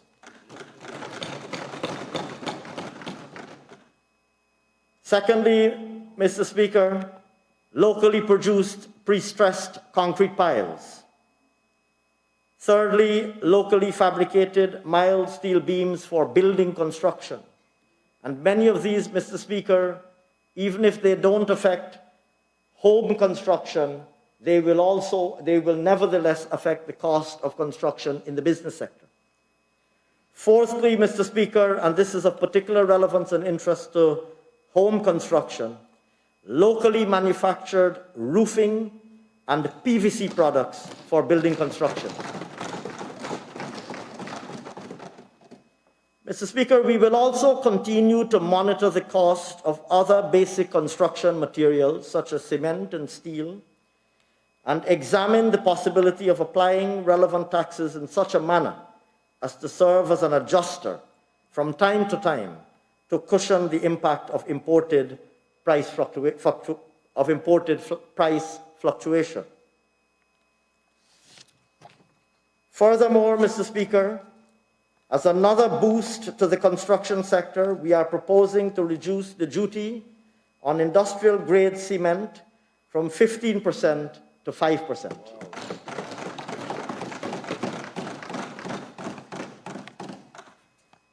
In addition, Mr. Speaker, in relation to the ceiling on low-income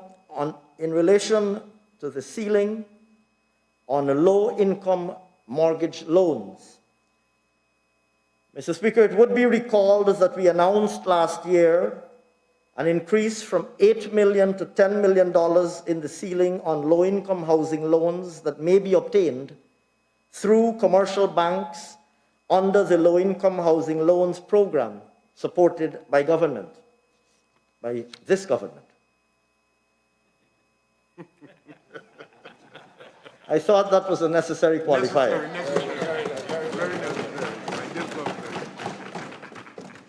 Mr. Speaker, this year, we would like to announce a further increase in that ceiling from $10 million to $12 million, which will make housing loans more affordable to borrowers within that range. I might add, Mr. Speaker, that we will also, in due course, examine the appropriateness of extending this program to include other financial institutions, such as insurance companies, depending on the legal framework. Members of this Honourable House would be aware that the framework currently applies to commercial banks that have been designated an approved mortgage finance company by way of order issued under the Income Tax Act. Next, Mr. Speaker, ceiling for housing loans at the New Building Society. Mr. Speaker, the New Building Society has been an important source of financing for home construction and home ownership over the years. Currently, the ceiling on loans that the NBS can grant is $12 million. We are proposing to approve an increase in the ceiling to $15 million. This will enable borrowers desirous of borrowing in that range to access financing more affordably from the NBS. Next, Mr. Speaker, reducing the cost of connectivity. Mr. Speaker, our government has been proactive in working with stakeholders in the diffusion of ICT across all sectors and regions of Guyana as a means of economic and social empowerment for our citizens. the swift liberalization of our telecommunications sector, and the ensuing benefits that competition has brought through lower prices and a push to improve services have delivered on the initial step of our promise and vision for enhanced ICT services.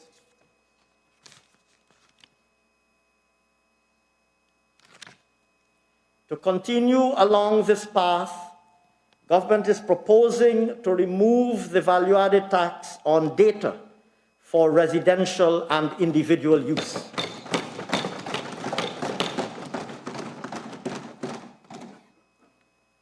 Reducing the cost of transportation in the hinterland. Mr. Speaker, in our 2020 budget, the value-added tax, VAT, was removed from ATVs for mining, forestry, agriculture, and manufacturing. To further reduce the cost of transportation for hinterland communities and operators, the government will remove the duty on ATVs for use in the hinterland.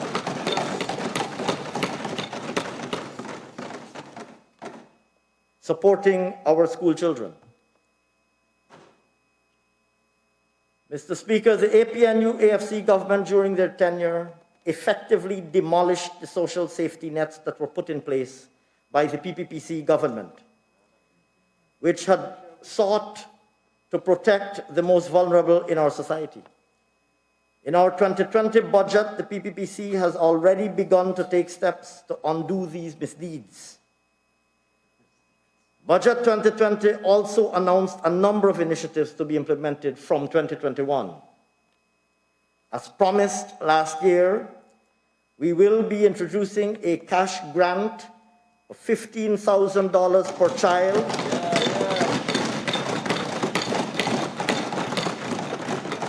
to be given to the parents of children in the nursery, primary, and secondary schools in the public school system, supporting the elderly. Also, as promised in Budget 2020, we will be increasing old age pensions from $20,500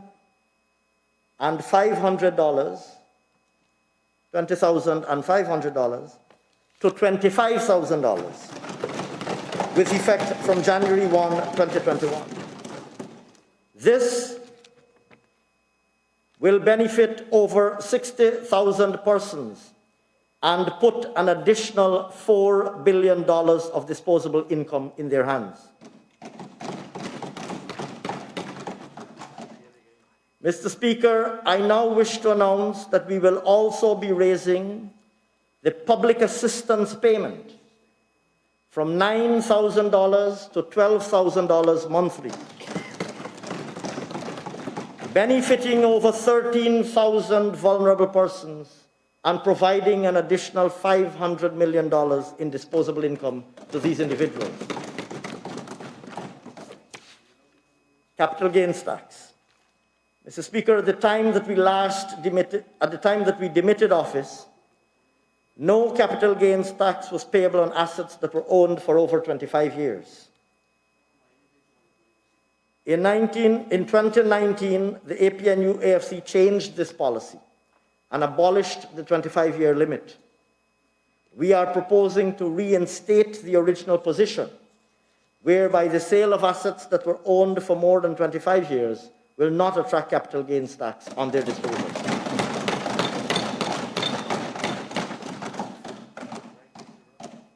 Finally, Mr. Speaker, restoring government's zero-rated status. To reduce the cost of government delivery of goods and services, we will restore the zero-rated status for VAT purposes that the government previously had in relation to the importation of goods and services, or rather in relation to the importation of goods and works and services purchased by a budget agency.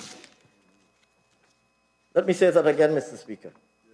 In relation, this applies to budget agencies, government ministries and agencies. In relation to budget agencies listed under the in the schedule to the Fiscal Management and Accountability Act, So this is a status that will be enjoyed only by budget agencies listed in the schedule to the Fiscal Management and Accountability Act. Those agencies will have their zero-rated status restored in relation to the following: in relation to goods when imported and works and services purchased by them.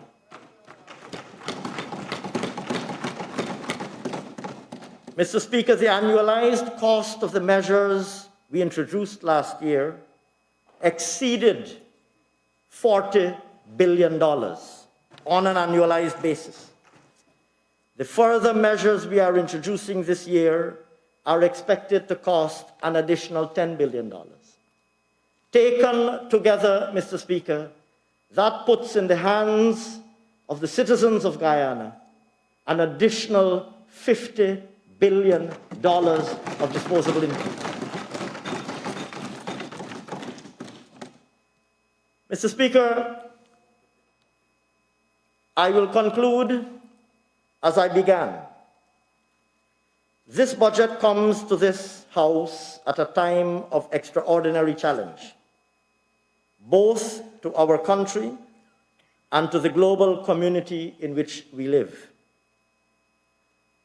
But it also comes to this honorable House at a time when Guyana faces epic opportunity. Mr. Speaker, the choice is ours, whether we wish to be weighed down by the challenges before us or to be buoyed by the opportunities before us. This People's Progressive Party civic government has charted a course outlined in our manifesto and elaborated by His Excellency the President that, once followed, will see us seizing those opportunities and will guide us to a destiny of which our foreparents have dreamt for generations. The task will not be easy, but neither is it impossible. One thing, Mr. Speaker, is sure: the task will be made considerably easier if we have all hands on deck, embracing the very spirit of oneness so eloquently elaborated by His Excellency the President yesterday. Mr. Speaker, Budget 2021 outlines a set of policies, programs, and projects which will not only catalyze economic growth directly, but will also see billions of US dollars of private investment realized across several sectors of the economy. Over and beyond oil and gas, the opportunities in agriculture, in tourism and hospitality, in manufacturing, in the service sector. And this is why I belabored the developments in each one of these sectors as I addressed them in the substantive body of this budget speech, really to make the point that each one of these sectors holds remarkable promise for the future of Guyana.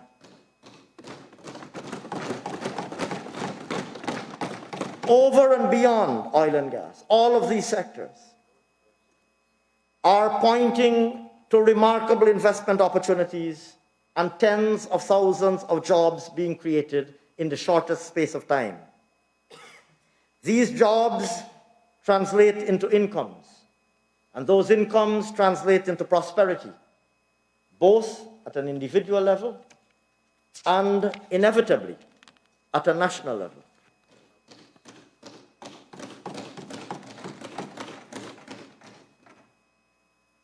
Mr. Speaker, the choice is ours, each of us at an individual level, whether to stand aside and be a passive spectator as Guyana navigates this exciting phase in its history, or whether to get on board and be an active participant in the making of this modern history. That choice, Mr. Speaker, is ours. But make no mistake of it, this is the moment for which generations of Guyanese have been waiting. This is the moment.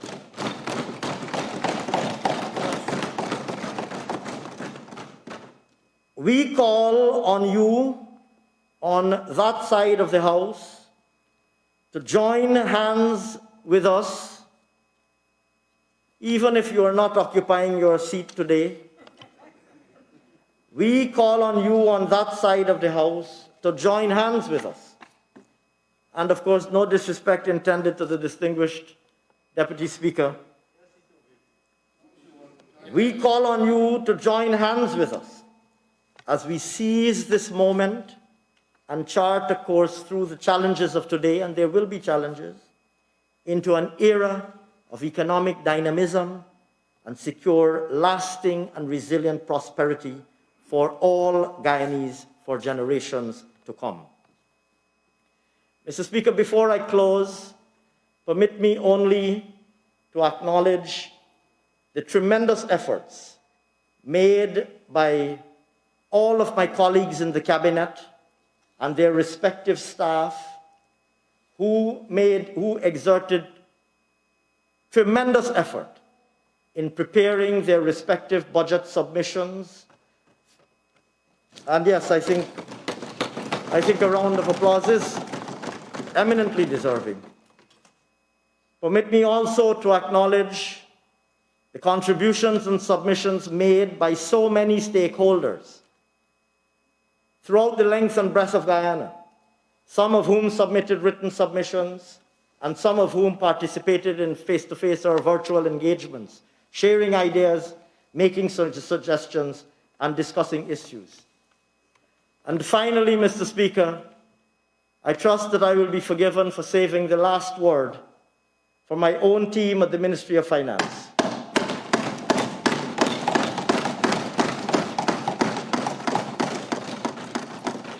Who, over the past few weeks, made it eminently evident to me why, on my return to the ministry, I really did feel like I was returning home. And I thank them for the energy they exerted in preparing this budget. It wasn't difficult, it wasn't easy, as you can imagine. They invested tremendous long hours, and I think, and I trust that all of the members of this House will agree that I think they did a phenomenal job. With those not so few words, Go ahead. Those few with those not so few words, Mr. Speaker, the privilege is mine on this People's Progressive Party civic government's behalf to propose this Budget 2021 for consideration and approval by this Honourable House. I thank you very much.